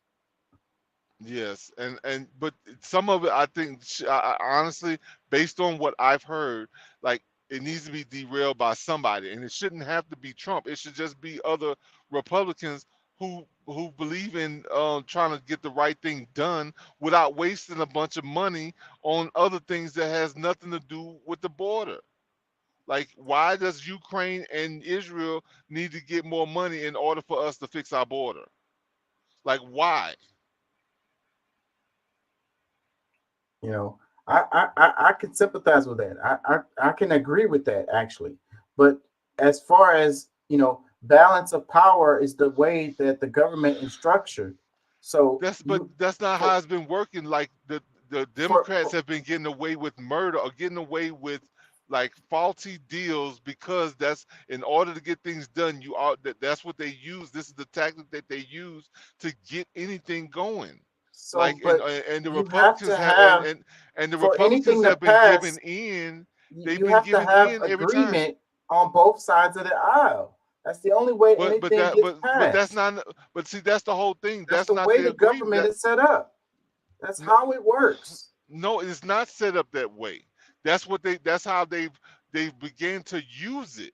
Like this is how they've been manipulating the system by throwing things in there and making the people feel like, oh well, we came up with a bill, a bipartisan bill that's gonna fix everything, but it's not. It's a lie. Let me read this comment. It says, it causes more problems. It says, C for Trump is not about the country. It's about him and his ego. Me, me, me. And then a little bit more for me. Forget that guy, by the way. Didn't mean to say. But see, that's how. I'm sorry, but that's how the system has been working.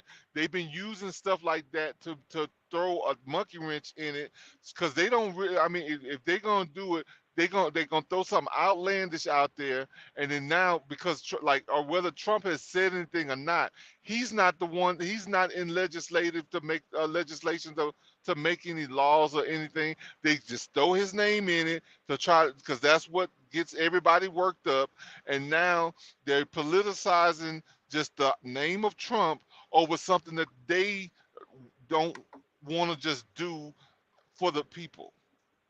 The Republicans are the ones that's saying that Trump is derailing this. We just played it in the clip. they're saying that because like Lindsey Graham, she's saying like, okay, she wouldn't want to just decide on that agreement because it's like, all right, it's like there's no reason to you make a deal with them if you're not getting everything that you want. Okay, that's a statement that was made somewhere. So that's in their mind that, okay, look, this is something that was said by somebody we hold to high esteem, but at the same time, when you got somebody throwing a deal at them the way that they are, because there's no reason that Ukraine, Israel, South Africa, Russia, or China, or anybody has anything to do with our domestic legislation. Like, there's no reason for any of that to be there. So, like, why do it? And then and especially when it's like people who are actually, they know it's gonna be like, hey, y'all, gonna bring it to the public how big they screwed up. Like, that's just kind of like somewhat like a police, I guess you can say, because these are people who are actually holding up to the true Constitution and things that's supposed to be done properly for the but like I said, everything's getting tainted just with throwing his name in it and saying he did this, that, and the other, regardless who said it. Like, it's negligent, or like for even a Republican to say, but just the fact that they're making a bill that includes all these things is insane. Whether it's the Democrats, the Republicans, independent, I don't care who you are, it's a bad deal. Like, I mean, because the main thing is, are we going to fix this thing or not? Are you genuine about fixing the border or not? You going to use the border to try to do other things, or are we going to concentrate on one thing at a time? We're going to do this, or we not? That's really that's how I would be playing it. Because I mean, it's a good thing I'm not in Congress in any suit, whether the House or the Senate, because that's where that's where I would stand. Like, we're here to try to do something about the border. Screw everybody else outside of this country. We could even talk about Mexico. Like, I don't care, or Canada. Like, I mean, they have nothing to do with what we're trying to fix right now. So, I mean, just because they've been able to use it all this time doesn't mean that they should be able to continue to use it whenever they feel like it, or be able to point the finger at Trump when they really are the ones that's still not doing anything for this thing that we're discussing. Like, it's all right, that's fine. I mean, I'm just blowing hot air. I have no idea what I'm talking about. Let's move on. Check this out. It says Texas saw an estimated 26K rape-related pregnancies after outlawing abortion, study finds.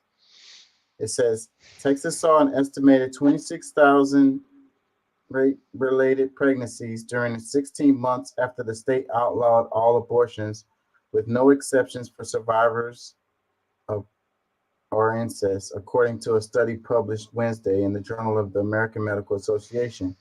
That's the highest figure among the 14 states with total abortion bans, with Texas having the largest population, according to the study.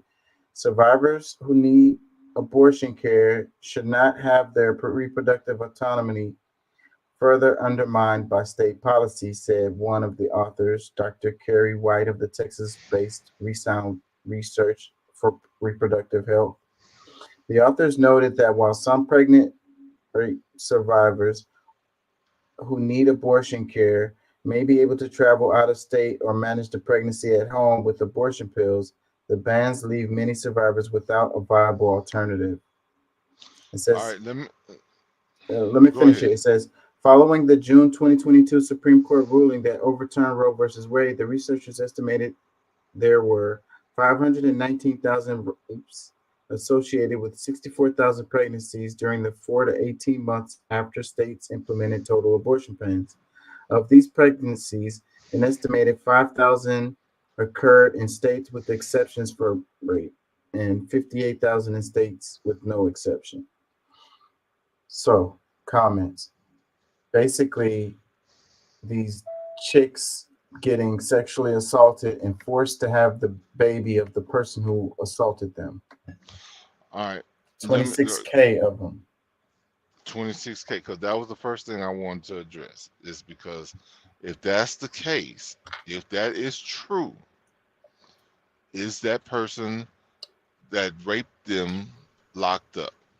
Because if we're charged. allow at the least charged, but is there a reflection of the person actually, the rape being, being like somebody that's How much of this are they just saying, "Oh well, I don't know who they were. Somebody raped me," because they just want to get rid of it? Yeah, like because Or how many of these qualify under date rape? Someone that they knew, and how much is post-coitus regret? Yeah, because it's, to me, like, this is not a new thing at all, that of hearing stories from women that something that they claim happened that never happened, because now they just they don't want to deal with what they're dealing with at the moment. I'm suspicious of the 26,000 number all of a sudden out of nowhere. Oh my God, that's huge, and that's what I'm saying. It's just like, okay, so I would say if that's the state of Texas has a bigger problem. Imagine how many rapes it would take for the pregnancies, for 26,000 pregnancies to actually occur. You know what I'm saying? That part. Okay. Well, how many of them were real? Well, that's the question. Like, that's what we're like. Okay, based on the numbers, what they're saying. Like, all right, how many rapes are there that somebody actually ends up pregnant? But because we would assume that at least that's a third. Like, maybe if 26,000 of them got pregnant, that's only a third of actual rapes. So we looking at maybe 75,000 people that's actually committed some form of rape that we don't even see a reflection of. That's where, to some level of proof that this thing even happened, the way they say it happened. Yeah, but understand my question.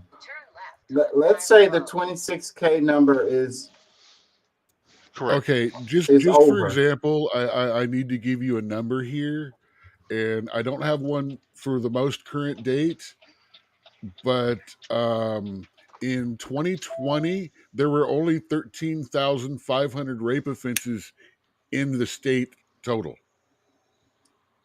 Yeah, those were the ones that were reported.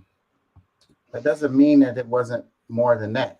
But regardless, let's say now you're expanding the area of the law, or of this argument, into the they didn't report it, but now they want an abortion for it. Oh, that wouldn't undermine that argument. Actually, it very much illustrates and undermines we want to take rape off the table. So all of a sudden, there's twice as many rape-related babies than there were rapes in the previous years. Or actual, as you say, reported. So if it's not reported, how can it be classified as a rape situation? Let's be careful with the R word, because the algorithm. Yeah, we need to start talking about grapes. Yeah, the algorithm is gonna the fruits. Gonna shut this. It's gonna block the whole video. But listen. So let's go with your number of the 13K number of the people who were sexually assaulted. So 13K women. Here's where we're going to have the exact same argument. What does the numbers really matter? Blah, blah, blah, blah, blah, blah. When we've already said that it should be taken off the table. I was going to say, let's hear them out. The discussion here is not how many are real or not. The discussion is how many, the discussion I want to have is how many of these are people just claiming that? Because you're going to say, well, that's still your ultimate argument is, let's say it's 10% of 13,000. That's still 1,300. How can we allow this 1,300 to happen? Why are we allowing it? And we've Yes. already discussed here about how we don't believe in that, and that it should be taken off of the table. Okay, Those should be taken. 1,300, listen, those 1,300, I understand. I just did your argument for you because this is not the argument that we should be having here on this. Not that 1,300. We should be talking about the 2,400 that or 24,000 that are attempting to use the letter of the law to break the spirit of it. We're looking at why the whole Roe versus Wade got challenged and taken down in the first place. Because all of it was not being used as the law was supposed to be, total freedom. It wasn't never supposed to be total freedom of consequence, responsibility, and all that. It was never supposed to be birth control. So but still, with that said, that still justifies one woman being sexually assaulted and forced to carry the baby of the person who sexually assaulted her. Did I not just go through all of your argument for you? He's ignoring. I'm hearing you. And are you? Us saying it. You're obviously not hearing me because you're asking me a question which is ignorant to ask me, because I answered it 3 times in 3 different ways already. Listen, you said it shouldn't be a part of the law. It shouldn't be a part of the law. It does not matter because when we're talking about the things that we've all agreed with, so we don't have to go through this discussion every single time, killing time, that none of us believe. We all believe that rape, defamation, death of child, death of mother are all things that should be taken off of the table when we discuss this, because we all agree, no matter what's going on with all of this, we all agree that should all be taken off the table. But now the problem with taking all of that off of the table are statistics like this. The point is that it's not. And this is something that's actually happening. It's not theoretical. It's actually happening. It's a real thing, right? Yeah, here there's in an the increase in the number, but the problem is when you lie so horribly about the number and inflate it to such incredible rates that it loses credibility. And your cause and your statements lose credibility when they're backed by false information. But you're assuming that No, I'm not. I know for a fact that grape related births are up because of all this crap. It is a byproduct of it. And no, they shouldn't be. It's stuff that should be taken off the table. The problem is people reporting all of this. Oh, well, I had a bad thing happen to me. Now I need this thing scraped out of me, torn apart and scraped out of me. And it's being used as an excuse to have one. Yeah.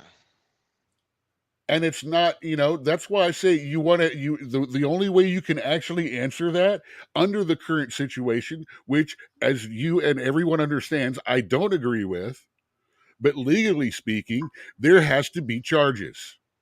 Well, what my whole point in covering this is a reason why it should be legal. This is the reason why it was legal in the first place. For these reasons. Okay. In your opinion, for these reasons, I agree with him. These reasons was why we legalized it. These are the reasons. It got taken advantage of, like a lot of this is being taken advantage of. They can claim this and get them. Well, they could claim, oh, whatever. I feel real tired since I've been pregnant. It's compromising me. Let's scrape it out. Let me ask this. Is there more or less abortions or pregnancies to even have a conversation about with the abortion on the table or off the table? Because like if all right, let's just say because since they've changed the law, are there less people going to get abortions or more, or is there like more people that's like has it solved anything?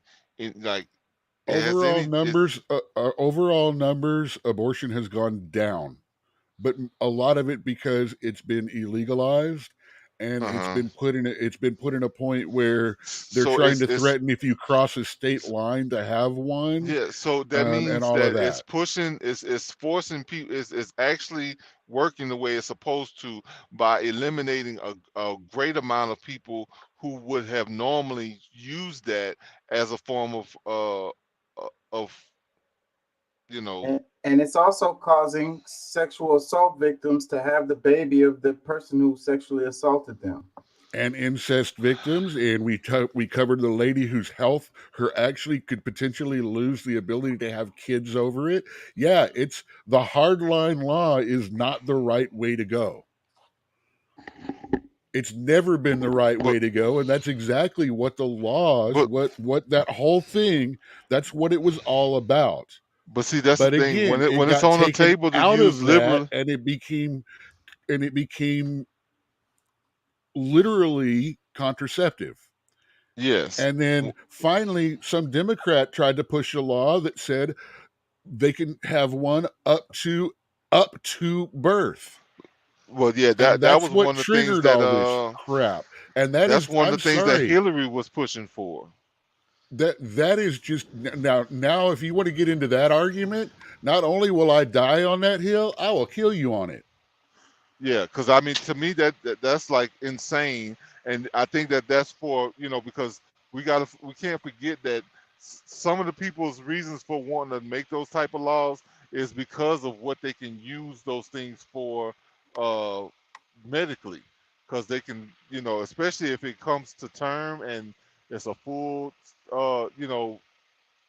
like a born life or whatever comes to full term, they can use the organs to do different things that they do with them.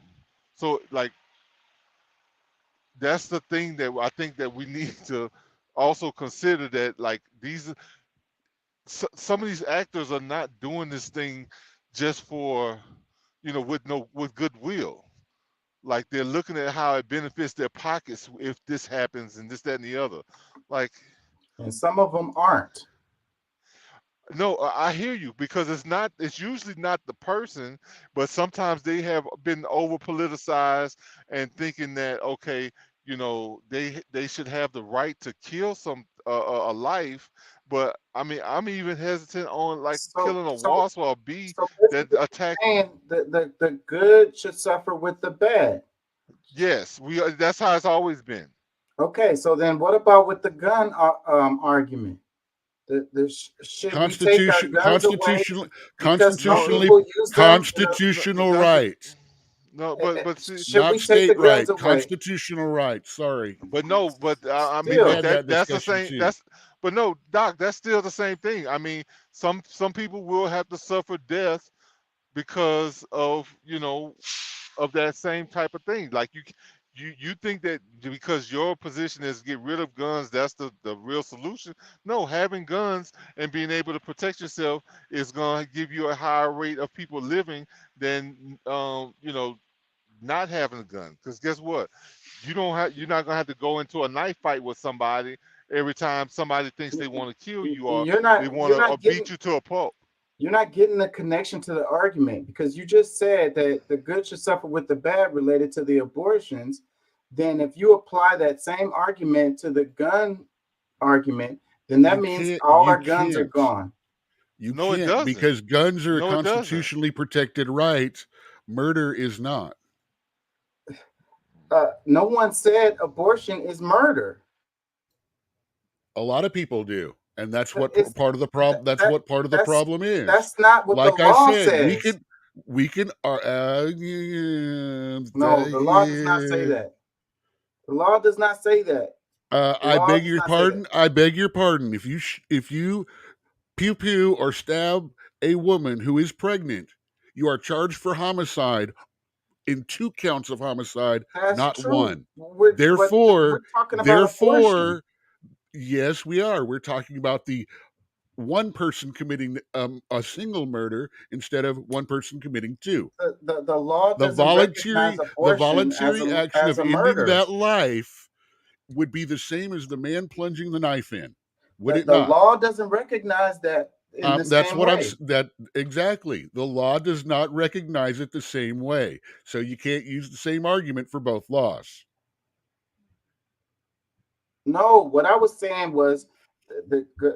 Pat said the good should suffer with the No. bad. He's related trying to abortion. spin it, but I know it he doesn't is, and work I'm the way he stopping. wants to. I'm ending that It does spin work. because You're not hearing it.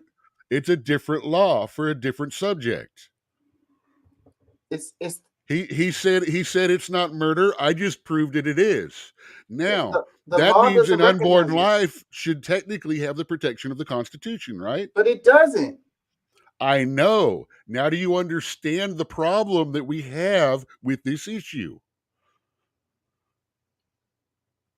It's not going to be solved until a determination of what is considered life begins.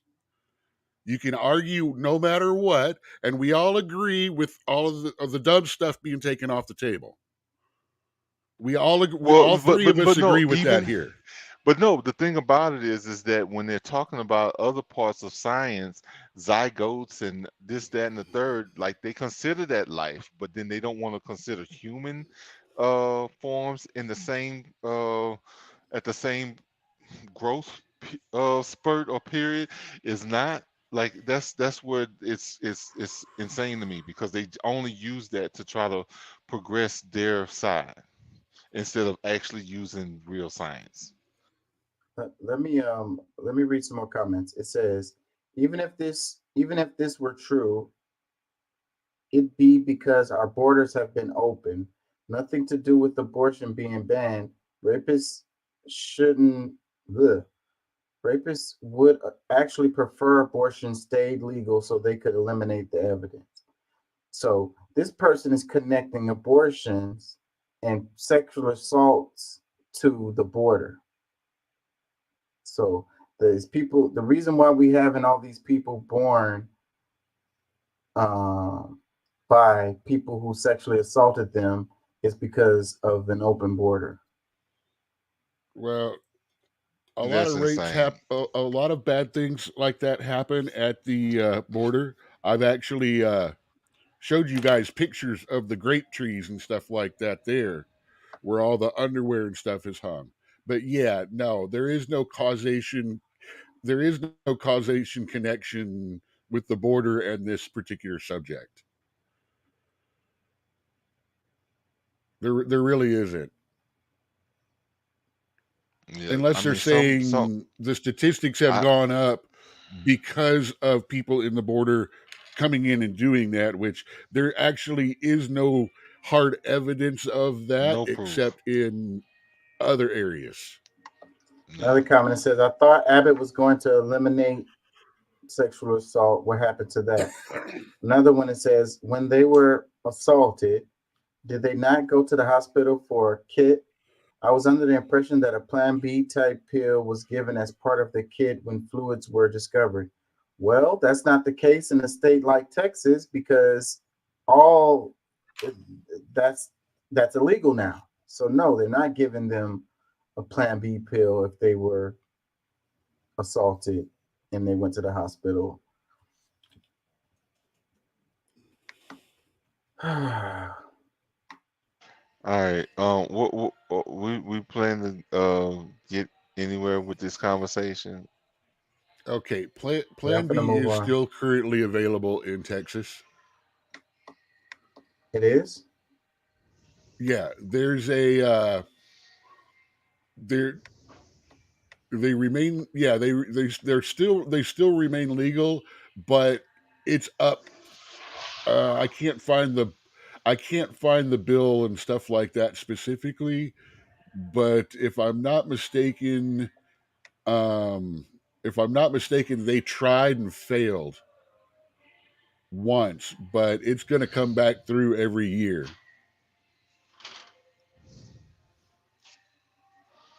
Yeah, I'm going. I can't find anything past 22. Here we go.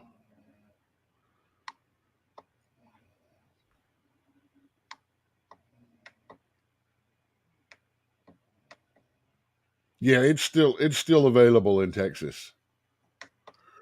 But I do know that they were voting on trying to make it not legal.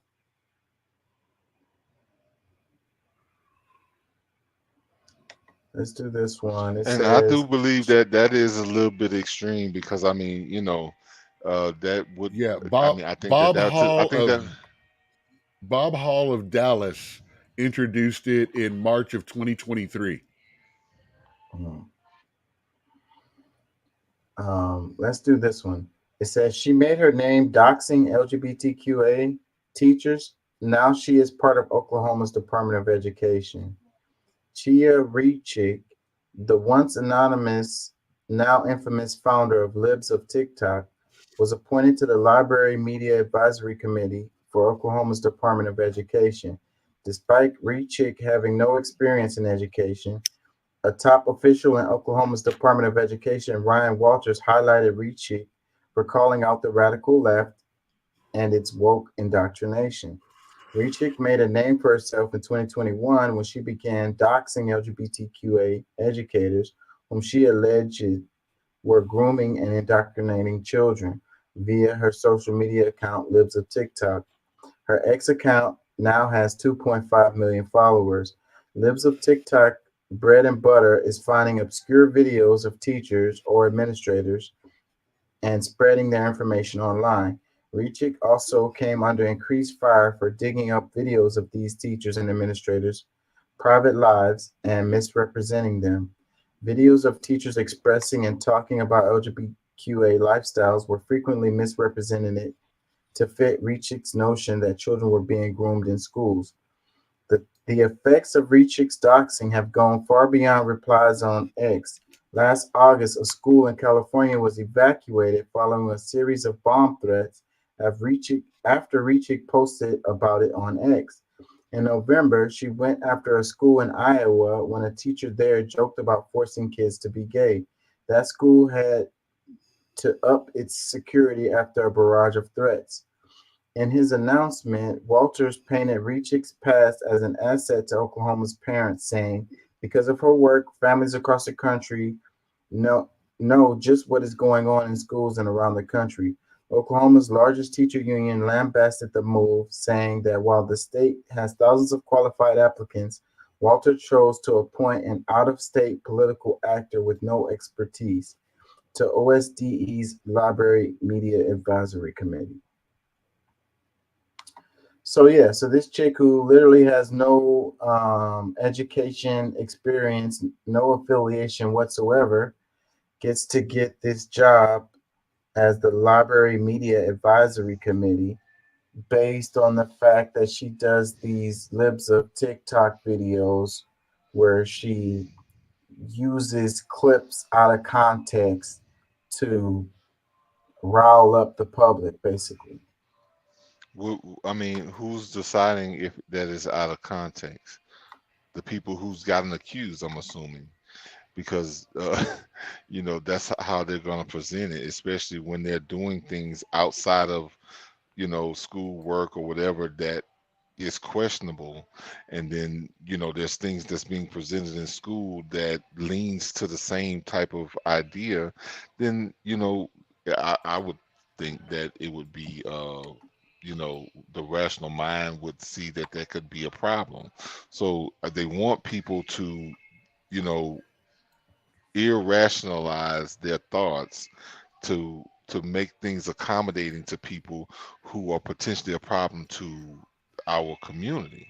Because like I have plenty of, you know, gay, you know, people that are, you know, gay, whether in my family, associates that I just know that would never dare to do any of those things because they have a certain decorum. Like they don't believe in, you know, having these discussions with children is the right thing to do.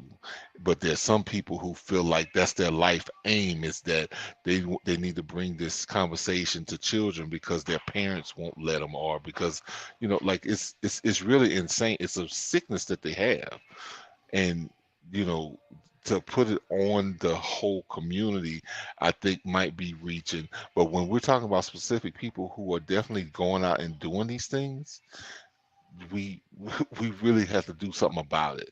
So whether she's earned this position because you know, she's willing to use her time to expose this stuff, we can't be mad that somebody decided to hire her because she seems to be a good fit for something that they want to see in their community. Yeah. So, but what if these people that she's picking on is not what she's saying they are, and she's using clips and out of stuff and editing them in a way to make it look a certain way so that people can click and Either the share. clip shows it or not. Like that's the whole thing. Like, is she creating, like, is she editing and doing these things to make something look like something that is not really? Like, I mean, that's the part that I really would have to ask, because Do to me people that not makes do no sense. that on the internet?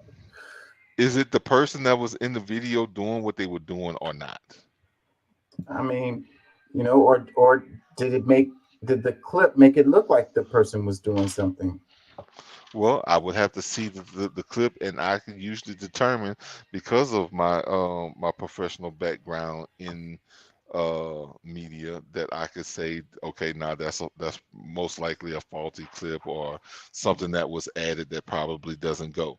But other than that, I mean, I would think that a lot of people around, like a lot of people can do the same kind of you know, can see the same types of things that I'm saying. Like, it's not really a special gift to be able to pinpoint some of these things. It just takes a Let me, little, yeah, let me you can read some do it. comments. Let me read some comments. It says, this woman should be arrested for harassment instead of serving in an educational capacity. Another comment, it says, let's go, libs are crying right now and will reply to my comments saying how upset they are. Another one, it says, she was also calling bomb threats into schools. Why did you forget that part in the on the headline? Another comment, it says, how is she not in jail? She is an actual threat to people's lives. Another comment, it says, a teacher once said, I can't get my students to remember to put their names on their papers. How could I possibly indoctrinate them with any additional agenda? And I think about that a lot. Well, that's because there's going to be certain things that kids are going to be bored over, and some things that they're going to get be attracted to because it is something outside of what they should be learning, and that's a part of nature too. So to even try to make that claim just shows how ignorant they really are about the way you know, humans are.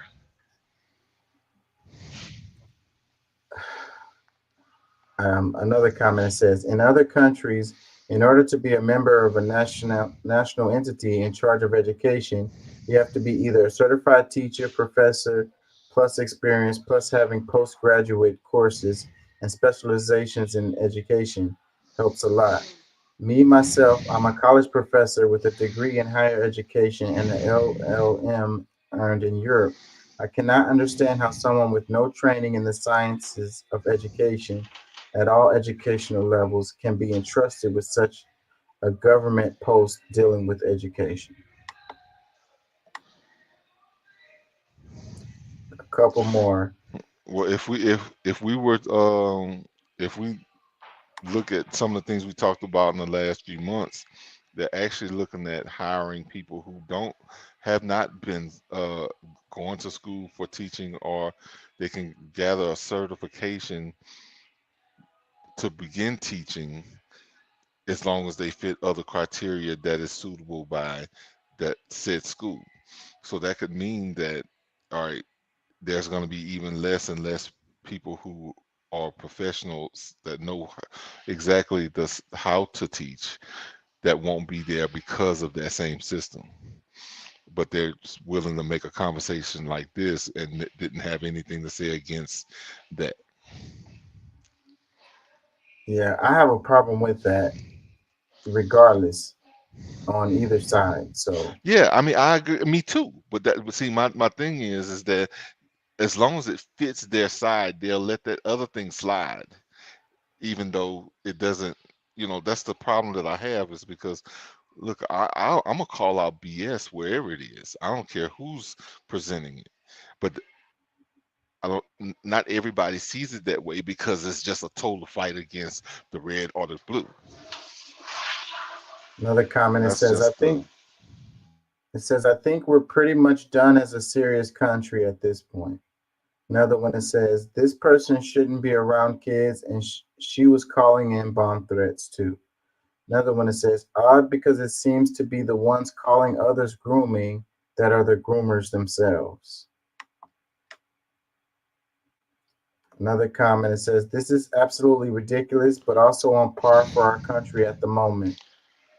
I can't believe that some people make some of the statements that they're grooming. How, like, somebody who's accusing someone of grooming is actually the groomers. Please, like, make sense of that.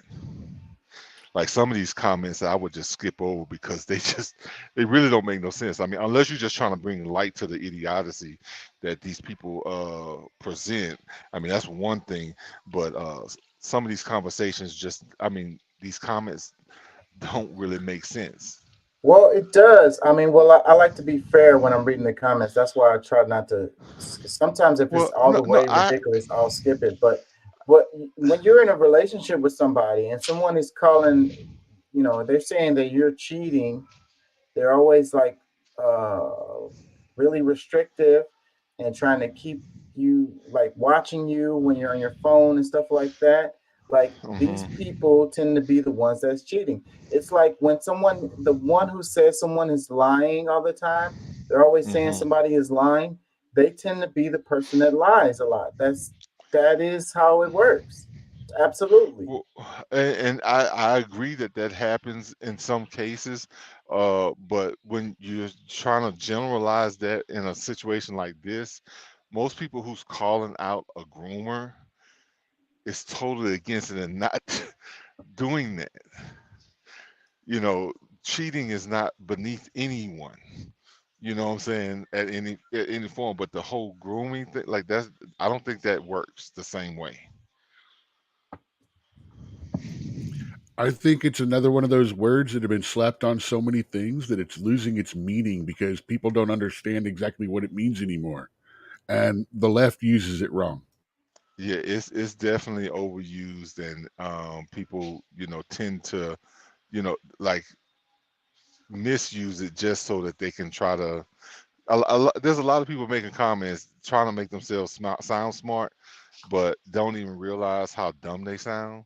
And that's really what's happening a lot with using that terminology for, just to be able to, combat somebody else's word. It's just, this is kind of like calling someone on the right a bootlicker when they're literally on their knees licking the boot of BLM. Yeah, amongst others. I should have said Antifa, but I just read some stuff about their antics again recently, and I'm Let me play this. Yeah. 83, making $30,000 a year is equivalent to making $164,000 a year in 2023 or 2024. Yes, that's right. And in addition, the middle class isn't dying. The middle class is dead. In 1950, the average household was making $3,000. The average house cost $5,000. So it wasn't too hard. You had about 2.5 times the price of your annual salary would be what you could do to afford a car and a house. Nowadays, people are making an average of $74,000 in household income, and the average house is $450,000. So in order to be considered middle class, the bare minimum of middle class in America right now in 2024, you would have to make $174,000. And that's not doing well. That's the bare minimum for middle class. In 1983, making $30,000 a year is equivalent to making $164,000. So it says, comments, it says, go ahead. I just love how they're doing all these comparisons about money with the changes and all of that without using any kind of external focus on anything other than the raw numbers, which are actually inflated and deflated a little bit, by the way. Yet anytime you sit there and try to have a conversation and go, well, things were different back then, they're like, I don't want to hear that. That's bullshit. It doesn't matter. It doesn't matter if people thought back then. They were wrong because we think this way now. It's like, I love just watching that dichotomy of argument in a lot of this. Let me read some comments. It says, nobody wasted their money on ridiculous crap they don't need back then either. I don't know if that was true. Another comment, it says, the 4 classes: 1, disgustingly wealthy; 2, the rich; 3, paycheck to paycheck; 4, homeless. Yeah, that doesn't leave a middle class there. Another comment, it says, yes, I wonder how we got this way. Another comment, it says, who in the hell was making $30K a year in 1983? Tell them there's YouTube. There's a lot of things that goes back and shows the history of how the things changed heavily since the 1950s because of the Mockingbird. What's that? It's different projects that were created for us to be exactly the way we are right now. And when you don't know it, means that you can't really even combat it because you're just following the system. Yeah, I think that's true. There's no coincidence that things are the way that they are. It didn't just happen. Another comment, it says, that's because we have increased in population. Economics 101, it's basic math. Distribution of wealth creates inflation. Distribution of wealth. That's not true. Yeah, that's not working. Let me read another one. It says, I don't know, y'all seem to have issues with living within your means. My wife and I make just under 6 figures. We own a home, 2 vehicles, less than 10 years old, and have 2 kids. We are able to save each month, do things we like to do, and go on a vacation each year. If you're single and can't figure out how to make $50K work, your expectations are too high for what your income is. Either find a better job or be more realistic with your spending. So, but this person said we make 6 figures. So like your spending is not the same as a single person making 50K. Well, no, they're saying just under 6 figures. Yeah, just under 6 figures. So it's still the same. If as an individual making 50K, your buying power is not the same as 2 people in the household making 50K or 45K or whatever. No, But your you buying also power don't is have actually. you also don't have the extra vehicle expense, the kids. You know, I think unless he meant it a different way, because I heard the single person doesn't have as much buying power as the couple does with 50K. That's what I unless we're said. talking, but unless both of them are making 50K and they together have 100K, they would have an equal amount of buying power. well, no, he's saying me and my wife make just under 6 figures. Okay. So I'm saying what 90K there just is around a high round number. Okay. You know, and he's saying, and then the next statement, and it's a different statement, is if you're single and can't figure, and and then we've got all these expenses. If you're single and can't figure out how to make 50K work, your expectations are too high for what your income is. And I agree with that right there. I think that some people's expectations are too high, but for a single person making 50K, they're going to be struggling big time. They're not going to be able to what did he say? Go on vacations and do what we like and all of this. If I I don't was see making it, 50,000, if I was making 50,000 a year, I would be on Easy Street. bro. Well, I yeah, make that's not the same for me. I make about that. I make a little under 50K a year. I was just got my thing to do my But taxes. what are your expenses other than yourself? I got a kid. I got freaking rent. I got, I don't have to pay a car note. I And own what my is this? car. And what does it say? If you're single and you can make 50K work. I'm sorry, I only make about 24 at the high end per year. I'm struggling. And I'm living check to check. I'm I barely don't making even it, want to but say how much money I make, but at the same time, I can see that there's still the struggles because all you got to do is care about people, and then you're still gonna spend money that you may not have to spend if you were more selfish. Yeah, and what I'm saying is I don't really. people expand their expenditures to their paycheck, which means if you're struggling at 50K and you started making 70K within a year or two, you're going to be struggling at 70K.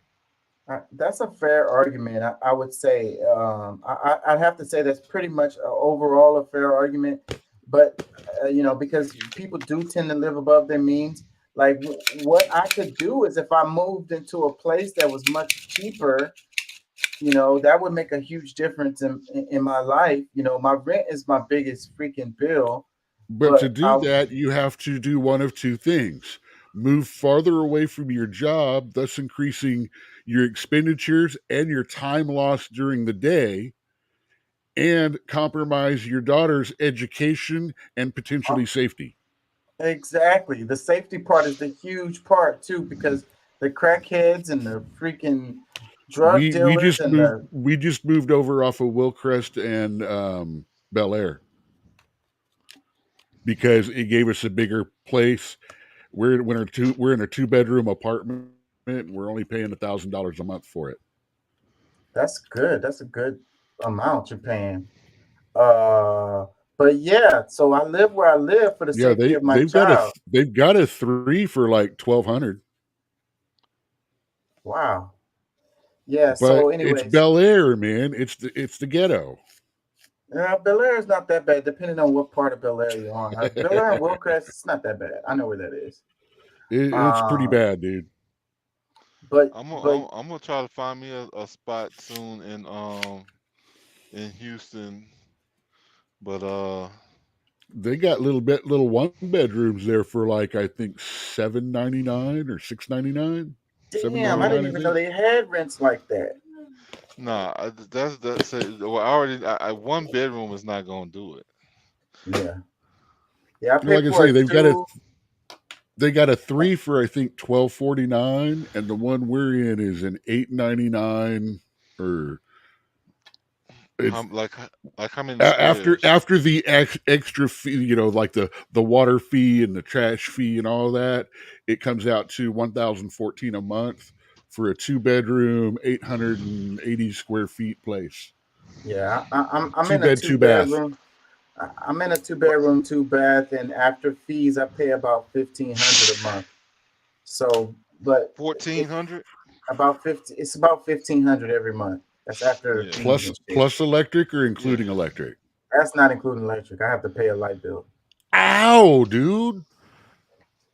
Yeah. But your girl's in a good school district though. Yeah, and it's HISD, but the school she goes to is pretty decent, and it's really the area that's nice. You should move to the other for the same price. Move to the other side of Memorial and get her up over into into that little whatever city right up there. She's a junior. She'll be a senior next year. It's too late. It's over. Oh, okay. Yeah. Either that or get her into A-Leaf. Yeah. A-Leaf is surprisingly a decent school district, and people don't even know that. Whatever. anyways, I paid It's what I because it's paid. separate from HISD and it's not as good as some of the others, but it really is a damn good system. Yeah, A-Leaf is my son went to A-Leaf, and I was really surprised that, anyways, what we're talking about here is like, the guy talking about 50K, and I'm saying that, if you want to live decently, I don't think that's you trying to be outside of your means. So, because like if I was to make 70K, I wouldn't move. I would stay here, and then I would be pretty okay. I mean, I wouldn't be check to check anymore. Dude, the way I've done my math, and as far as I'm concerned, $5,000 a month in my pocket is FU money. I can do 5,000 a month. Yeah, well, I don't have that. I don't It takes have nothing left over. that's about 74,000 a year if you are paying just normal taxes on it. Yeah, y'all probably say I'm greedy then. Y'all talk about me behind my back, don't you? We know you one of them rich. Once in a while, but just out of love. Yeah, you're not in the same tax bracket as us. Because I'm more looking at trying to be hitting hitting $5,000 a week. Yeah, I wish.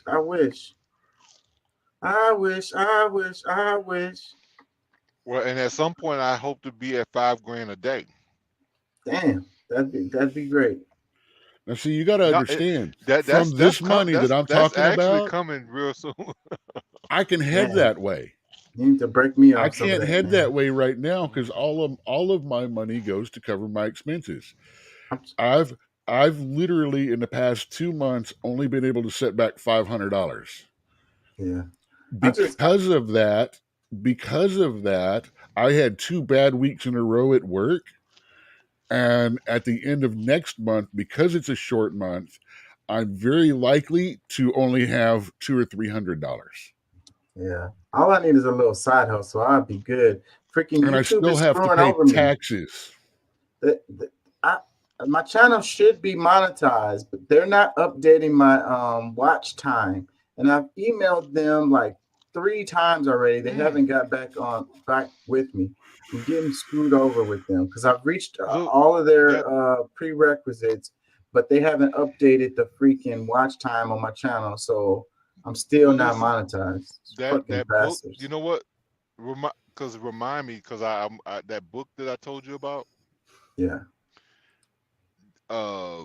would probably help you change a lot of that quickly. But we're gonna talk more about that. But because I'm in the middle of making a few different deals, some stuff going on with the government and stuff.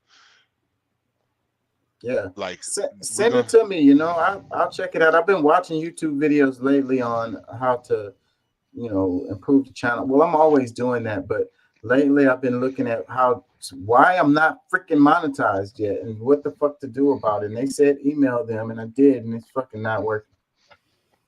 Anyways, let's move on. Check this out.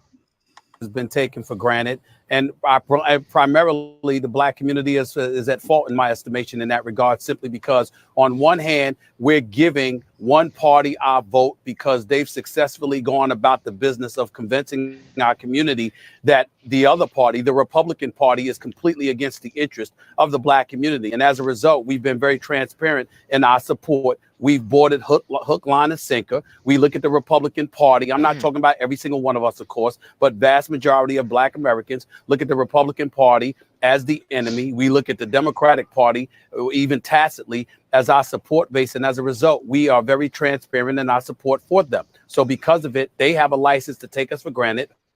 The Republican Party has a license to summarily dismiss us because they believe they'll never get our vote anyway. And then we end up finding ourselves devoid of any kind of representation whatsoever because nobody is really competing to garner our vote and our support. So I said what I said because I wanted folks in my community to stand up and recognize that if you go to a house or you go buy a car or whatever the case may be, you don't just see something you want and say, I want that. Tell me what the price is and I'll pay for it. Somebody has to flatter you in order to garner your dollars and your support. I think the same should apply to politicians who represent us. The black vote has been taken for granted, and primarily the black community is at fault in my estimation in that regard. Simply, Yeah, man. So Stephen A. Smith, I don't always agree on this guy, and he's a I damn would say sports outside of commentator, sport, and he's hitting the politics right on the fucking head. he really is. Outside of sports, usually I do have some pushback. Not that he's all the way wrong all the time, but you know, I usually have problem with how he actually handles a certain situation. But this right here, I have to just pretty much just sit back and I'm gonna applaud him on that, because that is so true.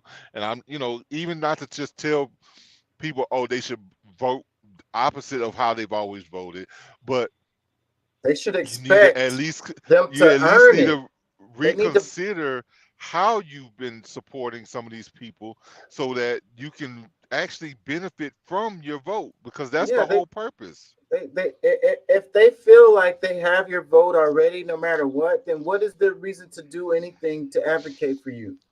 Yeah, Joe Biden can What's come their out there and say, motivation? well, if you don't vote for me, you ain't black. I mean, they can say stupid shit, because as if you know you ain't just as silly as y'all have always been, or to some extent, you know, because I don't want to really be offensive to anybody, but I think for the most part we've just given credit to people for lying to us, because they're promised things they know that they're not gonna get or could never get, just so that you'll continue voting for them so they can be in their office. But Every other group they have to offer concessions to get their vote. You know, yes, it's like the only group that they can pretty much guarantee. And then that voting block is so important to Democrats making it. Like they wouldn't make it if it wasn't for that block. But yeah, they don't give anything for it, and they take it for granted. They you know, and most black folks, you can't tell them nothing. Like their brain is not freaking trying to hear it. It's like but I've they been don't voting realize Democrat ever since I was all no my longer a slave. yeah, As and soon as I yeah, came you know out what of I'm saying. slavery, I was voting Democrat. My grandpa I've voted Democrat. My I've been put daddy voted I've been Democrat. voting for the very people who was trying to keep me enslaved. They don't realize that that's exactly what they're saying. Like, you can't tell me nothing different. I ain't voting for nobody but no Look, man, look, Democrats. look. Everybody in my family vote Democrat. It's a I voted for tradition. I voted for Massa even when he wasn't whooping my ass. I voted for him so he could whoop my ass a little less. So you go on and go do what you want to do, and Massa gonna whoop you hard. Bruh. Oh my God. But the Democratic Party, if they actually stood for what they said they did, they would be worthy of our votes.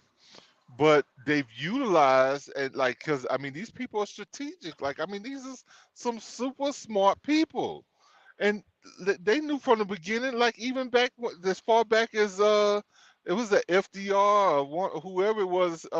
No, who was it that said that they was gonna have black people voting Democrat for the rest of their life for the next 200 No, for the years? next 4 generations or something like that. Who was that? Fuck. Who was that? It doesn't Well, matter. It doesn't matter who it yeah, was, but whoever it was, it's like they made a concerted effort because it they worked. knew what it would take to do it, and they did it. It worked, and it's still working. Yeah, and they don't realize. Like, my whole thing is like, okay, when Democrats say, well, the Republicans don't give a damn about us, I was like, well, because we don't vote for them. Like, if we were voting, like, I think it would be a totally different thing if we had more support. If even if half of us or 30% of us would vote for them sometimes or whatever, they would have a different approach than the Democrats do. Because I don't think, like, I just don't think that they're either one, you know, are necessarily inherently racist like they try to say, especially, you know, the Republicans get sold, you know, told, you know, we're told that the Republicans is the racist party, which I see it the opposite way. But either way, my thing is that both of them would have to fight for our votes and actually do things that's going to benefit us if there was more of a balance between us that said, okay, yeah, I'm going this way, I'm going that way. We're not a monolith, so I don't expect everybody to vote one way, but it looks like we're a monolith. Yeah. They treat us that way. I'm taking this class this semester. It's called Black Liberation Theology. It's a weird little mix of words there, and religion is mixed up in there. And anyways, it's interesting. I just needed to take like a philosophy class, and I figured this class will be easy. And I think it is going to be easy, but that's the real reason why I took it. I ain't gonna lie. But it came up in the class where we was talking about how, the Constitution, they did the 14th Amendment for that granted African Americans the right to vote, but it was another 100 years before Black people could actually really exercise that constitutional right. They had a bunch of things that would deter Black people from voting. So it wasn't really until the Voting Rights Act, I want to say 1968, where that kind of changed. So, that wasn't that freaking long ago. Let me read the comments right here. Every day is Juneteenth posted this. It says the 14th Amendment to the Constitution, 1868, granted African Americans the right of citizenship. However, this did not always translate into the ability to vote. Black voters were systematically turned away from state polling places. To combat this problem, Congress passed the 15th Amendment in 1870. Yet states still found ways to circumvent the Constitution and prevent Black citizens from voting. Poll taxes, literacy taxes, fraud, and intimidation all turned African Americans away from the polls. The 1965 Voting Rights Act prohibited the state from using literacy tests and other methods of excluding African Americans from voting. Since that time, Americans have consistently received the majority of Black votes. According to Pew Research Center, Black non-Hispanic voters represented 17% of Democratic voters in 2022, while 1% of Republican voters were Black. Additional sources: Library of Congress, Kaiser Family Foundation 2022. Some African Americans, like Stephen A. Smith, think that Democratic Party takes Black voters for granted and that the Republican Party doesn't try at all to win their votes. So that's it. Well, who's gonna let's just look at this from a business standpoint, because that's how I have to look at things. If you have something that benefits you 1%, you have 1% benefit, and you have other categories, let's just say that equals up into 99%. Some that might be 45, 30, 20, 17. Like, you're going to spend more time on those things that ranks more in the 30, 40, the ones that ranks higher than the one that's 1%. So it's not like, that it doesn't mean that they don't care about it, but it's kind of like, okay, why am I giving extra effort to someone, to this 1%, that really, like, whether I had them or not, it changes nothing. Yeah. And that's fair. Let's read some comments. Amanda Seals commented on this. She said, I hate this argument. Yes, Democrats take the Black vote for granted. Also, there are 0 Republican Black policymakers, so please stop with the false equivalencies. It's like she's making the argument to go ahead and continue to vote Democrat. Yes, and that's usually my problem. There's zero Democratic Black policymakers. There's Black people there's none of them that are making policies for Black people, is basically what I'm trying to say. They might be a Black policy maker, like their skin is that skin tone, but they're not making policies for Black people. Well, listen. See, None. that's where Zero. that's semantics, because for one, there's no one fighting for black. Like, you know, they can talk about black issues in the news, but when we get to actual laws, there's like black people don't exist, Yeah. and that's because that's a legal, like a legal status that puts you at nothing until those people who consider themselves black legally change the vision of themselves. That, like, you're never going to get a black law because black doesn't exist in law.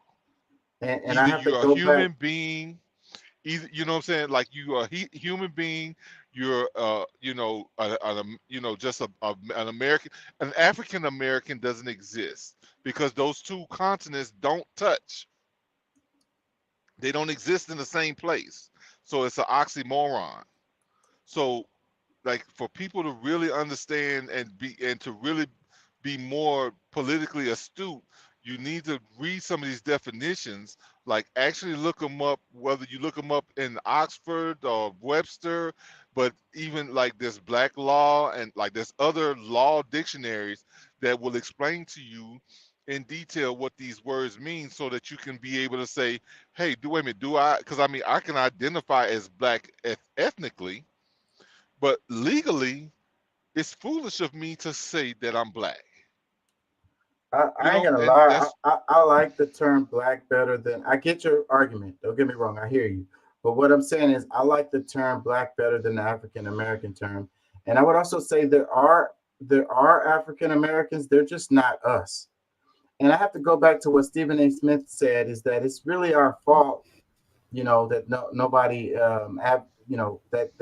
that the Democrat, we keep supporting the Democrats and then they don't advocate for us. So then it's our fault yeah. that they don't advocate for us because we just keep voting for them.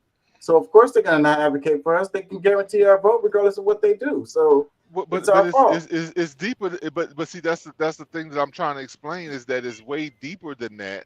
Is because, like, if you know, let's just say like indigenous people, all black people are indigenous to this planet, regardless of what continent, what country, state, wherever you are, you're indigenous. So if you can relate more to realizing, okay, all black, black people are indigenous to wherever they're from, wherever they, then you can look at it from a different perspective, that you can at least consider yourself a Native American. You can consider yourself an Aboriginal, or somebody who actually has a standing in law. Yeah, I hear you. Let me read some comments. It says, there's no party that's for us, but let's not pretend that the Republicans aren't explicitly against us. Another Oh comment, it God. says, dog, the Republicans in this country are literally erasing Well, Black history. They packed the Supreme Court and now trying to abolish and reverse every major win Black people have had in this country. They don't want us to vote and use gerrymandering to rig the system against us. They just get rid of affirmative action and have outlined a plan to ban abortion federally across the nation. And y'all posting this. This is my problem. It's fair to criticize Democrats or any elected official, but when you do it, come with facts. Come with more than a clip of Stephen A. that's at least 5 years old, and come with both sides. It's like anything short of reparations, Black people throw their hands up and say, oh, the Dems don't do anything for us. That's factually not true. And the real issue is that outside of presidential elections, Black people do not vote. The fact is, that is a fact. And the reason most presidents, whether it be Obama or Biden or the next Dem, can't pass what they ran on for Black people, because the Republicans who want to put Black people back in chains and end up running either the House and Senate or one of the two, and they block everything. The best thing Black people can do is stop getting news from TikTok and IG and go pick up a book. Go read and learn how government actually works before you blame someone. Go learn what promises have and have not been fulfilled, and then come criticize. All right, you know what? I need to present some facts to whoever that asshole is. because because everything that Stephen A. Smith said is true and will be true then and 10 years from now, unless, of course, there's some changes that's made, but we still looking at it from pretty much the same way we've been looking at it for the last 60 years.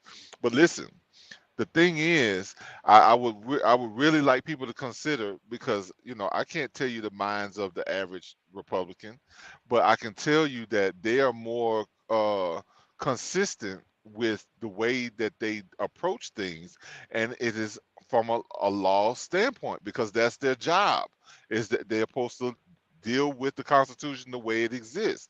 So somebody who comes in there, because if we go back to the 3/5 compromise, this was not just black people that fell into this compromise. It was slaves.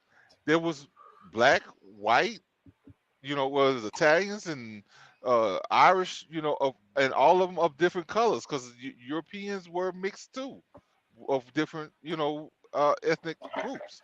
So the whole thing is that 3/5 of humans, like, okay, was people, the 2/5 that was missing was that you didn't have your own identity or religious belief. So that was the two things that was missing to make you a whole person in slavery. And that didn't matter what your color was.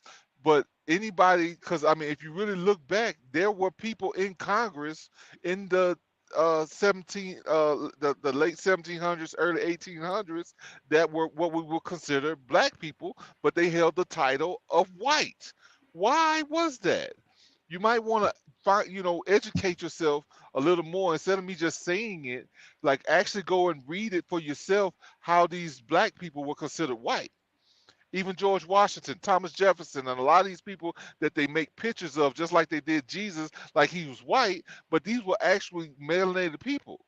But a lot of people don't want to hear that, because, oh, they were slave masters and blah, blah, blah. Yeah, there were black slave masters too.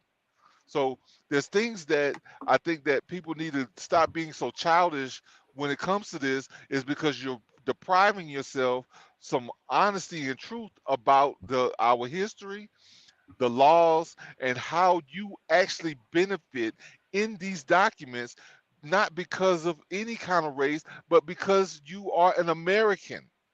Like, we got to get past this bullshit. Well, I think that the main focus needs to be on class overall. And what this guy's comment makes me think about is like the part where he said that black people, anything short of reparations, they feel like they're not doing anything for them. And I think that's a fair argument, because a lot of black folks, the ones that they feel like they need to have policies that are specifically geared to black people, like black people only or whatever. And like that kind of causes a problem. So, but you have to realize that sometimes you have policies that are being promoted that do overwhelmingly help black people along with other folks. Like, it was a lot of some of the stuff that Bernie Sanders was pushing when he was running for president. A lot of that stuff overwhelmingly helped black people. Like, it wasn't just black people that it would help, but it would.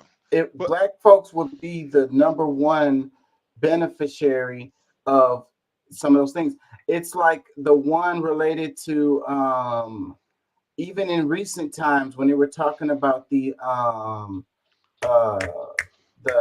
for diabetes, the insulin stuff, because type 2 diabetes or whatever, it's a lot of black people suffer with that type 2 diabetes, and they would overwhelmingly benefit from those policies that would price fix I get it. insulin. So that's the thing. So damn, it made me forget what I was gonna say. But I also feel like that is a reason why some of these policies didn't get passed or don't get passed, is because the people that do know that those policies would overwhelmingly benefit black people, and they got a problem with that. Well, and to some extent I would agree, but that the whole thing about that is that there's really, like, where does black really exist. Like it's a falsely made thing. The whole status of it, the class, whatever you want, however you want to describe it, is a I agree with false. that It's completely. Like, false. and, me studying anthropology is one of the reasons why, even though it had racist uh, origins, anthropology did, but it has grown over time. But the first place I read that race is a social construct was in anthropology, and I immediately gravitated to it and had to know more. Like I just got like I was Listen, insatiable. let me let. Oh, I'm sorry. 'Cause I do want to add that a lot of people have to realize, like, all right, do you really believe that President Obama, being whether he's from Kenya or not, him having an American wife and two daughters that's American, that if he could benefit his family or people like him with reparations, that he just, that he wouldn't do it if it was legal? Because see, that's the thing. Like we've followed a narrative that is untrue and making a certain group of people choose for themselves that they are lesser than anyone else based on, you know, an ideology that just has no scientific edge or proof or anything. And you've they allow you to choose who you are. You decide who you're going to be in this world, how you're going to be represented. All these things is your choice, and it's not their responsibility for you to teach to tell you who you are. It's your responsibility to know thyself. And when you choose to look past that and not find out that your existence goes way past any type of class or status or whatever legal, like there's this, you're much a way above that. But until you can see it for yourself, they're not going to respect you to do anything for you on a individual level or as a group. So that's where responsibility comes in, as just being an adult, because as a child we have childish ways, we do things, and we know not what we do. But at some point you've ignored so many times people telling you, hey, there's more to it than what you see. And because like afraid of what you might find out, that you don't do it, or you're too afraid to actually go up against the people that you think are so against you. And most of them are not. They're following the law. Both parties are doing what they're supposed to do, and that is protecting actual human beings. And if you consider yourself black, you have taken yourself out of that equation. Yeah. So, and that's where the thing from the government standpoint, passing policies that exclusively for Black people is problematic. As far as with Obama, I think that he was looking out for a particular class that he belonged to or whatever, and that's who that's he was looking out for. And that's simple as that. And you really can't blame somebody for going at things in that way, And I'm gonna say it like this, because I think because what you're saying, it is true, because the people, because he's rich and he has been rich, and regardless of before he was the president. theory, but yeah, before he was president, the families that he's connected to, or at least that they say he's connected to with his mom and this, that, and the other. All right, I mean, even aside, he's rich now because he didn't get in that position just blanketly. But overall, I would just say that he could have done things differently. And I think that if people understood the symbology of some of the things that he has done and said, because there's historically he has speeches that spoke to the protection of the indigenous people around the world. He actually signed things into law that protected us. But until you recognize that you are a part of that group, you don't know that you're protected by it. and it's not considered black. It's considered indigenous. So if you look up the Indigenous Peoples, Indigenous Peoples Protection Act, you'll see that it's talking about you, black. Like us. So, but you have to actually be involved. You actually have to read. You actually have to not just listen to what other people say and accept it as that. You got to actually do some work. Yeah. But So I think that what sums up this, and we're going to move on. I think that what sums this up is this taking on that identity of,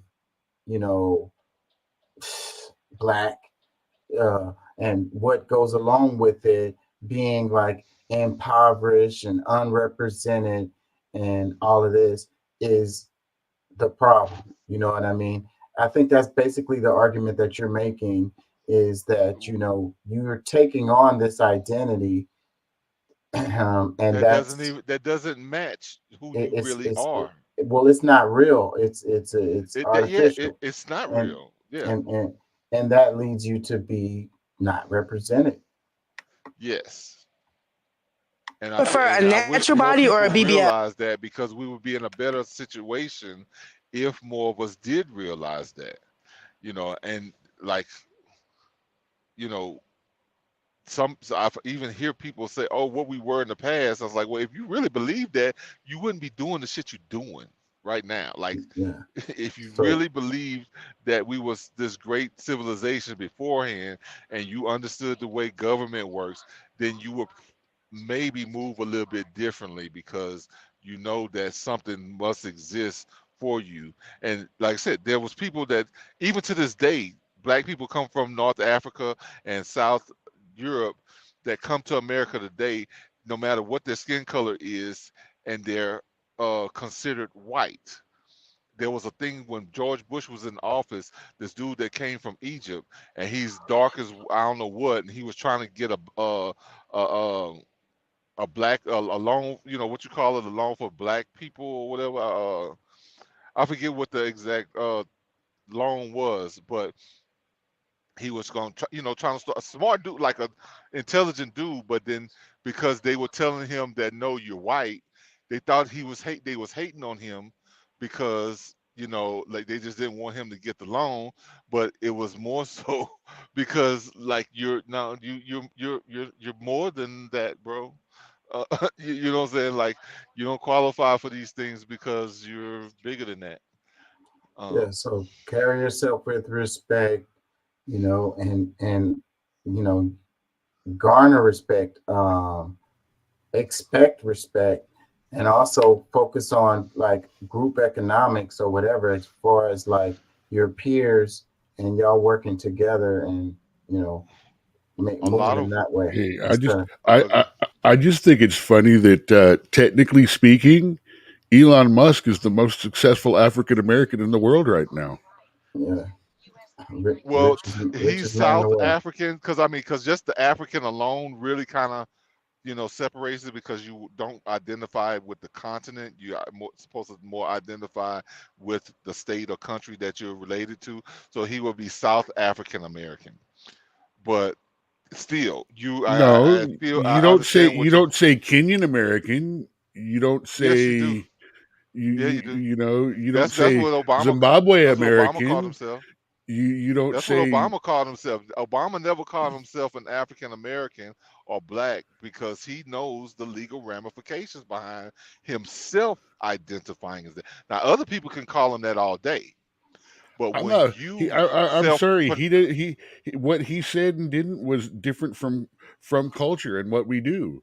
So like I said, technically speaking, as is identified, but then again, technically there should be no hyphen there or anything like that. I mean, that goes back to the day. That goes back to the days before all white people were lumped together. Because I still remember in my lifetime people saying Irish American, German American, Spanish American, and to stuff like some that. extent, well, I And mean, now when we're you're a all just citizen, white people. well, when you're a citizen, well, I mean, at one time y'all weren't even white people. Y'all were considered black, like what they're doing to us now. Well, I Like to wasn't them, like considered especially come, black, but I was yeah, as I no, was no, no. called a Well, ninja a your lot if by you white people that had money. if your ancestors are who you say they are, your great grandparent, maybe not your grandparents, and potentially, well, yeah, most likely your great grandparents and beyond, when they were here in America coming from Europe, they were considered black. Okay, let's move on. Check this out. I'm just giving facts. Okay, check this out. Natural body or a BBL? BBL. BBL. BBL. BBL. BBL. BBL. BBL. BBL. BBL. BBL. BBL. Do you prefer natural bodies or BBL bodies? Natural. Natural. Natural. Natural. Natural. Natural. Natural. Natural. Natural. Do you think men prefer a natural body or a BBL? BBL. BBL. BBL. BBL. BBL. BBL. BBL. BBL. BBL. BBL. BBL. Do you prefer natural bodies or BBL bodies? Natural. Natural. Natural. Natural. Natural. Natural. Exactly. Okay, so Well, women. Go the ahead. interviewer asked the women, do you think men prefer a BBL or a natural body? And all the women from this clip said that they think men prefer BBL over natural. And then she asked the men, do you prefer BBLs or natural bodies? And all the men from this clip said that they prefer natural over BBL. And the word "all" was used What correctly. exactly is BBL supposed to be? I Brazilian haven't butt really. lift. Brazilian butt lift, yeah. But it really encompasses any kind of body modifications. Yeah, at this point, that's what it. Because even if they get boob lift, like now, like all of that is included in the package. As Get far your as boob lift, get your yeah. tummy tuck, get the ass take that because they take the fat from one part of the body and add it to their butt, and all of that. So yes. the way it started I haven't really liked that since they were popularizing it just by eating a whole bunch of mac and cheese and doing squats. I'd be okay with that. I'm good with that. I mean, hopefully you don't If have no heart it comes problems. from that, I can get it. I'm more open to it. Yeah. Yeah, same here. So, but I mean, this is an interesting dynamic, though. That's why I wanted to touch on it, because I mean, there's a couple of different angles on this. So here's the twist on this, okay? The flip on this. So the women were saying that men prefer BBLs, and the men were saying that they prefer natural. But let's say these men don't even realize that the women having BBLs, and they're all attracted to the girl with the natural body walks by and they look past her and they look at the BBL body girl, not knowing that girl had all kinds of work done. Well, I think that potentially that could happen, but in most cases, it's visible because the average girl is not getting the undetectable. Like they're not paying the $50,000 for the one that's undetectable, and you've already got a nice body and just got a few enhancements if you got the cheap one and it looks like you never had any surgery. So I would say that as far as men are concerned, like they in their mind they would definitely take natural because they probably felt like even the ones that they decided on that was not, they thought it was. Yeah, so I'd agree. I think that men prefer natural because I do, but there's but still there's a caveat with this, because if you're looking for the girl with the, what is it, the 36, 24, 38, whatever the hell those like perfect dimensions are or whatever, and most women are not going to fit those dimensions, right? So the woman that does fit those dimensions is likely to have had some, nowadays is likely to have had some work done. But that's I look at it this way: if they're at that level, whether they bought it or worked for it, that's just two different kinds of high maintenance. Well, I'll let me say this, because I mean I think when you mention that Coke bottle, the 36, whatever the 34, whatever the dimensions are. See, the Jessica 36, Rabbit. 24. Woo. Well, I mean, yeah, but I mean, there are a few guys that probably is like going out of their way to try to find that, which is in my ideology, that's kind of superficial, because going into a relationship, what she looks like is just only a part of the equation. But the average guy is just looking for somebody that they can, like, somebody real. And shoot, look, even take the fat girls. Like, I mean, like, they're looking for real love. Men are. And then I think that the women have began a competition amongst themselves, because they are very much more competitive than we are, and they've made a competition against each other to try to, And I guess. honestly, I think that's the real thing. It's the women are competing with each other, and the men aren't even in the equation. Like, they're trying to look good. It's weird. Like, it's not that they're gay, but they're just trying to look good to outshine the other females or whatever. I cannot stand those thick ass eyelashes that, like, Yeah, I me mean, neither. I hate them so much. I gets want to on, rub them They off look their face. they look like the number 4 gauge on my razor. Yeah, I want to. It's like it's something is on your face. I need to wipe that away. Like, I need to get that But it off of does me. Like, say, bro, it doesn't. A lot of See, times it the doesn't girl who's doing the matter interview has what those we. big ass I'm eyelashes I'm on. I'm Look, I'm waiting for it to start climbing off of her face or make a web or something. I'm telling Yeah, you, there's it'd be something there looking that like a shouldn't spider. be. Yeah, it's Yeah, a it looked spider like on a your face. Let me tarantula get or that. something. Let me get that off of there for you. Yeah, but Yeah, yeah, man. so I think that the big part of it is the females kind of competing with each other. You being But nice. it's Kind of competing. No, that's exactly what it is, bro. Because if you, like, I mean, when you really ask the questions, like, because that was a simple, oh, what think men like? Okay, they saying that, but it's really is a lot of time, like, it's really deeper than that, because they have forced themselves to believe that it's the guys that is making them do this, because there's some guys that's got money. It's like, oh yeah, girl, oh, that's what you want the big boot, you want to get to live, all right, come on, they'll do it for you, because that's what they felt like, that's what's gonna make you happy. But they was gonna smack it, rub it, and lick it, and do everything to it, with with a ironing board there. yeah. And so, but then you have another dimension of this related to the unrealistic expectations that a lot of the females have now. I think a big part of it is the internet, but they want the guy to be 6'2" or taller. He needs to make 6 figures. No, He needs to those be. little reels, those reels have been flipped in with it doesn't matter, right, left, middle, all 3 of my search accounts all come up with those videos right now. Yeah, so the guy That's something trending in Well, the thing. guy, some of he has those. to be gangster, but polite. You know what I mean? Oh Here- yes, yeah. Oh my God, here's the yeah. first thing I thought. Here's the Yes. first thing I was thinking when these guys are all, or when they're talking about, when we started talking about, all the hotted up surgery and everything, and that does make guys look and stuff.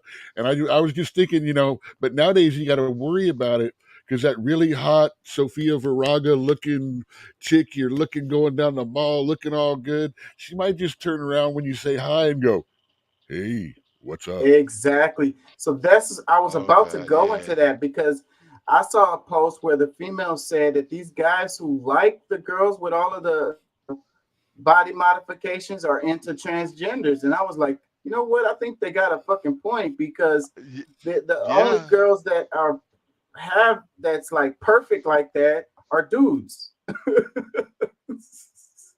You know what I mean? It's I mean, and something to that. but I'm gonna tell you, that's one of the reasons why I am somewhat scary of that. But I mean, like I said, I mean, there's women that, okay, they just was blessed in certain ways, but in most cases, like, they have flaws, and Right. that's, to me, like, that's the What you fall in beauty. love with, really. It's That's the it's the beauty of the person, it's is the their pimple. I flaws. mean, it's the mole in the weird spot. It's the eyes a little bit offset. It's the, like, one Yeah. boob sits up Anything higher too than the perfect, other.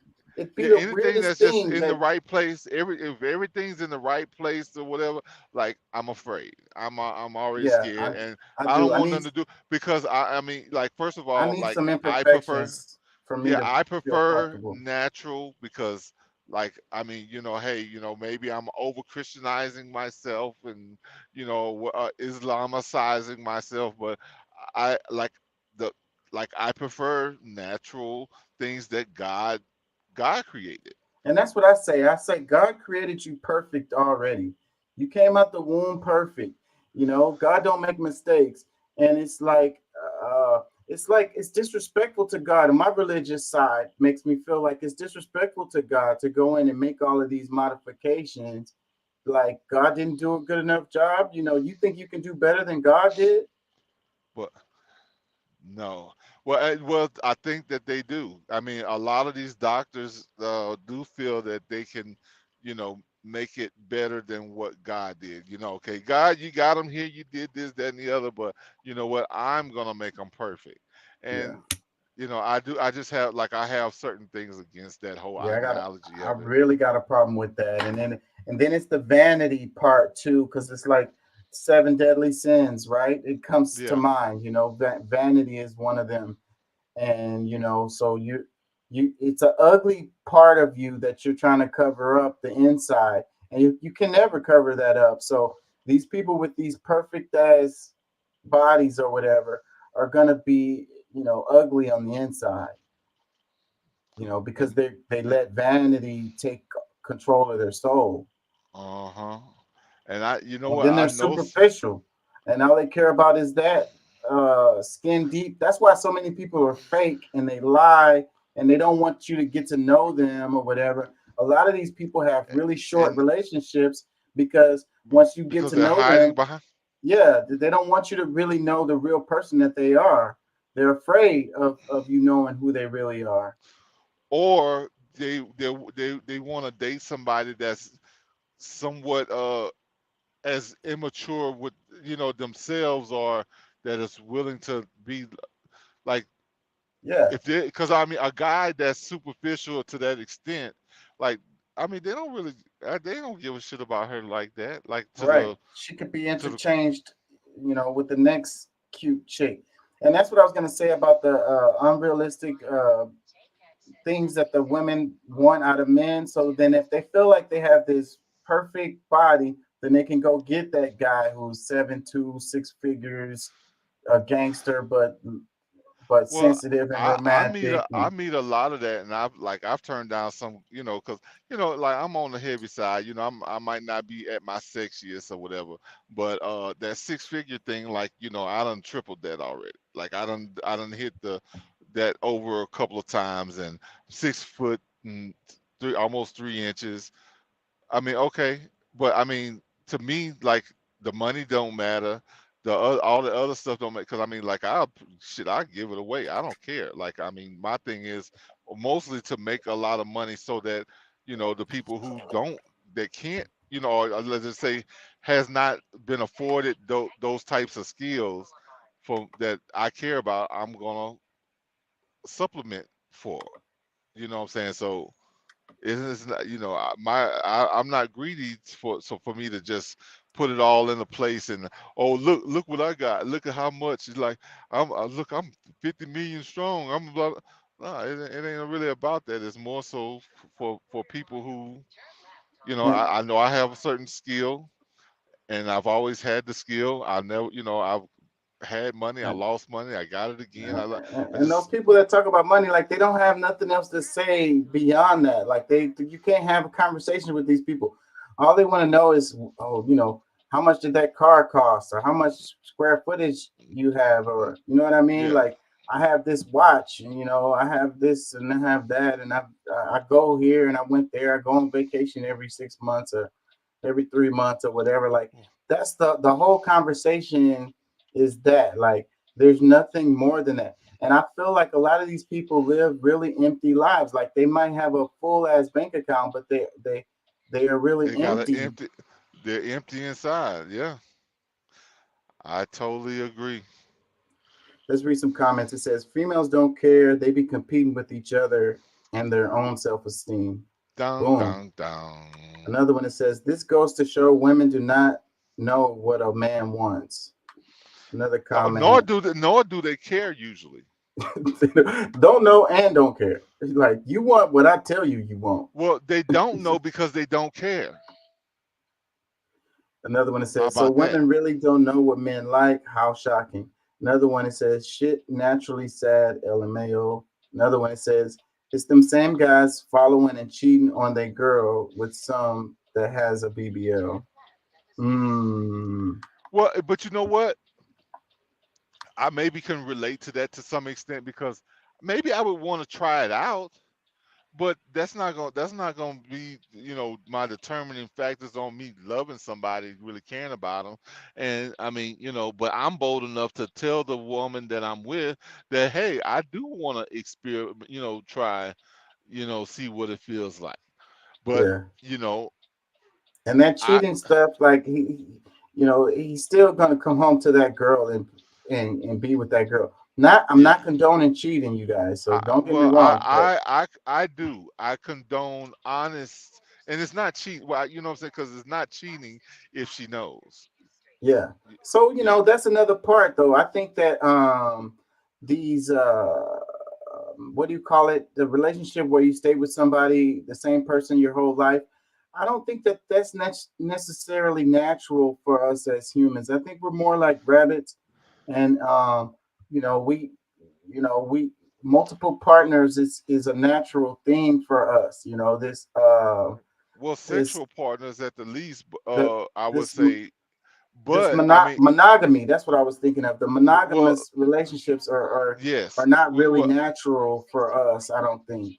yeah. Now, I do agree with it from that standpoint because my thing is that, I mean, you know, both men and women do have to be responsible to an extent because, like, all right, let's say, you know, me and my girl, we, you know what I'm saying, we've been together for 15 years, damn near 20 years. And, you know, we split, but we realize we have a bond, a connection between each other, you know, on different parts of our lives that, you know, okay, if, you know, not to, you know, together on a sexual thing right now, I mean, okay, look, go do your thing. I'm gonna do my thing, but hey, look, I need such and such and such and such. You responsible for that, and I need you to do that. And all right, what do they need from me or whatever? And we have a partnership to some extent, but too many people's egos get in the way of actually having a true relationship with somebody where you can be honest because you feel like the makeup of our society is what you have to follow instead of your own heart. Exactly. We've been brainwashed and programmed to think a certain way. And like you say, the envy, the jealousy, the selfishness gets in the way, and the lies, I think, is what hurts when it comes to the cheating part. I don't think that it's the act that hurts as bad as the lies, the Yeah. lying about it, the covering it up is what hurts. So Well, if you can have an open and honest communication with each The other, destruction of trust. the destruction of trust, that's the problem. And also, the economics with this, because you have a lot of guys, I've known guys who they're paying multiple households bills, like all the bills in these multiple households, because he's got the side chick and the number two and the number three, and you know what I'm saying, and the wife, and then he's not and honest with any of them. well, the side chicks are most of the times they know. It'll be the wifey that don't really know a lot of times, but but see, this is the problem with this is the economics, because if we was able to communicate with each other and be honest with each other, then what's the point of me paying bills at multiple households? We could be building wealth together, building a freaking community to support the children. They can have multiple parents, if you will, multiple people involved in making sure that the kids are good and taking care of the household. We can all work together on this shit and build and grow.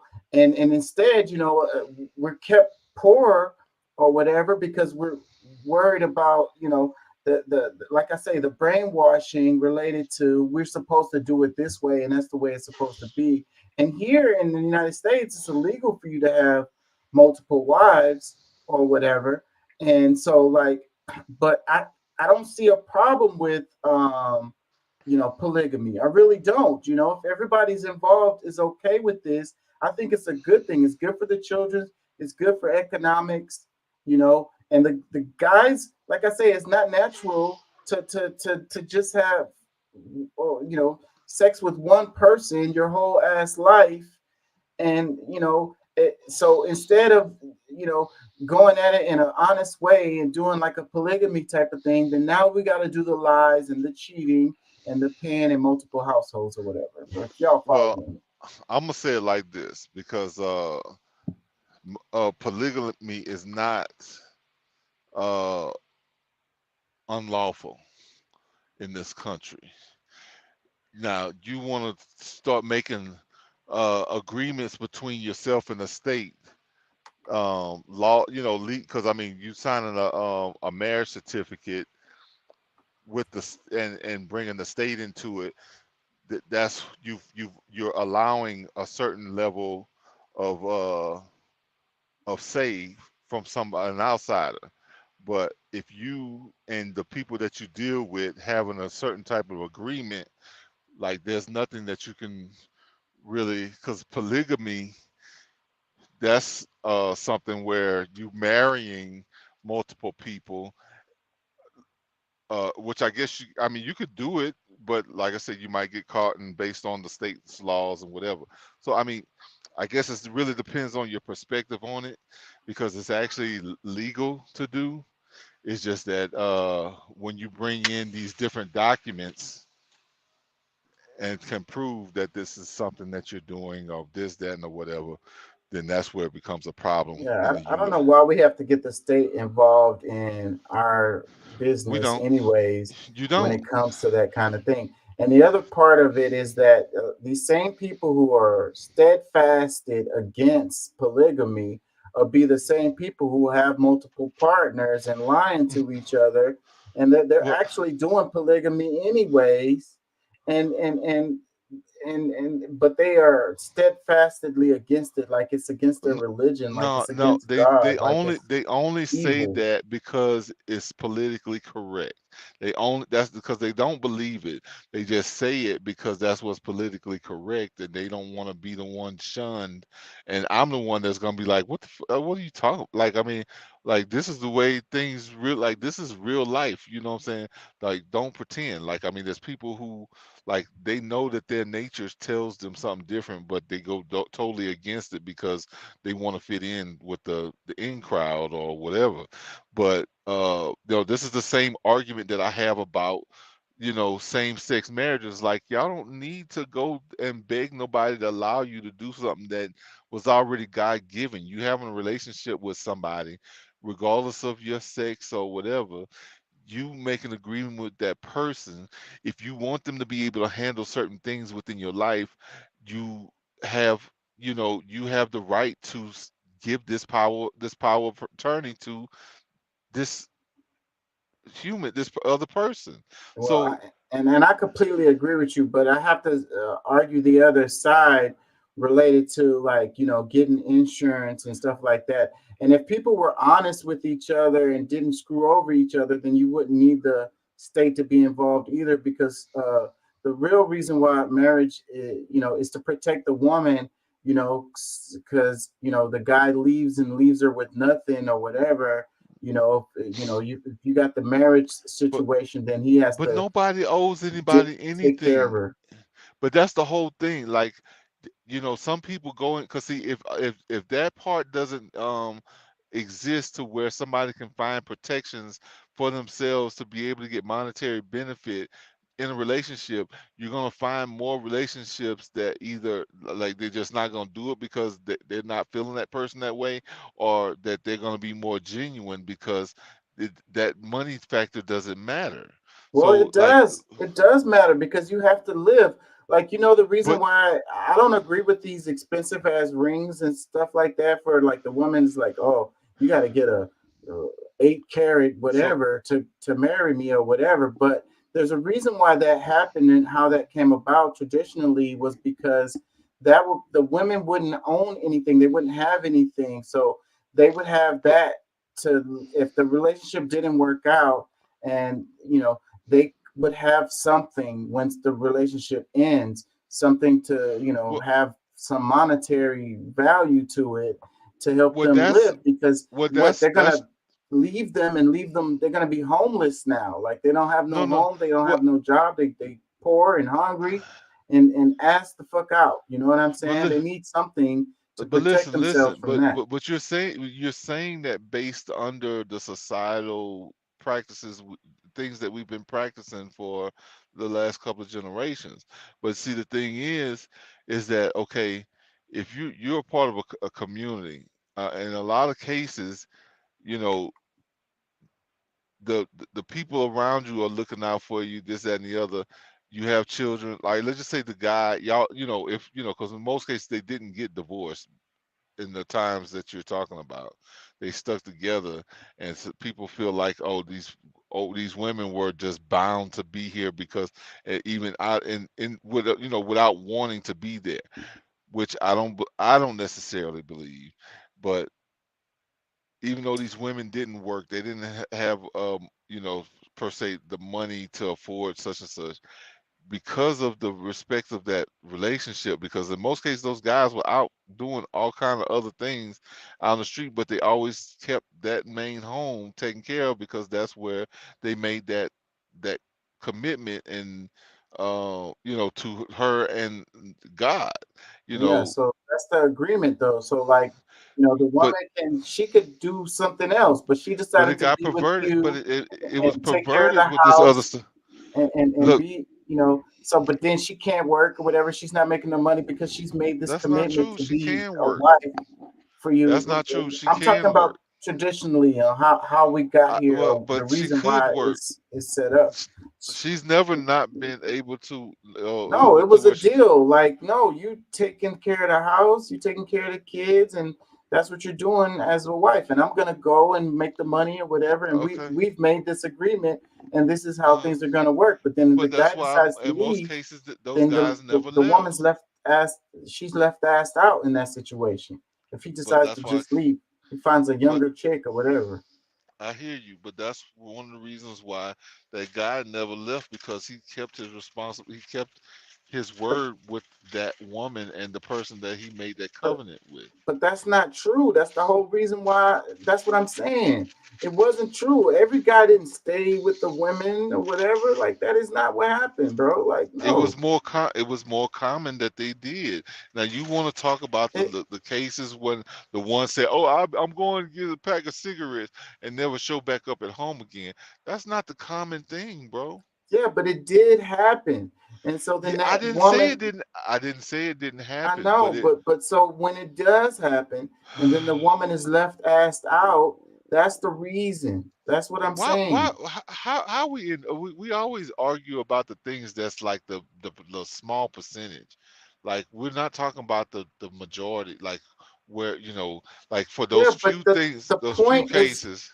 because it's a point for it. It is a few cases, but it's enough to leave a substantial amount of women asked out. That's why they had the whole thing with the widow, and like in a lot of cultures, it's the uncle or the brother or whatever. He was supposed to take care of the wife if something happened or whatever. You know what I mean? Because they needed to have a succession to make sure that the woman was good, or otherwise she'll be asked out. Like, that's a real thing. So that's it happened. It still happens. Let's read some comments. I'm gonna move on. It says a natural in-shape body will always be better than a BBL. I agree with that. It says they all admitted they want BBLs. That's not what they said, but if you think about it, underline, if each woman said that they think that men prefer BBLs, then I guess they're all saying they want to get BBLs. Then that would be the subconscious conclusion. Another comment, it says So in other words, they're not smart as they think they are. Couple more. It says it's like natural with them waves and tiger stripes. He says I like natural with them waves and tiger stripes. I agree. Another one that says, how could you possibly think a brother prefers BBLs over natural? Come on now. And look, another one that says, yes, I said BBW. Yeah, that's okay. You could do the little titty committee too. That works too. It's all good. I think a lot of time, like the because I mean, women are more believe the TV, the media, the news, the magazines, and all that stuff more than the guy that they're that they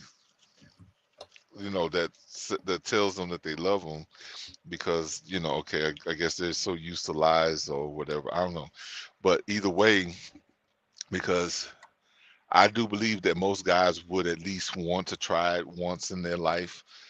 Some guys may get addicted to it and that's all they want.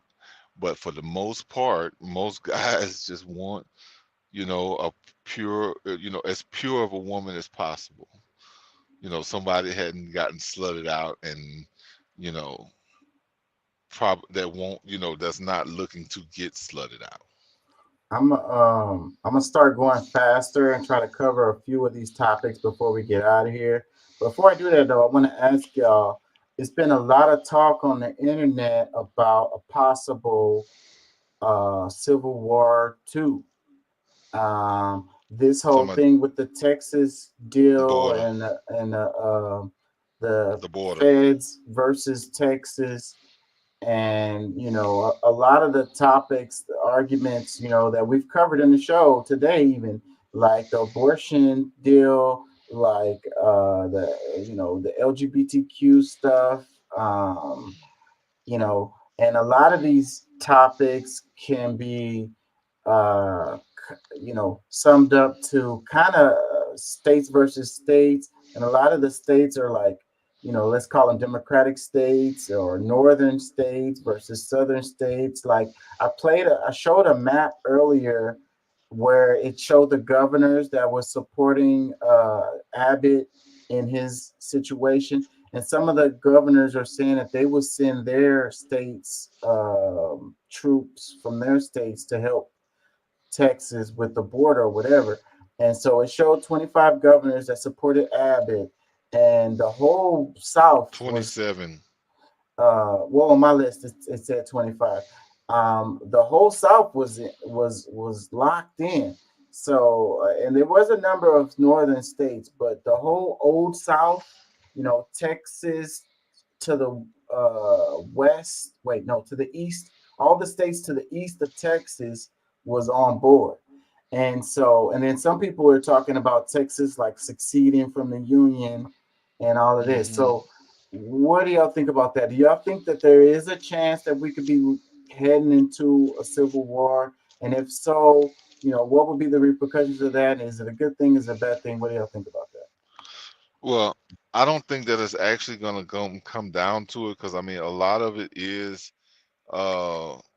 like for some people, I really do believe that they're promoting it as another fear tactic, and reasons why need it's Trump. Look what he did, and I mean, some of it is just really more theater, and both sides are playing a part in this whole shenanigan. But I don't think there's going to really be any real fight or war, because it's really not that serious. But I think that to some extent, the separation has been happening for a long time, and will somebody get their ass whooped in the middle of the parking lot for talking crazy? Yeah, probably that'll happen a couple times, but as far as a full-fledged war down at the border or whatever, I don't see it. Yeah, I agree with you. I think that it's overblown and it's just like a scare tactic or whatever. But with that said, we do have like a gridlock in Congress. We got these cultural wars that's going on. We do have this state versus state deals where, one state is saying, you can't have an abortion, and other states are saying, we'll take you in, whatever state you're from, you can come over here and do abortions, so it's when the Civil War happened, it happened as a result of them state versus state, dramas. Oh, I thought it was racism and slavery. Well, it was totally that, but it was state versus state is what it was, and that's what led It was a to labor it. issue. Led to it expanding, into a real problem. So, but what I was saying was, though, if it was a civil war, it didn't work out too well for the South last time. So I don't see how they would think that it would have a different result this time. And also, I don't know that it didn't work out for the South. I Well, think they- it worked out just fine for the South. well, they lost. That's what they say, but no, they didn't. They didn't, bro. Bro. They still got there was a compromise to some extent, but they didn't lose. They Okay. really did. They really didn't And, lose. and the other comment I wanted to make related to that is like, these people who are screaming for like a civil war or whatever, like, why would they want that? Like, nobody's gonna win as a result of brother versus brother, father versus son. Like, and overall, it would make the United States weaker. It wouldn't be a good thing at all. Like, I don't see why people would feel like having a civil war is a good thing. Like, I don't care which side you're on. Like, no, it's not a good idea. It would be terrible. Americans dying. That's what it will result in. The people dying. Here in the States, and we haven't had a war on U.S. ground in like forever. And we've been pampered, and we don't know what that looks like, really. We think we want that, but we don't. Like, it's crazy talk to be trying to push it towards that. Yeah, no, I agree. I mean, it really does not add up to, like, it does not benefit anyone. And like the whole thing is, I never really saw, because of course, yeah, I'm looking at it just like everybody else, but I just don't see where, this really, outside of fighting on a legal level, whether they're going in Congress, them, what you call, impeaching, Alejandro Mayorkas and all that, like, okay, that being a part of your process to try to, but to me, still, in year 3 of the presidency, and they about to leave, Yeah. it really, What's the it really, point? yeah, And it then really it's don't. how does it benefit the American people in any way? Like, why aren't we talking about stuff that's going to benefit us instead of talking about stuff that's clearly not going to benefit us, in any kind of way? But that's the whole thing, because you mentioned the other week how You got low. this. Oh yeah, you mentioned the other day, or last week, or I forget what. Last week or week before last, when you said that this Congress has got the least amount done. Mm-hmm. Now, least productive Congress in history. Yeah, and I can totally agree with that. But the point at one side or the other to say that it's because of them, I would disagree, because, like I said, there's policy right now that should be focused mostly on the on the border, but they're throwing in other things that's international into something that's supposed to be just for the American people. So, and it's just like, okay, for the Democrats, it seems as though they can't do anything for the American people unless they go and send some of our money to somebody else. And That's not fair. And to try to make these people vote on something that you know is fair, and then try to tell the American people that it's because of them that this is not happening. Like that's just well, and, they love to blame us for everything. You know, it's not the corporations, it's the people. It's not the money in politics, it's who you voted for, and all of this.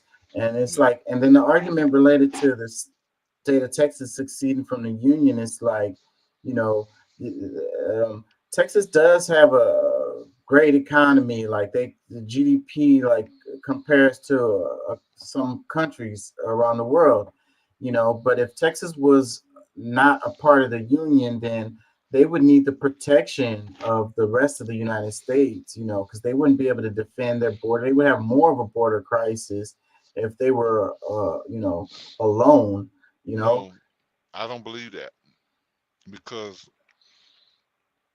the only reason why people are coming from all these different places is because they've been told or given signals that it's okay to come from different angles. If they knew, like, they wouldn't just be coming on a hope. If the policies were different, they knew that, okay, they might get checked and this might go on, they might get put in prison, they might go through this and go through that. A lot of them would not risk that if they didn't already feel they had an open door policy, which they have with with Joe Biden.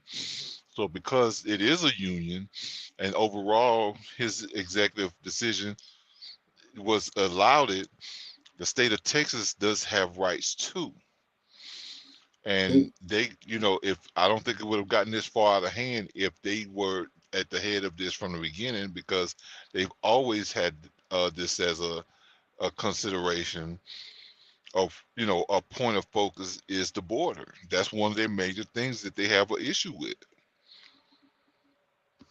Yeah, well, And I that's not don't just with hear. immigrants, that's also with drugs and other things that happen because of, you know, because of that. I don't hear them actually talking about real solutions with this particular situation. It's like incentivizing people to come here legally would be to streamline the process and take out the red tape and the convoluted bureaucracy related to the situation, and adding more agents and doing better processing and so forth and so on. These people aren't just like all trying to come here legal. If the legal process was better, then you would have more people trying to come through legal ways, you know. But because it's so effed up, listen, the system, listen, the people are going to come illegally. listen. And Just listen for a second, because we can't blame the migrants, because they have, you know, they've been allowed to be able to come to some, you know, extent, and they're just coming the best way that they can to get out of the situation that they're in. The problem lies with the government and them not being able to make a fair exchange between each other on a state level and federal level. So when the state is saying, hey, you know, you're supposed to be providing certain level of protection, blah, blah, blah, blah, blah, blah, your policy that you changed, because it was working way better before Biden got in office and he released all of those different, changed those different policies. And it really got crazy, excuse me, with the Title 42 after the emergency thing went away. Because, you know, with COVID and the emergency. Yeah, but what I'm saying is you can improve the process. You can incentivize people to come here legally by making the process smoother and taking less time, but and the so federal forth and government so didn't on. have any, they didn't want to do that. They didn't want to take the time to do that. They allowed it to be illegal. They made these people illegal. But I don't hear Texas saying that either. Improve the process, make it so where it's not like 20, 30, 40 years down the line when they No, can get their papers and actually they processing people that are trying to get asylum or whatever the hell it is. Or maybe they just want to listen. come here and work, give them work visas. You know who they are. That kills all of their Where arguments. have you been, bro? Like they've been begging for the last 3 years on how how what would do to make these, because they did say, okay, we need to at least increase more people here to to not only be able to catch the people, but also to be able to run checks, do these different things like And that checking the, package that's in Congress right now does just that. along with other Increases bullshit. agents and all of that. I know, but you purposely are ignoring those other things that's in it that is unacceptable with this particular bill. Like, I mean, you can't make them right when it's totally wrong. And Because like, they're not trying to solve the problem. These people are saying just close the you're border. right. The Democrats are not trying to solve the problem, and Mm, the Republicans are getting the blame for it. And you're even saying the same thing. Like you're The saying that Republicans, the they're not trying to fix the problem either. They're just talking about close the border. That's what a lot of people are saying. So if the border is closed, then nobody is moving to or fro. There's, that's not true. That's not true. that's the Because definition of a closed no, border. no, that's not true. They're saying close the border so that because there's entry points that they can legally come through, but when they're avoiding the legal the actual ways to enter, to go through these rivers and stuff where they can go undetected, that's where the problem is. And because they're incentivized to do that, because the It, legal way by is so whom? By whom? because the legal way is convoluted and full of red tape. Okay, but why? Because that's Let's get to the core of it. Let's truly get to the core of it. Who has because the whose immigration policies? system is broken. It But doesn't work. it worked just fine before Biden got in office. No, it didn't. Yes, it did. No, It had some order. no, it didn't. And then what they were saying in the news is that we have all of this drama in the world, all of this stuff going on, that you have this increased migration deals going on, Okay. related to all the craziness that's going on around the world. So, like, that's the reason why people are moving around more, which is a result of the situation. But if we had our systems in place, our policy to, and it was properly funded and it worked properly, then we would be able to manage these people moving to and fro. And All right. but they're not looking for any solutions. They're just using this as a political Do tool, you political ploy let me to let get me ask you people to the something. polls. Do you remember a couple years back when the border was they changed a lot of stuff with the border after Trump left office. They had they were letting certain groups of immigrants come in, but when the Haitians and the Dominicans came, it was like, oh fuck that, and they sending them back. I Do you remember remember when that? the news was covering that, but the Title 42 was put in place by Trump for the All COVID right, situation, you're and gonna make an excuse no matter what. All right, that's and fine. Cause Biden extended that shit. That's the reality of what happened. It's saying that Biden and the Democrats won an open border, and that shit is just absolutely fucking not factual. well, based on their actions, it does not show to be factual. I mean that's not true, because That it looks exactly that's the part that's the way it looks. Because as for years they've been begging for certain things to be done, and they've boldly pretty much say, "Screw you," we're just gonna leave it the way it is. We're not gonna do anything until now, when they see that the defeat is imminent by Trump, and then potentially if they try to use this to politically move themselves a little bit forward, that they did something based on immigration, Trump won't have as much ammunition to say, look what y'all been doing your whole term, your whole presidency. They want to do it in the fourth quarter to try to start fixing things so it looks a certain way.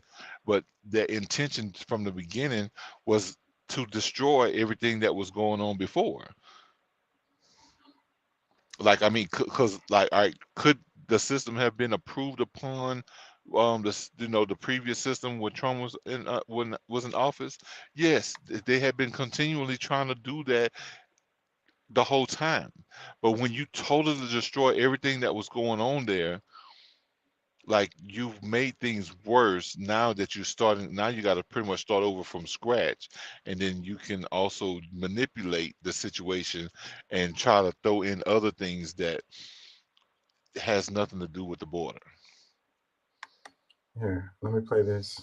Celebrated my birthday, and the only America that I knew until Donald Trump came along was an America in which I had the right to make my own personal decision about when and if to start a family, when and if to have a child. I think for a lot of voters, a lot of people in blue states, they're hearing stories about what's happening other places. They're reading about it. But I think that we need to drive home as Democrats that this will come true. And I think we had a lot of this conversation when Dobbs was decided overturning Roe. People saying, how could this have happened? Who could have imagined this happening? Well, Lawrence, they literally promised us they would do this. And that is exactly what Donald Trump did. So if there's one lesson coming out of engaging with Donald Trump and having to deal with him in 2016 as president for those 4 years, it's believe him when he says that he will pass a nationwide abortion ban. He doesn't want to say those words, but he will absolutely do it. And the down ballot folks, the Congress people that I serve with on the Republican side of the aisle, they absolutely will put this in front of him, and he will sign a nationwide abortion ban. That's why we have to win everywhere in November. I just turned 50, just celebrated my birthday, and the only America that I knew until Donald Trump came along was an America in which I had the right to make my own personal decision about when and if to start a family. So Katie Porter, she says, believe extremists when they say they want to pass a nationwide abortion ban. Abortion rights are on the ballot in every election everywhere. Yep, I think that's coming. The nerve of extremists calling somebody an extremist. Let's do this one. It says the measure of intelligence is the ability to change. Albert Einstein. Okay, so who should be changing in this? It's just saying that, like a lot of us, we get stuck in our political ideology, or we get stuck in our perspective, and we think that we're right. And no matter what evidence or information comes about, we don't make adjustments to our perspective or ideology. So then that's a willful ignorance, if you will. And you should change your perspective based on new information. If you didn't have the information before and you made your decisions based on that, that's what it was. But then when new information comes about, you have the ability to make a change, and that shows that you have intelligence. That being able to say that you were wrong. Yeah, but I don't think you do that when, just to, try to prove that, well, look, I can say that I'm wrong, especially when you feel that what your stance, you're right. And, and I don't think it really should come down to my personal, beliefs of it. I think a holistic approach of it is necessary, because we got different viewpoints and millions of peoples to consider with those types of decisions. So I mean, when you feel like, oh well, you got it right, you know what you're talking about, and you stop listening to what other people have to say because you already feel like yeah, that could present a problem. But at the same time, if you truly are serious about what's going on, like I said, I mean, there's many times like I don't agree with abortion, but at the same time, I'm like, okay, well, we should be able to allow it for specific situations, especially when it comes to health, whether it's physical, mental, or what whatever, the situation might be. But like, trying to argue that because there was 26,000, they claimed 26,000 rapes, and that we should just overturn and allow people to just start having abortions all milly, just how I forget all milly vanilly, all wild and crazy, just letting it happen. I think that's irresponsible too. So like there's got like we gotta find some balance. Having it one way or the other is not, what I'm saying, having it full fledged and not having it all should both be totally off the table. There Yeah, should be some guidelines. well, it has to be legal so that you can have people who have those But special circumstances are that able to that's get that the abortion. comment is unnecessary because that's exactly what I just said. Because those two things, like I mean, But it legal has to and be legal. It has to be legal but for it them to doesn't do have that. to. But it doesn't have to be full fledged legal. And they're pushing for a nationwide abortion ban, and it's coming. Because I Americans are think already Trump's gonna Americans are win. showing no. Trump's gonna win, and they're gonna push through a nationwide abortion ban. That's coming. Oh well, I feel sorry for you because if that's the case, oh well, I mean, you're not you're the if that's what you believe, if that's what your fight is for, I mean, you ain't doing enough to get those things right. Because if you were, fighting and trying to make a middle ground for it, you might get somewhere. But if you're steadily trying to get it to where you just want it wide open for any and everybody to do, you just lost that because you was irresponsible. And I'm saying you because of those. Speaking about those people, but you just lost it because you didn't know how to handle having abortion rights. Let's So read this. now there has to be some middle ground if we're gonna allow it to happen at any extent. Let's read this. It says Houston approves 1.7 million to defend former HPD Acevedo in botched drug raid law. So this guy is the guy who used to be our police chief, and he went to another state and got a job or whatever, and he's got these law related situations that's going on, and Houston, us taxpayers, are flipping the bill for that shit. It's not even the freaking police chief anymore, and we gotta pay his fucking legal bills. Houston approves 1.7 million to defend former HPD chief Acevedo in botched drug raid lawsuit. So it says Houston City Council has approved another 1.7 million to defend the city and former police chief Art Acevedo in a federal lawsuit over a fatal drug raid. The additional funding brings the city lawsuit cost to more than 2.9 million. All council members who were present, with the exception of council member Tiffany Thomas, voted in favor of the additional funding. First comment says, ain't no money for roads or the homeless though. But there's plenty of money for Ukraine and Israel. It says this is why they're approving 1.7 to his defense fund, hoping that they're going to get out of having to pay $40 to $80 million if they lose that lawsuit. Yeah, it's just a fucked up situation all the way around. It says, this is why I'm going to love our new mayor. He supports the blue no matter the circumstances. I don't know how this comment freaking fits. They're supporting the blue right here with paying money for this guy's freaking legal defense. Dude, he's like over in, I think, San Antonio now. Yeah. He just or came Dallas. back. Another comment that says, stop wasting our effing money. God. Another comment that says, how ridiculous is this? Make Acevedo pay it himself. I'm telling you, man. Another comment, another slide. It says, Houston City Council has approved another. Hold on, they already said that. The fund brings it to $2.9 million.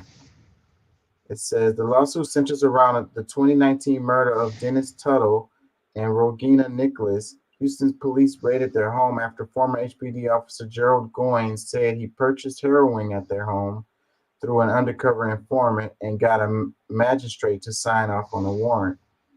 I remember this. It was a bunch of shadiness. Acevedo, who was Houston police chief at the time, said Goins lied about purchasing the drugs at the Harding Street home. Tuttle's uncle sued the city and Acevedo for violating the couple's civil rights under the 4th and 14th Amendment. Bunch of damn shadiness, and then we got to pay the damn bill. Do a couple more. I'm going to get out of here soon. It says, U.S. mercenaries carried out over 100 assassinations in Yemen. A news report from the BBC reveals the United Arab Emirates hired U.S. mercenaries to assassinate politicians, imams, and dozens more in Yemen. So that's crazy. U.S. mercenaries carried out over 100 assassinations in Yemen. So, you know, this kind of thing is always happening. It's like the murder for hire thing. It's the private, what do you call them? They're not like active duty military guys, but they're like people that you can pay to get stuff done. I'm tired now, so my brain is.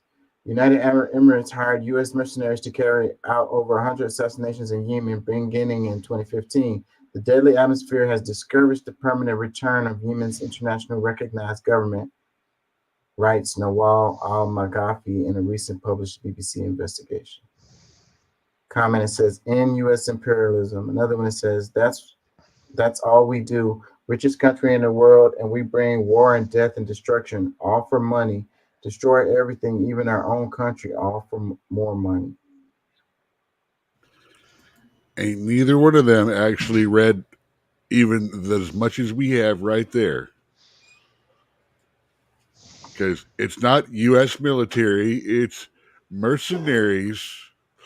U.S. mercenaries simply means a private security company based in the U.S.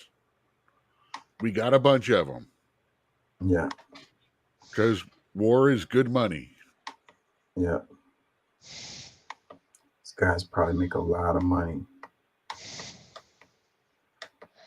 You read this one. It says, you may have heard about Texas Governor Abbott's defiant letter claiming the feds have broken the compact between the United States and the states by not fixing the border. That choice of language is no accident. It is from South Carolina's 1860 Declaration of Succession. So this kind of leads to the idea of what I was talking about earlier with the Civil War 2.0 type of thing. Comment says, let them succeed.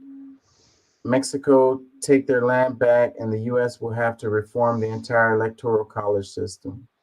Another one says, Texas power grid hasn't even been updated since 1860, sarcasm, but yet they're worried about succeeding.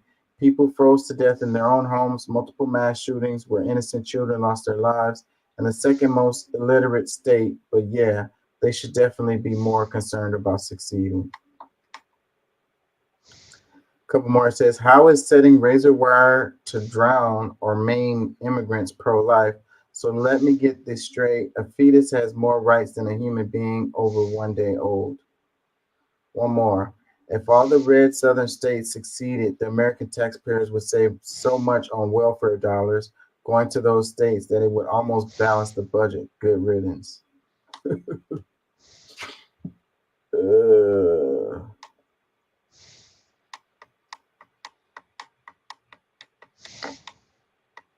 Let me see. This one. It says an abnormal reaction to an abnormal situation is normal behavior. Like, I read this and I had to think about myself, and then people call me weird and I'm strange and I'm awkward, you know. I'm not very affectionate. I talk a lot on this show, but I don't talk a lot really normally, you know. I don't know, antisocial, freaking. Anyway, so but this one, it says an abnormal reaction to an abnormal situation is normal behavior. So this makes me feel better about myself because I know that I'm weird and strange or whatever, but I just feel like a lot of things in the world is just really not right. Like I feel like we are in an abnormal situation. So my abnormal reaction is normal behavior in an abnormal situation, as opposed to this quote right here, Viktor Frank, posted by Philosophy Term. So, anyways, it makes me feel better about myself. Comment, it says, so a normal reaction to a normal situation is abnormal by this logic. That's fair. That is actually fair. That is fair. But a lot of times philosophy can be, what's the word? Wonky or open to interpretation or sometimes just straight up bullshit. So, but it speaks to me. So I have, it means something to me. I've extracted meaning from it that works for me. So, comment, it says, one of my favorite college professors said something along these lines to me, and it honestly saved my life. I have been raised in abuse and was always told I was crazy for how I reacted. He was the very first person in my life to validate how I felt and assure me that I wasn't the crazy one. So yeah, we need these kinds of words.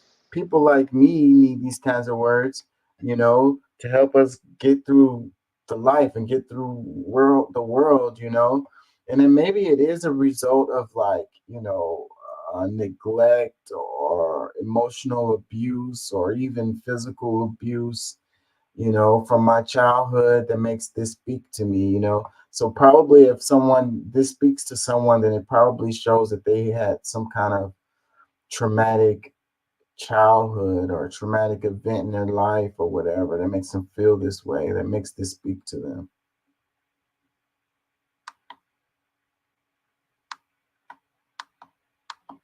What is this one? I don't remember. But another buddy of mine came up to me the other day and said, Dixie, I don't understand something, man. Why do so many white people and white Christians support Donald Trump if he ain't no kind of man, if he ain't no good, ain't got no character and no soul? Man, I think he's just the one that came up and he's showing white America's true character. White America has always been raping, colonizing, enslaving. Ain't that our background? Didn't we build this country on the backs of enslaved Africans and on the backs of genocide, and indigenous people are stealing their resources and their land? Ain't that what we do? Is lie, cheat, and steal, just like Donald J. Trump. Greed is at the heart of white America. It's called white advantage, white privilege, white supremacy, white nationalism. That is who we are. And that is a fact. And Donald J. Trump is just their new messiah. White supremacy's new messiah. White nationalism's new messiah. And that sick, dark, evil, greedy, white nationalist side of white America is who Donald Trump is. He's a reflection of who America is, of who white America is. And that's why so many white Christians run to him. Well, another buddy of mine came up to me the other day and said, Dixie, I don't understand something, man. Why do so many white people and white Christians support Donald Trump if he ain't no kind of man, if he ain't no good, ain't got no character and no soul? I love the way this guy talks. Why does he not have on a shirt? What the fuck? I wonder where he's from. Somewhere in the South for sure. Alabama. That ain't no Texas accent. I'm gonna go with Alabama, Tennessee, somewhere up in there, probably South Carolina, maybe. That ain't Florida either, so I put him somewhere in between Florida and Texas, like Alabama. I would go with Alabama. It says points were made. You can't walk together unless they agree. Wait, points were made. Two can't walk together unless they agree. How can folks who claim to love God all worship a beast that has no Christ-like attributes? How can you claim to know and follow good, yet choose, celebrate, and avidly support pure evil? No truly righteous person could, unless God says, my sheep will know my voice. I assume it's the same with the devil's sheep. You better check the set you claim. It says, this is the best articulated overview and reasons I've heard on not voting for Trump with a Southern drawl. Don't let the face fool you. You know, what it say in the Bible? I will sense, I will, what does it say? I'll make you, the devil said, I will make the people follow me, and I will make them turn their back on you, speaking to God. And, it's like, I think about that shit a lot. And like, I wonder why, in Christianity, why we say we have to pray to Jesus to get to God. Like, I wonder why we have that middleman like that. And the confusion where people say Jesus is God and that kind of thing.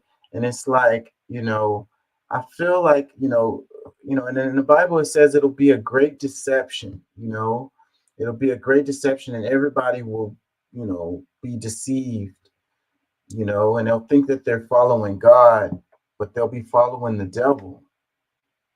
I don't know. This clip right here makes me think about that. Comments, it says, every single thing Biden accused Trump of doing, Biden has done. Another one, it says, Trump 2024. Another one, it says, these same Christians also think Jesus was a rich white guy. Another comment, hold on, is that it? It says, the only reason he's not rotting in jail, the powers that be keeping him safe so they can once again unleash the evil. Another one, it says, well, damn, somebody said it. Another comment, it says, two wings, same bird, Trump and Biden. Also, those same white Christians support Israel, and they don't even believe in Jesus. If I were to vote based on policy and not emotion, it would be Trump 2024.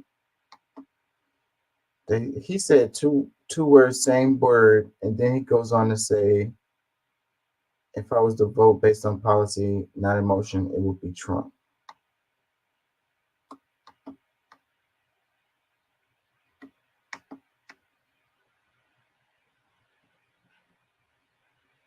Another comment says, Dixon articulated this point better than I heard it explained in a while. That's truly sad, is that the Democratic Party is also run by white Americans. They choose benign neglect and more subversive tactics to do the same thing to us. We are really between a rock and a hard place because neither of these parties will ever do anything substantial to help us. Voting for the lesser of two evils is still voting for evil. The upside is minimal. Yeah, I think this comment right here is right on point. They're both sides. And it's like what we were talking about when we talked about black people voting only for Democrats. It's kind of the same boat for Americans in general, because all we have to choose from is the Republicans or the Democrats. So then if they know they're going to get your vote, then why would they do anything to get you to vote for them? You know what I mean? It's like the illusion of choice, Pepsi or Coke, but it's really the same thing, with a slight different amount of sugar or whatever, with a little different food coloring or whatever, but it's really the same thing. And, they say if you vote for a third party, you're just throwing your vote away and you're helping the opposite side win or whatever. And it's like, that's the whole thing. If the Democrats and Republicans had a real viable competition, then they would have to sell their policies to the American people. They would have to get people to vote for them. Like they would have to give them a reason to vote for them. It's like the only thing the Democrats have is like, we're not that guy. Like you have to vote for us because we're not that guy. Like that's what they have to offer, and that's crazy, and basically the Republicans are saying the same thing. It's like if you can't vote for Biden, you're stupid. Acted as if they were anti-war. To me, that's more surprising than anything else because those people never met a war that they didn't like. What's sad about it is that now right-wingers have adopted, in this little switchover, have adopted the premise that they care about subversive politics, that they're counterculture, right? All of a sudden, I'm bucking the system. No, you're the system. And now you're bucking the system as yourself. You're trying to overthrow the system. You're a revolutionary? No, you're not. You're a pasty person in a suit that is presenting the ideas of rich people to a platform that's digestible for the plebeian public. And that's what your job is. We don't get news in this country. We have the opinions of rich people that are translated by human teleprompters to the masses in the hopes that they'll take the bait and actually start thinking that way. A machine shouldn't speak for men, so shut the fuck up, you mindless. Yeah, man. Acted as if they were anti-war. To me, hold on. Democrats acted as if they were anti-war. To me, that's more surprising than anything else because those people never met a war that they didn't like. He said the Democrats acted like they're anti-war, and that's I don't know how, I agree with him. I don't know how they could even make that stance because if anybody knows history at all, then and follow politics at all, the war hawks have been like, look at Hillary Clinton. I mean, like she's like the poster child for the freaking Democratic Party, and she was war hawkish as hell, over the top war hawkish, coming from the Democratic Party. So, but then it got people thinking that the Democrats are anti-war. At the same time, the United States is fighting 5 wars in 5 different countries and shit. They tell you, don't believe your lying eyes. What's sad about it is that now right-wingers have adopted, in this little switchover, have adopted the premise that they care about subversive politics, that they're counterculture, right? All of a sudden, I'm bucking the system. No, you're the system. And he says, you're not bucking the system, you are the system. Now you're bucking the system as yourself. You're trying to overthrow the system. You're a revolutionary? No, you're not. You're a pasty person in a suit. Talking about these people are branding themselves. So you got on one hand, you got the Democrats branding themselves as anti-war. And then you got the Republicans branding themselves as anti-establishment, and it's fucking not true in either case. Like, that is presenting the ideas of rich people to a platform that's digestible for the plebeian public. And that's what your job is. We don't get news in this country. We have the opinion. Talking about the plebes, Opinions of rich people that are translated by human teleprompters. He says, the opinions of rich people transported by human teleprompters. Oh my God, that's a freaking great little line right there. Freaking all the news is opinion talking heads. And what makes it so bad is that these opinions coming out of these talking heads are not even their opinions. It's not even theirs. Like they go home and talk about something totally different. Like and then it's like people don't know that they aren't telling what they want to say when they're on TV or whatever. People think, and that's why they get paid so much. Like old girl from MSNBC, what's her name? Goodness gracious, I can't think of her name. I used to watch her show back in the days, and she's like the highest paid freaking pundit out there. And people really feel like her opinions or the stuff that she says is really how she really feels, you know.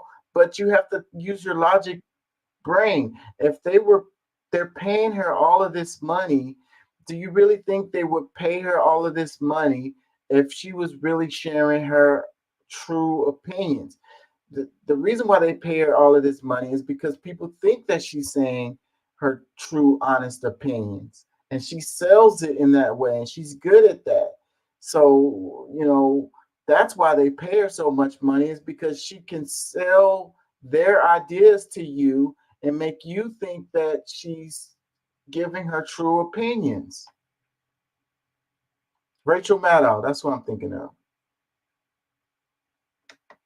To the masses in the hopes that they'll take the bait and actually start thinking that way. A machine. So they tell you how to think, you know, through these talking heads and these personalities that you look up to.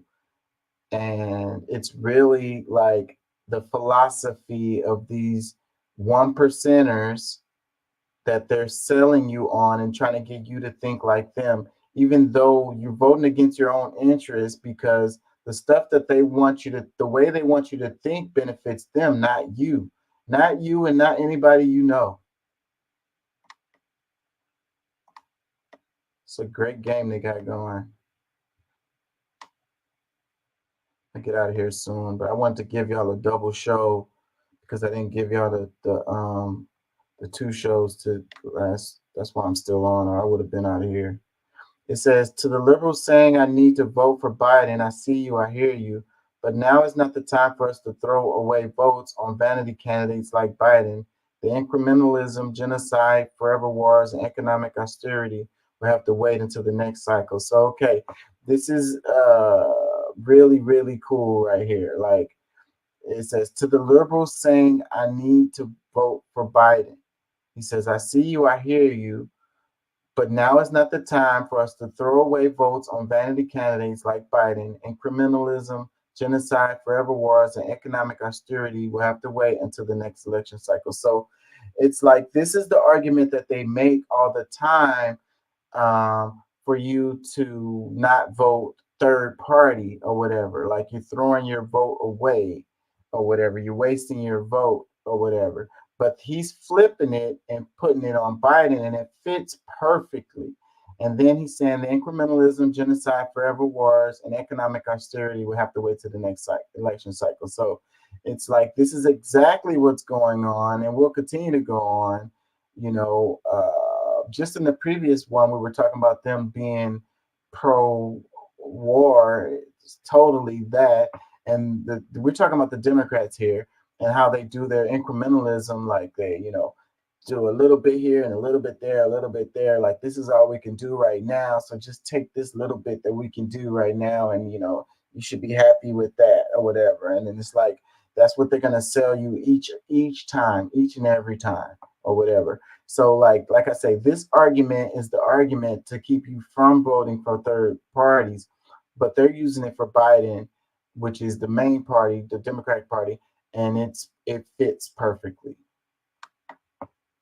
It says, after all, democracy is on the line, and we can't risk having Biden act as a spoiler and siphon off votes from a more electable candidate like West or De La Cruz. So check your privilege and start campaigning. This is the most important election of our lives. So the same argument that they're using is what he's using, you know, against Biden or whatever. And I like Cornel West. I think he's a much better candidate than Biden is. But too bad he doesn't really have a chance, because he's not on Democratic. He doesn't have a D or R next to his name. So he doesn't really have a chance. But it's still good to vote for these other people.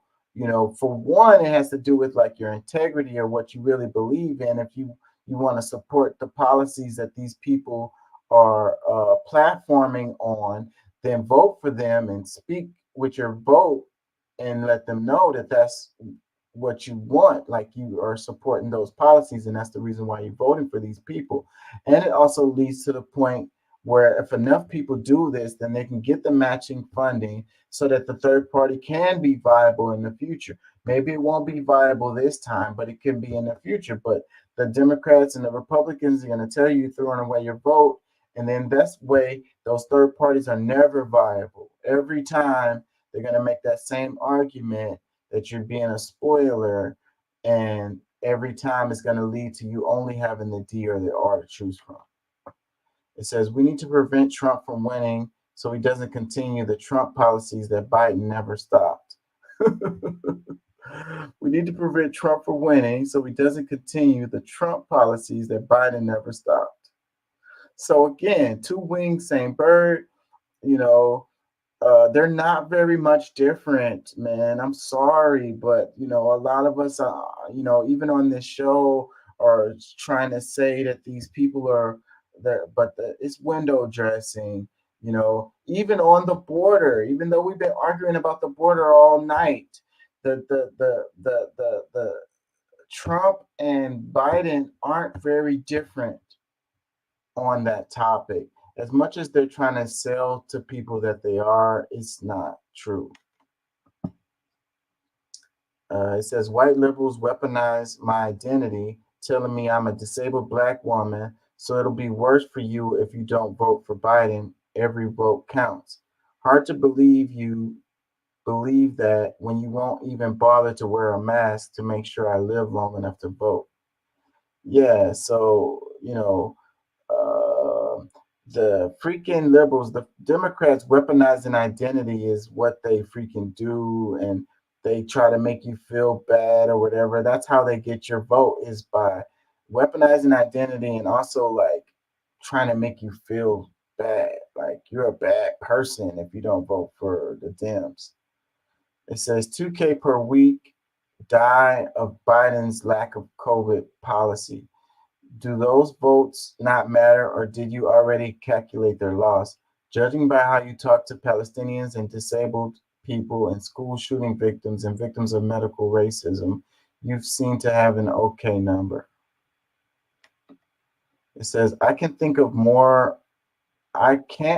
more perfect illustration of how broken American democracy is than the fact that for the first time ever, it's basically 100% certain who both parties' nominees are before the first primary, even though there are two of the most unpopular candidates in history. That is a very, very good point. Like, we knew it was going to be Trump and Biden going against each other at least last year, maybe before that. But as the primaries are going on, it's becoming more and more clear that it's clearly going to be Trump versus Biden. Unless something really strange and weird happens, like I can't see it, but it's going to be them too. And then he's added that they're the most unpopular candidates in history. Like no one likes these people really, you know. I mean, Trump has his core followers, and I would say Biden has his core followers either, but you know, it's like everybody on both sides are kind of holding their nose and gonna vote for these people, like on both sides. Like, and it's really sad because it's like the same thing with Hillary Clinton. She bubbled up there because she felt like it was her turn or whatever. She got knighted and chose to be the next one, but no one really liked her. Like, she was a horrible candidate. She was a terrible candidate. So the system is broken when it can't even produce people that we want to vote for. They're giving us who they want us to choose from. It says, watching a liberal try to convince a communist that Biden is better than Trump is like watching a fly trying to explain to a honeybee that dog shit tastes better than horse shit. Telling you, that's our choices for our president. We can have dog shit or horse shit. Your choice. Whichever one you want, that's you. You can have that. Enjoy that shit. Eat that shit up. Even where there is no. It says voting for the lesser evil candidate or party is extremely dangerous and irresponsible. By doing this, you're throwing away your vote and giving up any chance we have of establishing an actual Labor Party with actual Labor candidates. Please stop doing this. Lesser of two evil. It's like the lesser of two evil is still evil. That's why I'm passing on that shit. I can't bring myself to vote for either of them. I can't do it, so I'm not going to. Y'all give me stir-fried or baked shit or horse shit or dog shit to choose from, then I'm gonna fast. Donald Trump is a scab.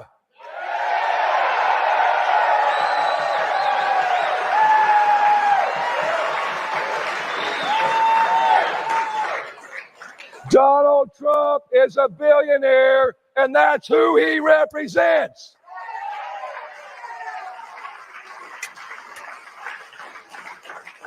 If Donald Trump ever worked in an auto plant, he wouldn't be a UAW member. He'd be a company man trying to squeeze the American worker.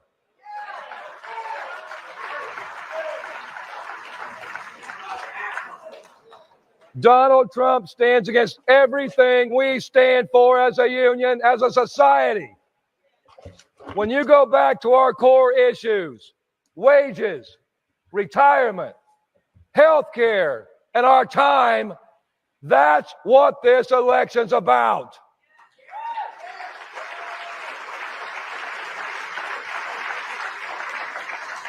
This election's about who will stand up with us and who will stand in our way.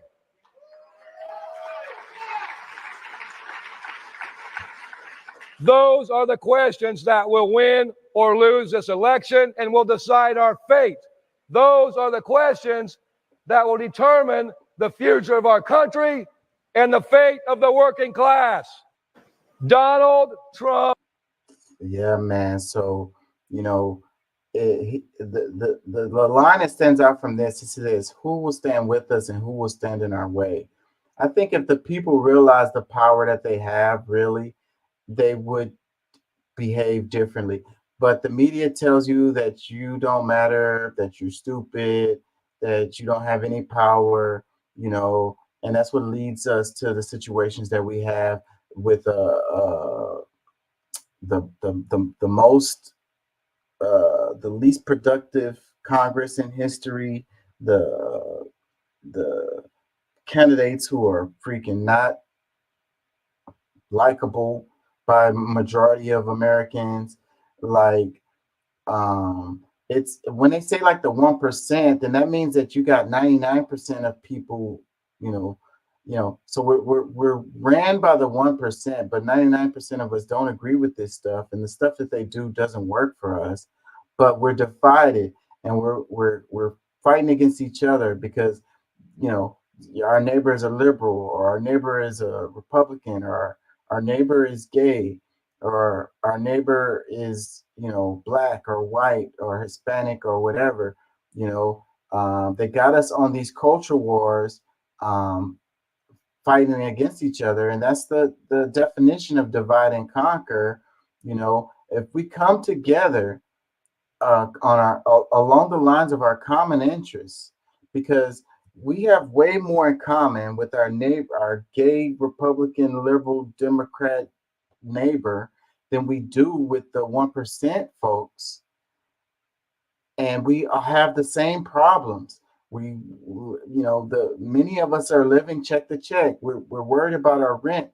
We're worried about providing a good school for our kids. We're worried about, putting food on the table. We're worried about inflation and price gouging and price fixing. We're worried about these major conglomerates, monopolies on everything, and no real competition. These are the concerns that we all have. So the only way we can make a change is if we come together and get past these little differences that the media makes us focus on, and focus on the things that we agree on and push forward on that shit. And then we have to fight. we have to, you know, take some sacrifices and take some L's in certain areas so that we can get what's good for all of us, you know. We have to think about our children and our children's children. You know, do we want them to go through the same shit that we're going through right now? I mean, maybe we won't personally benefit from our labor today, but our children will, or our children's children will, you know. That's how we have to think. As long as the guys looking at this as an individual and just look out for yourself, your friends and your family, and get as much as you can get, and you know, they're going to continue to leave out the back door with the bag and leave us with the problems, with the issues. They're going to continue to kick the can down the road, and nothing for the American people, you know. So it's a working man's country, is the United States, is America, you know. So it should be ran by the working man. So if you're looking at it as majority rule, that is not the case here, because this is a working man's country, and the working man doesn't get what he needs. He gets screwed over. They close the company and move it overseas. They lay you off for no reason at all. You know, they pay you the bare minimum amount they can pay you, and don't give you vacation time. They don't give you family leave. When you have a baby, you can't stay at home with your baby and watch his first steps or his first meal or his first bath. You know, they take our work-life balance away from us. While they get these things, they're at home with their child when their child is born. They have a work-life balance. They can spend time with their family. You know, it's us that don't get that. You know, and they tell us that we're supposed to care more about the company, than ourselves, or whatever. The company is what's most important. Meanwhile, they don't think that way. They will jump ship in a heartbeat and get a freaking golden parachute on their way out the door.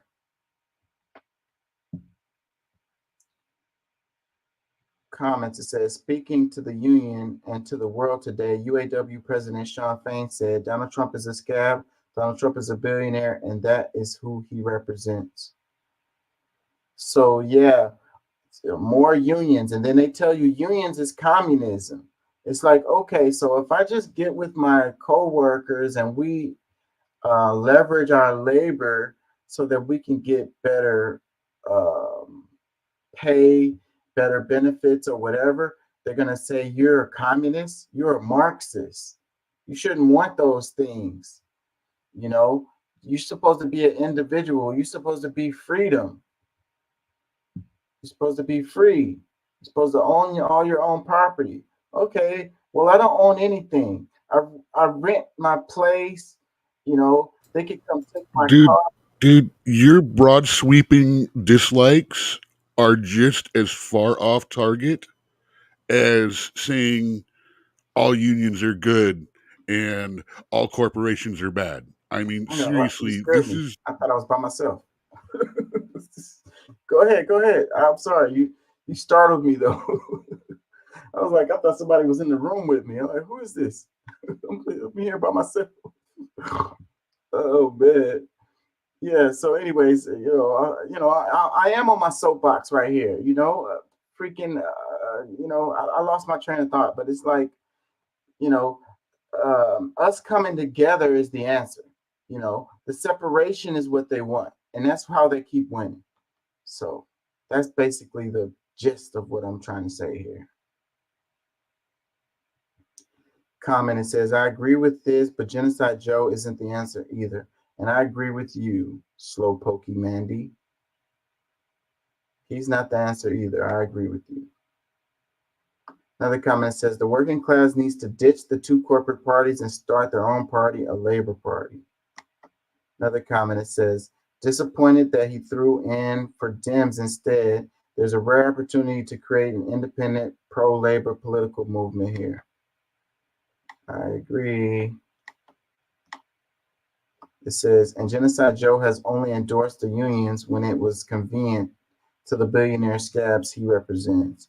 Yeah, freaking. I want to say it was Biden who busted up the train. Forced the when they were trying to strike, when the train people were trying to strike, they forced them to come back to work. Yeah, so Biden isn't really pro-union. Nope, he is not.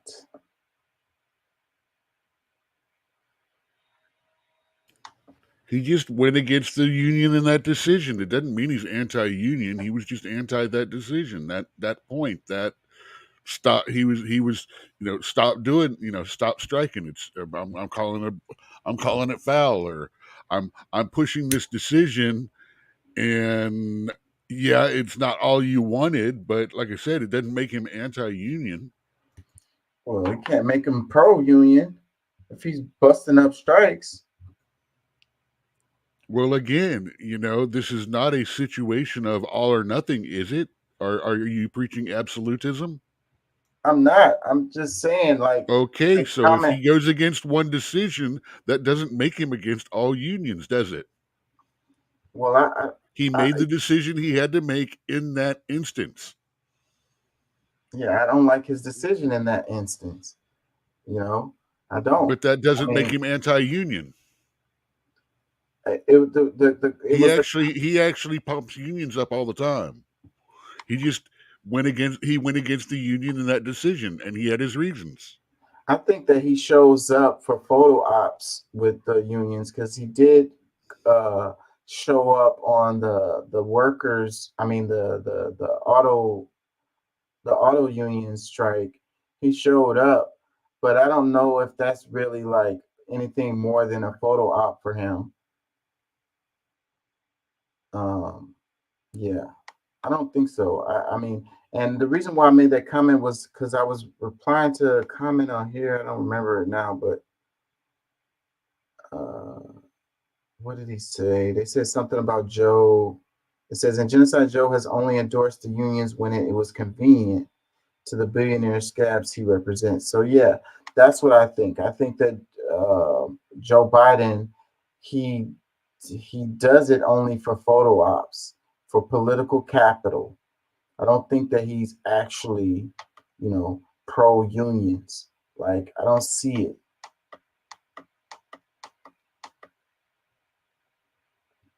I see more examples of him busting up unions or, busting up strikes and shit.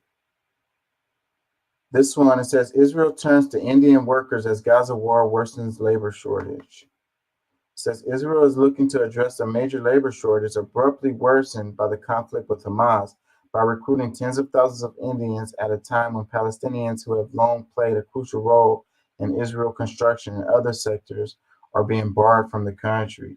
So yeah, so ever since the Israel-Hamas war happened, they not letting Palestinians come and work for them, and it's causing problems. So they got a huge major labor shortage as a result of their decision to not let the Palestinians come over and work. So yeah, that situation sounds familiar to what happened in Florida when DeSantis passed his laws and it left them without people doing construction and stuff like that. Agriculture, all of that hurt as a result. Let me read this. It says, while Israel had already been in discussions with India about recruitment before October 7th attacks by Hamas, tough new restrictions on Palestinian workers have dealt a blow to the economy. Many foreign workers, notably thousands from Thailand, have headed home because of the conflict. Israeli authorities say they are hoping to see 100,000 to 20,000, 10 to 20,000 Indian migrant workers in the coming months. Yeah, I wonder how they're going to treat those people. Another comment says, in 1900, there was only 200,000 Palestinians in the land. During the British Mandate, the British brought in labor, many of them being Palestinians More Palestinians were brought into the land under the British mandate than was actually in the land to begin with. They are a migratory people. I don't know if that's true. Another one that says, just ceasefire already. What's the problem? The entire world is yelling stop. The way to get hostages back is through a ceasefire. The way to start talks for peace is through a ceasefire. Humans are not your pawns. We are thinking, feeling beings who love life. I saw Navy is dropping education requirement to boost enlistment. This is not going anywhere good. Yeah, man, if you're a freaking reservist or whatever, you're in the military, get your boots ready, man. I hate to tell you that, but yeah, get your boots ready.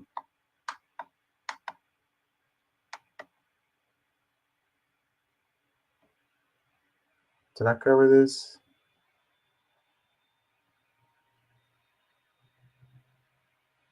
Like I was saying earlier about them deliberately not fixing the problem on the border.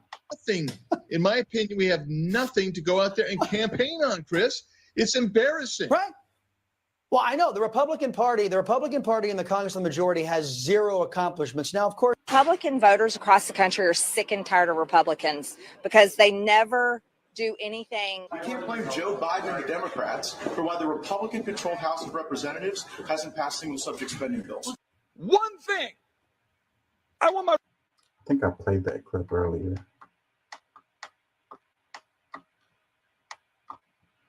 Yeah, I'm getting delirious now.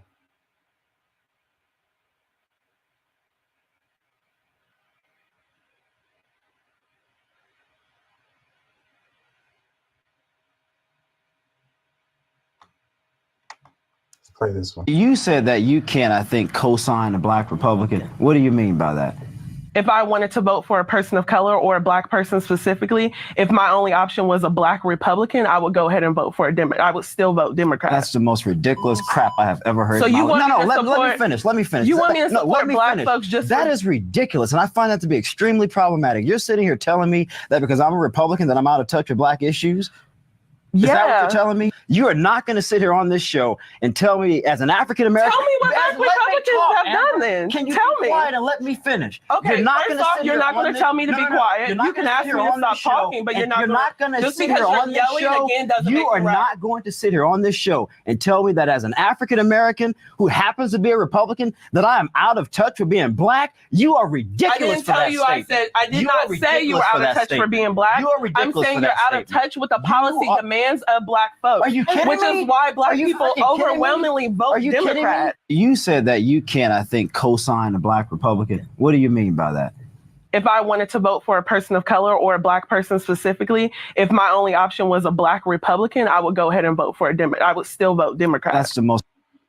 So yeah, just because you're a black person and you're a Republican doesn't mean that you're not in touch with black people or whatever, or that you're not black or something like that. I don't know where we got these ideas from, like your political affiliation doesn't have anything to do with your ethnicity. I mean, like, I don't see a connection.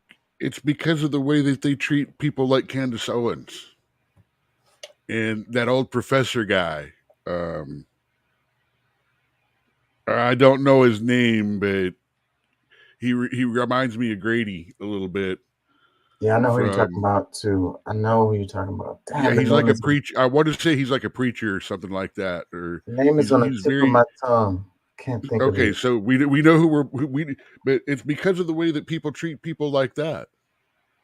You Mm-hmm. know, you're Uncle Tom. You're a sellout. You're against the black community. You're not black inside. You know, you're an Oreo. Just because you're a Republican. Like, I mean, after all, you can't be you can't be a black and a Republican because Joe Biden said you have to be a Democrat. yeah, that's insanity to me. I'm sorry, I am going to keep bringing that up until someone in the main media calls him out on it again. Yeah, that's ridiculous. It says in December 2022, Rolling Stone magazine published an article titled "Why Are More Black Men Voting Republican?" The article included a surprising statistic. The percentage of black men voting Democrat has slipped in every national election since 2012, even as the opposition party embraces the white supremacy of Donald Trump. In this clip, a black Democrat says that she would not vote for a black Republican because she believes that they are out of touch with the policy demands of most black people. So, but it says a black Democrat. So if she's a Democrat already, then why would she even be thinking of voting Republican or whatever? Like, I think it's a silly question to ask her, you know, am I going to vote for a black Republican? I mean, I don't think that she would have voted for a white Republican either. I mean, if she is claiming to be a Democrat, I mean,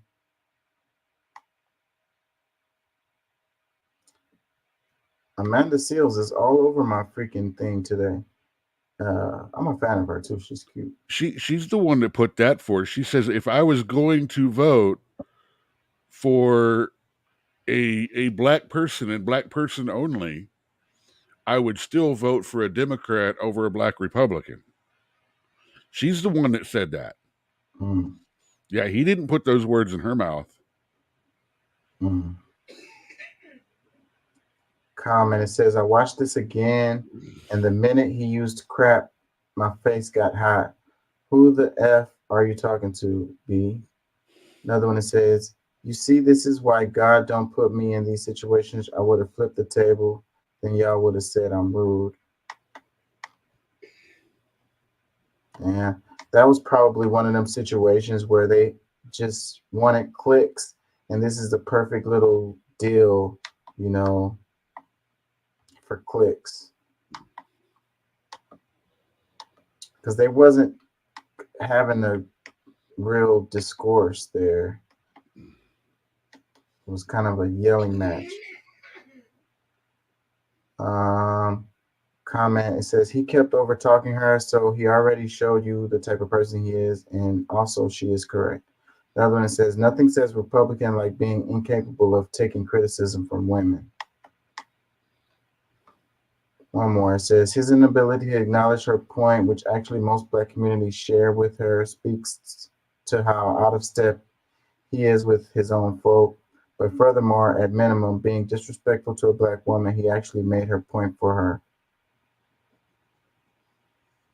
Another one, it says, this is the last one. It says, the man spoke facts, the woman is emotional and uninformed.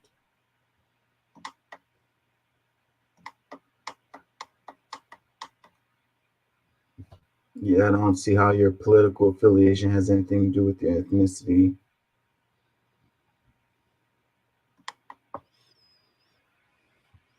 Well, I think voting for someone just because their color is just as dumb as voting for them because the color that is by their name. Yeah, I agree.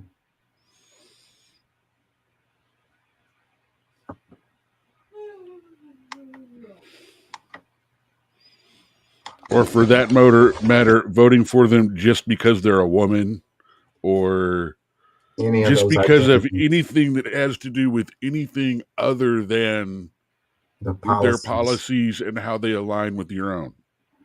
Yeah. It says, in this week latest What the F, the Texas National Guard has disregarded a Supreme Court order in installing razor wire at a stretch of the border with Mexico, has vowed to hold the line and protect sovereignty of our state, and is currently in an actual standoff with federal border patrol troops. Take it in, kids. All that law and order and democracy at work.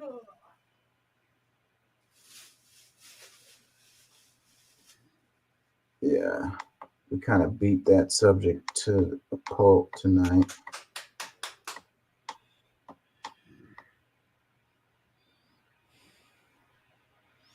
What is this one? It says reports expose deep harms of corporate tax cuts and trickle-down ideology, failing to reimagine a more ambitious and comprehensive use of corporate tax policy prevents us from achieving a more equitable, sustainable, and democratic economy. Corporate dreams. It says 2 new reports published Tuesday by the Roosevelt Institute argue that robust corporate taxation is key to creating a strong economic, improving the well-being of families and children. objectives that have been undermined in the decades since Reagan era by regressive tax cuts enacted on the false premise that the benefits would trickle down to the rest of society. The first report, a mapping of the full potential of U.S. corporate taxation to enhance child and family well-being, examines that authors describes as the understudied notion that increasing corporate taxation will necessarily help children and families by providing additional revenue for essential public services. That perspective runs counter to what Roosevelt Institute's second report calls a cut to grow mentality that rose to prominence in the 1970s and was enthusiastically embraced by the administration of President Ronald Reagan. Under this view, the thinking went in. It was necessary to reduce the corporate tax rate to grow the economy, and that this growth would allow gains to eventually trickle down from the rich shareholders to the middle class. The report states during this time, the corporate tax rate was gradually reduced to 35% before it was dramatically cut to 21% in 2017.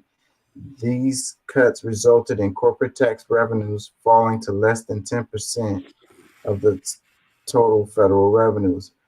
Perhaps more than any other, President Ronald Reagan leveraged mounting backlash to taxation and government spending to dramatically reduce both, regardless of the consequences to American families, the report says. The decades-long decline in corporate tax rates has severely undermined the federal government's ability to finance critical public goods from education to childcare. Yeah, so that trickle-down thing did not work. And it's a lot of people that still preaches that stuff, and it has been debunked. Tax cuts and deregulation.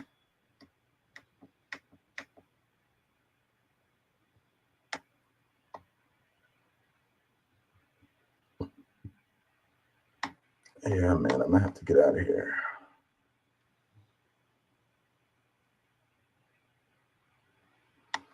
It says, yes, Trump is dominating the primaries. That doesn't mean he'll beat Biden.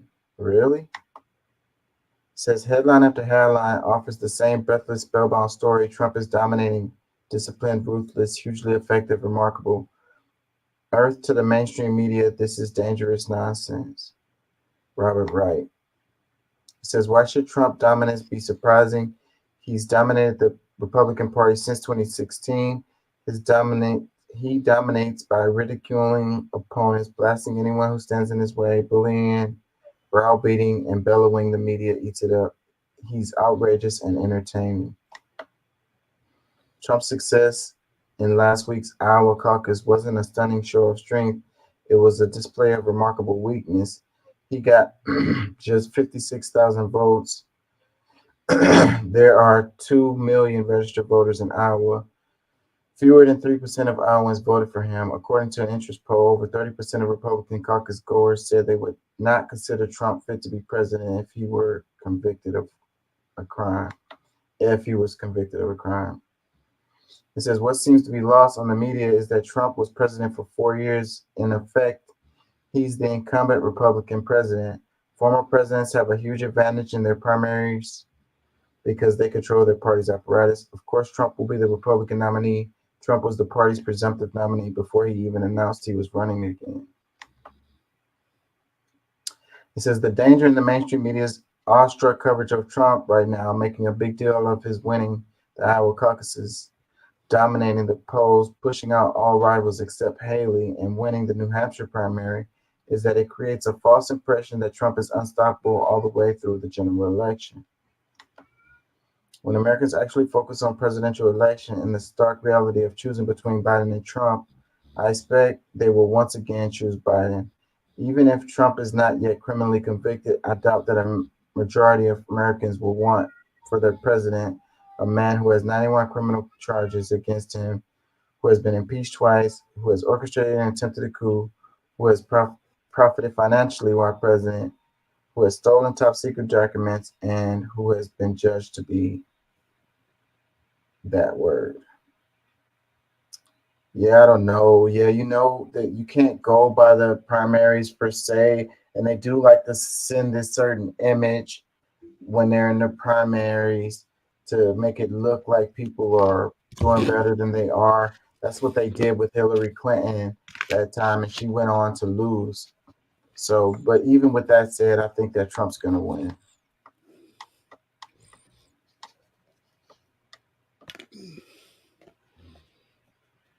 No, they went with Hillary. They went with Hillary because Bernie was way too far left, and they couldn't get enough. They would have lost a lot of the moderates, the conservatives that came with Hillary. They just didn't count on how much people actually hate Hillary Clinton. Yeah, I think they ripped Bernie off that time. However, good news for Hillary. Actually, the country likes Kamala even less. Yeah, I agree with that. It says cost of a root canal in Barcelona $450, cost of a root canal in Sacramento $2,200, round trip ticket to Barcelona $800, hotel and food for 3 days in Barcelona $600. I could fly to Barcelona, get a root canal, and have money left when I get back. American healthcare is a scam.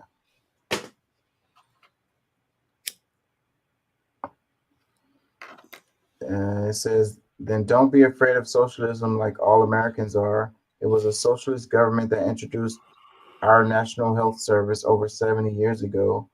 No one is left to die, or no one is challenged by greedy corporate administration staff to see what cover they have.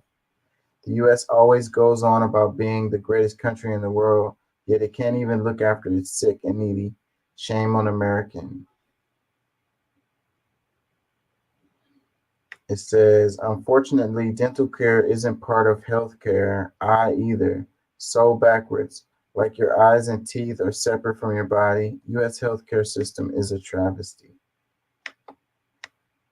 Another one, it says, having now lived in Spain for 24 years and been using the national healthcare system here for 23, I can attest to the fact that universal healthcare, at least the Spanish system, works perfectly. I've not paid for any healthcare other than prescriptions, which typically cost less than $5 in 23 years. And contrary to what U.S. hospital and pharmaceutical companies want people to believe, one can see a doctor here the same day if necessary. I've had the same primary care physician for 18 years. Additionally, Spanish national health care is very proactive. It says, you come to Spain and probably won't want to go back. It says, we are Americans. Of course, we pay for health care that we can't afford to use. Another one says, the question is why we aren't marching in the streets. Another one, only in America do some people have to get a loan to get their teeth fixed. Another one, my husband needed hand surgery for Dupuytren's contracture. He found a doctor in Paris who did an outpatient procedure. He spent a wonderful week in Paris for 1/3 the cost of the surgery in the U.S. Another one, capitalism. The root canal guy in Sacramento makes $800K a year and lives in a $3 million house. The guy in Barcelona does well, but lives more modestly. Another one, healthcare should never be a for-profit business.